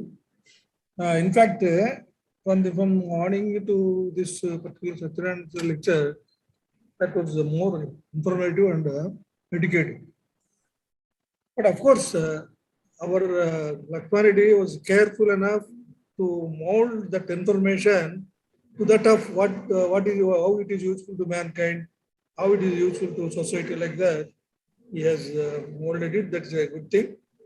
And morning, the inaugural session, Venkateswaran has given a good speech how the particularly the scope that is being organized here in NIT Warangal through the aid of Vigyan Prasar was narrated by him. The 3 points he has narrated were really impressive.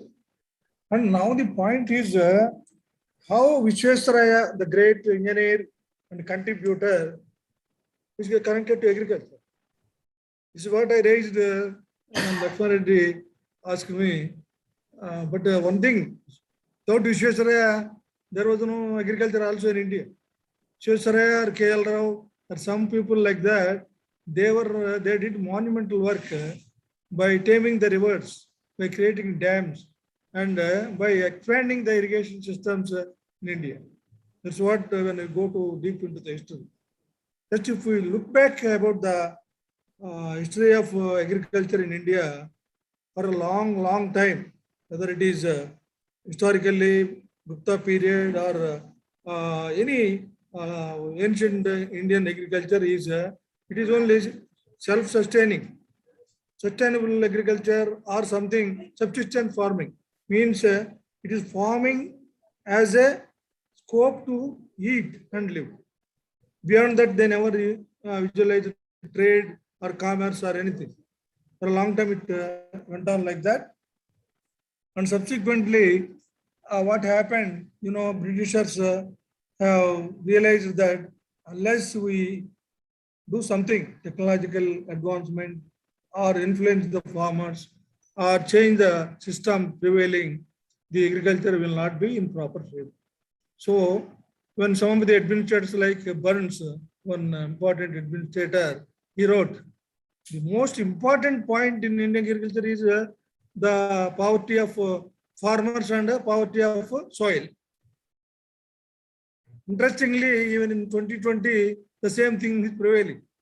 Before 1920 itself, Burns has written this particular thing. The most important point in Indian agriculture is the poverty of farmers and the poverty in the sense not only economy, but ignorance and the real implications related to agriculture are not known to them. Whereas the soils, they are poor. They could not fertilize them properly. That's what he has grasped. Subsequently, several people like Monroe or several other important Britishers have studied this, and they have made some reforms with reference to land or land distribution or for their sake only. It is to expand agriculture to the level of the peasant, means who is the actual tiller, or to cultivate, make the farmers to cultivate crops that are important for Europe or Britain, so that their industry will flourish and they will get a good food from India also. That's what they visualize. And subsequently, all of you know that Sir Arthur Cotton, like engineer, what he did, and many more like that with some of the Britishers, even Howard, one who started the Science Congress in India. It's interesting to know that he has studied about Indian agriculture, and he has pinpointed some lacunae in the Indian agriculture. Of course, that was limited to that extent, and in several states, the poverty continued, and there were droughts and several famines. We all know historically how Bengal famine, all those things happened. But later, when the self-rule has come, there were several people who have contributed for Indian agriculture. Means they have made movements for more land and expanding of irrigation facilities and protecting the farmers like that. There were several people like NIT Warangal and several other people. Now, even now, we are seeing several other people like this Tekayat and all those people who are continuing the struggle. Those people who have seen the social implications related to agriculture have gone through and they made some movements. They enlightened the people. They have expanded their movement to that extent that some of the states have come in a better form, means they made movements and land distribution was taken up. This is up to 1950. We have seen such movements and such changes. But what happened subsequently? And then also we are waiting for food. Means somebody will take care of us, and some country which produces more, that will serve us, that the food will come from that country. Like that we used to wait. That's what the Swaminathan used to call from ship to mouth. Up to 50s or 60s, we were waiting for imports. So in that context, our first Prime Minister has taken this step that anything can wait, but agriculture cannot wait. That's why they emphasize in the first 5 plans, they have given enough scope for it, and they have expanded to the extent that sufficient budget allocations were done during that period. And we all know what happened subsequently in 60s and 70s. Indira Gandhi or Lal Bahadur Shastri or Subramanian or some Swaminathan, they acted as catalysts for a change, radical change in Indian agriculture. It's of course, we may not like or dislike, it they called Green Revolution. As William Govt, G-A-D-D, Govt, has pronounced it, it is called as a Green Revolution. Revolution means radical change. That is, what is the existing one will not be visualized in future, and a radical change will come. But has it occurred? That's a different thing. But they called it as a Green Revolution. And naturally, what they did, the Green Revolution or Indian agriculture was centered around seed and chemicals as well as machinery, replacing human drudgery or human struggle. They have struggled to the extent that the revolution, the Indian agriculture is centered around new seeds, new chemicals, and machinery in place of people. This worked very well for some time. The revolution was successful. Even now, our people, many of the intellectuals or prominent personalities in administration, they proudly claim that India has achieved green revolution and self-sufficiency.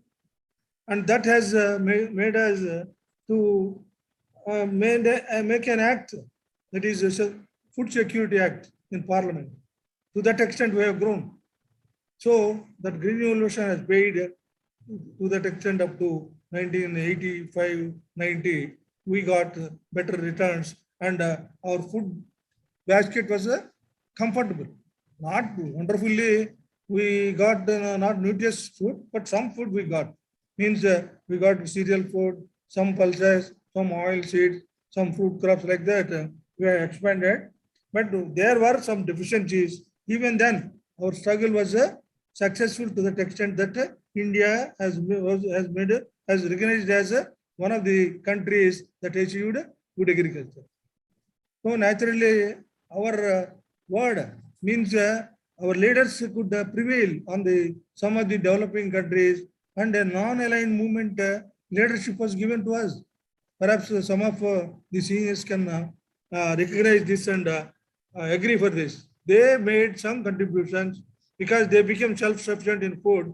They could become a prominent country in the world. So this is how agriculture is important. The primary sector is so important that when we achieve self-sufficiency, naturally, we can be a leader to some countries that are struggling to grow. So one thing one must remember, some of the speakers also reminded this particular point. So how this was achieved? all the institutes that have contributed for better seed, for better chemicals, or for better machinery that were established under public sector, not private sector. This is most important point that was emphasized and that we should relay. But what happened subsequently? By 1990 or 95, our situation has changed. We started facing repercussions due to the excessive dependence on new seeds or new chemicals or machinery. Our soils are automatically got depleted in fertility, and our water became polluted, and we started facing problems from 1995 onwards. Several other people. What America has seen in 1960s or 70s, we faced that same situation by 2000, that our environment pollution has become a big problem, for which agriculture was one of the major factors. So naturally, there was a trend change that we should resort to some integrated approach which can save our agriculture or food production. So in that context, all of a sudden, we have seen a radical change, that is to this DNA modification based. This is what in the morning biotechnology with reference to food production also was referred by Dr. Mohan Rao. So naturally, this gene technology, that is a new thing to the Eastern world, particularly in India, that was introduced to save from this troubles, means the soil troubles or environment trouble or production troubles were rescued with the help of those people, that particular technology. So that was expanded. Perhaps some of you also remember, maybe some of the engineers also, scientists also are very much contributors in this line. Other than agriculturists, or other people have contributed for betterment of Indian agriculture. So in that context, the gene technology has come to the rescue, and a new machinery and new chemicals that are produced through microbes, or as Dr. Mohan Rao was telling, biotechnology has given scope as to vaccines for better varieties by this gene modifications. Better technologies were evolved. But that was a temporary phenomenon. That was only temporary phenomenon. So we have seen some better results for a short time. Means we got good cotton, we got good soybean, we got good wheat, we got good rice varieties that are fortified with new genes from other than the specific plants. So these have contributed something, and gene technology has given scope for expanding agriculture. So we got some solace. But what happened subsequently? The gene technology has also influenced the environment to the extent the insects or pathogens or anything, they also got modified and they started attacking. Once again, we entered into difficult phase from 2000 to 2010. Even then, our scope is retained through many agrochemicals or new technologies or something we manage. But even in spite of all this, during this 21st century, what happened? Our farmers started getting discouraged. To that extent, some lakhs of farmers started to suicide. Many mass migrations occurred. This was documented. Many people, many eminent personalities have documented this by making rural surveys. They automatically got shocked. Why this particular phenomenon changed? When they have observed the basic point, the new seeds, new chemicals automatically increase the production cost. Means threefold, fourfold production cost increase. But to that extent, the market change has not occurred. Government could not play any role.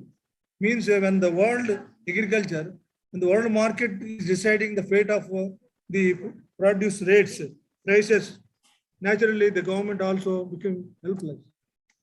So in that context, many of the farmers have become helpless, and when the government is not coming to their rescue, then subsidies extended by government were not sufficient to that extent that they can become better in a way that their produce will be saving them. So in that context only we can evaluate that happened, during 2000 to 2019. Even now, the farmers are starting to that. So in that context, several people, including Andhra Pradesh government, or several people appointed several committees, means to observe the reasons behind all this. Around 8 countries have 8 committees were formed, of which Professor J.T. Ghosh Commission and Justice P.V. Chaudhary committee, and like that several committees were formed. Even after dividing the state, Andhra Pradesh has taken up this step, and the reasons behind the suicides and mass murderings were made to be observed by one committee, Radhakrishnan committee, from a big social organization head, and many of the scientists who are working on agriculture. They have given their reports. And above all, Swaminathan Commission, appointed by the central government, has given a clear-cut report how we can manage this crisis in agriculture. He has given more than 6 volumes of reports, of which particularly the marketing system, the production costs, the farmers' families' investment and family protection, government's role, and the land distribution point, and the other than agriculture means farming, the fisheries or tribals who are saving the forest plants, all those points were touched, and he has given a wonderful voluminous reports to the government recommending how best they can be saved. So in that line only now we are seeing what the farmers movement in the country in a serious manner. First point, what they want, first right of the loans. The loans taken by them were almost put in the soil, put to the brokers, put in the market, but they never enjoyed, or they could not get any benefit out of it. That is proven beyond that. So naturally, the Swaminathan report, which is a landmark in Indian agriculture, the National Farmers Commission report, has given us the scope to modify, to reform, to restructure the Indian agriculture. But in spite of that, they are adamant, and because they want to care about the consumers more than the farmers. Any government, all the governments during these 20 years, their main aim was to catch hold of the voting class. Many of the voters who can be automatically influenced to this extent that they are for them. So the farmers were neglected. Still the crisis is prevailing, and many of these points I have covered in my written lecture. I should have prepared, in fact, the PowerPoints. In fact, when we see in the beginning, most of these people, the experts who has seen the crop area increase was taken up, irrigation increased, seed improvement has increased. Now it's almost in many states, 10 states, the surveys revealed that 62% of improved seeds are now used by farmers, and the fertilizers from 0.53 kg per hectare, we are applying now 144.1 kg per hectare. You see how many times it has been. Similarly, in case plant protection, machinery, and the land relations, how it changed. Now the tenant farmers increase, and the marketing support is declining, and food grains also, we only got 50 million tons in the beginning. Now we are getting 296.8 million tons. By 2020, we are getting 290, more than 290. Pulses also we are getting oil seed. In fruits, vegetables and milk also we achieve to that extent that many of the people can be automatically take a share in it. But what is happening?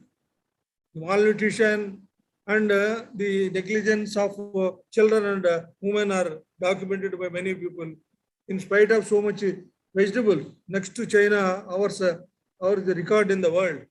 And in spite of that, we are lagging behind. Means there is something wrong with the marketing as well as with the system of distribution, or the people who are in a position who are not in a position to purchase. That point is not being cared.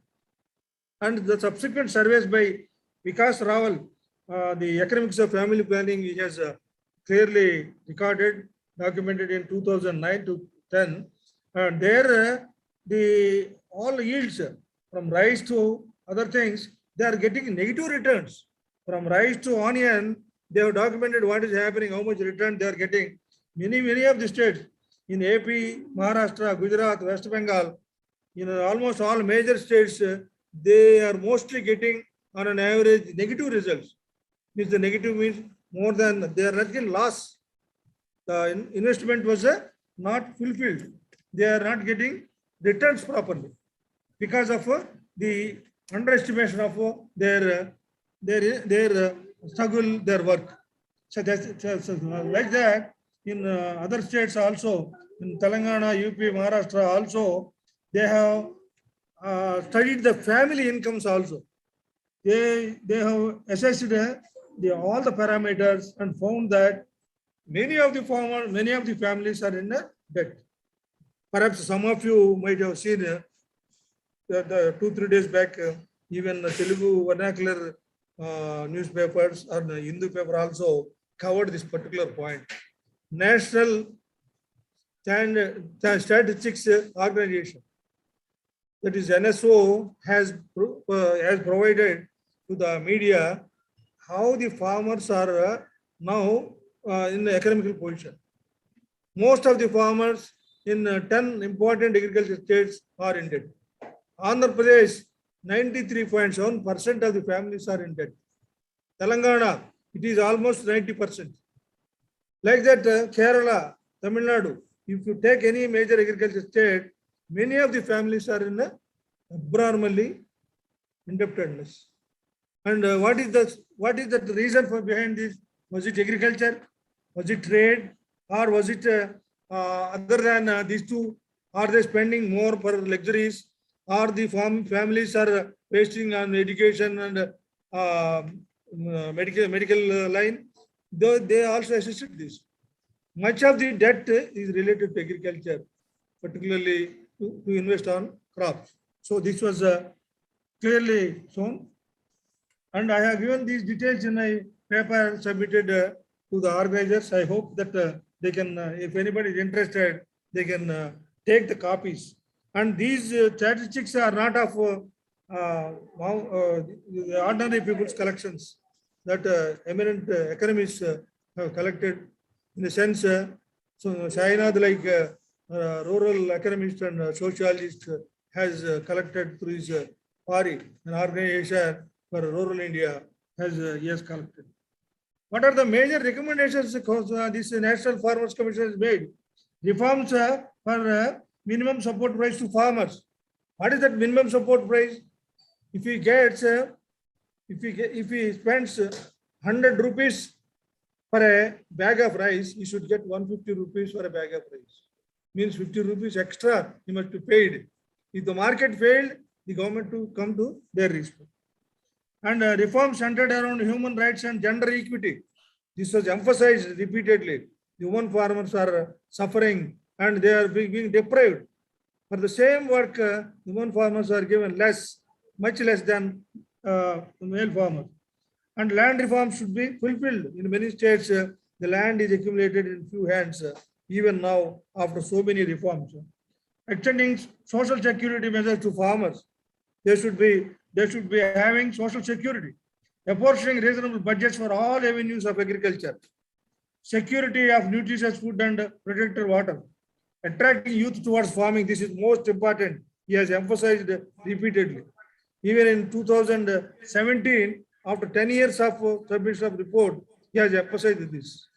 He has emphasized this particular point. When a new generation is not attracted towards agriculture, what will happen to Indian agriculture? So naturally, he has given several points like even WTO, which is detrimental for some of the things, but world market rates. Naturally, we should establish the ITO, Indian Trade Organization, to counter the imbalances we are facing due to international market. Many of the points are practical. It's not difficult to adopt, but even then, our governments are adamant or they show apathy towards the issues related to farmers. Next, what is the suggestion they are giving? What is the suggestion they are giving? Family farming is the ideal. It is not industrial farming or commercial farming or large scale land holding farming. It is family farming that can save the world from the environmental disaster also. That was proved beyond doubt, and FAO has recommended that. Some of the countries have adopted that. They have shown this particular point. And one more, FAO has clearly produced a document with the evidence of discussions made through several intellectuals that conservation agriculture is most ideal. What does this conservation agriculture mean? You must retain the soil fertility. You must keep the air or environment in original position. You must not destroy the species surrounding the crop. Like that, they have given many of the things how this conservation agriculture can be adopted. This is being adopted in some of the countries like Cuba or some of the Scandinavian countries are adopting this. It is not that only political system is deciding. Along with political system which decides also can modify the agriculture system also. That's what Cuba proved. And some of the Scandinavian countries, they got adopted new agriculture in the terms of the conservative agriculture, conserving the thing what we have. Just with a small point, the 2020 food price, world food price. Hello. Hello.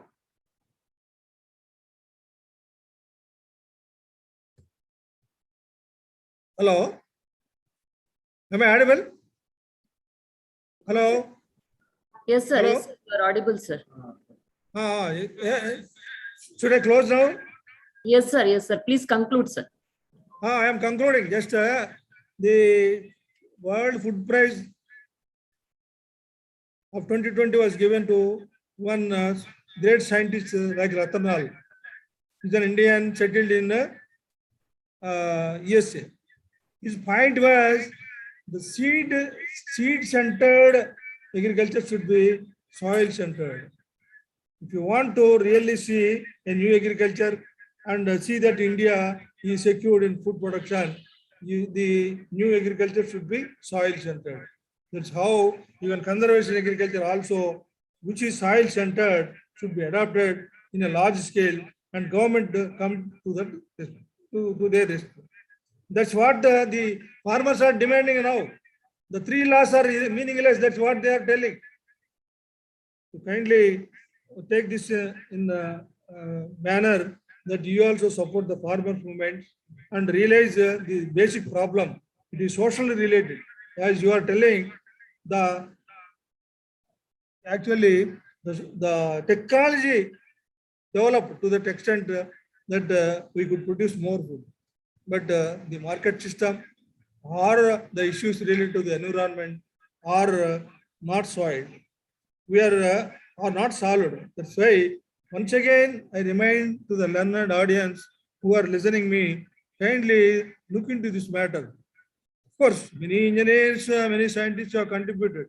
But what happened now? It is now the question is how the India can be saved only through farmer or the field worker. The India can be saved. Thank you so much.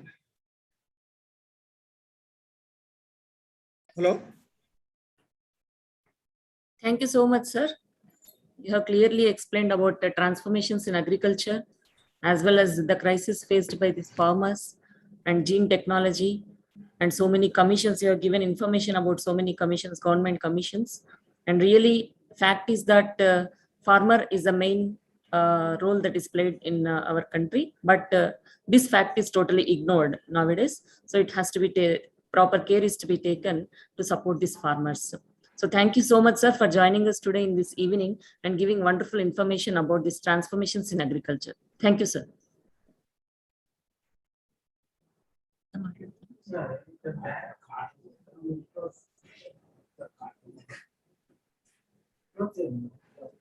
So with this session, Madam, one last word. I must thank all the organizers who have given scope to interact with you.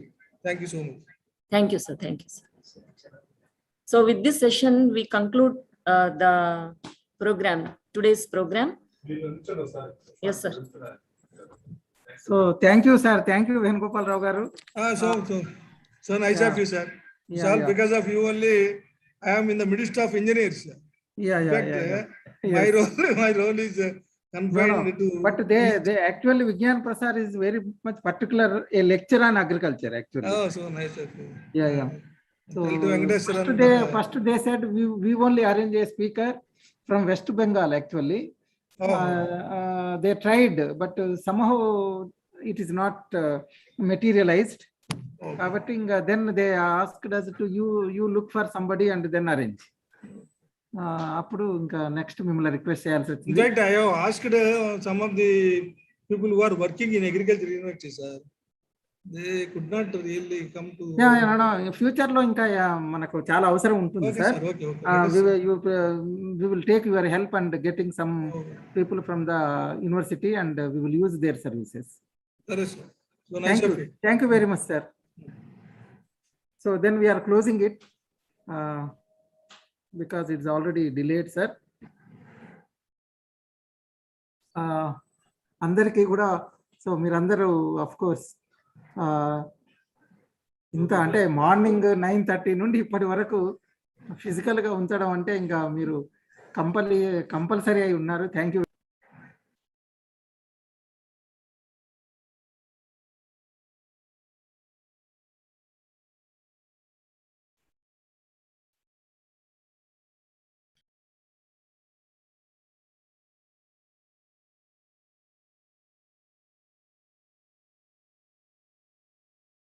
ఇది work చేసేస్తాం, ఇంకా అవసరం లేదు అంటే మనకే ఇక formal గా thanks చెప్పి క్లోజ్ చేయండి. ఆన్లైన్ లో ఆఫ్లైన్ లో. సో ఫైనల్ గా మనకు ఈరోజు ప్రోగ్రామ్ షెడ్యూల్ ప్రకారంగా అన్ని లెక్చర్స్ కూడా పూర్తయినాయి. So thank you very much for all the speakers and also the particularly participants who are attending online and also the participants who are attending in the physical form in this hall. Thank you very much for all your support and hope you are going to support in future also like this. Thank you very much.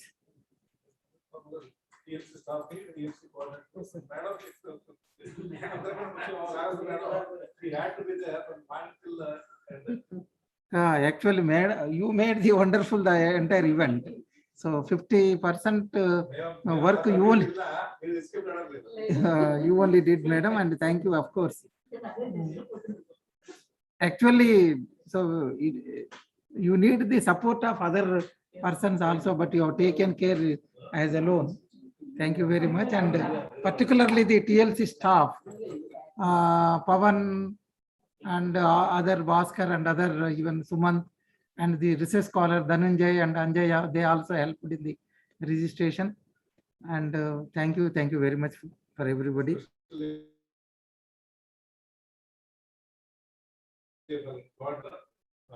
Profusely thankful to you. Yeah. So naturally, the entire facility of this hall and all other audio visual facilities provided by the coordinator, Professor D.S. Sharma garu. Thank you for providing this excellent facilities. So that because of this facility only we are able to organize the program. Thank you for everybody. And now we are closing this. Record.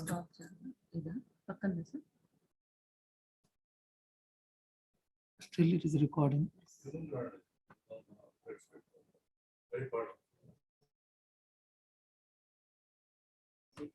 ఇక్కడ record Record on the cloud, record on the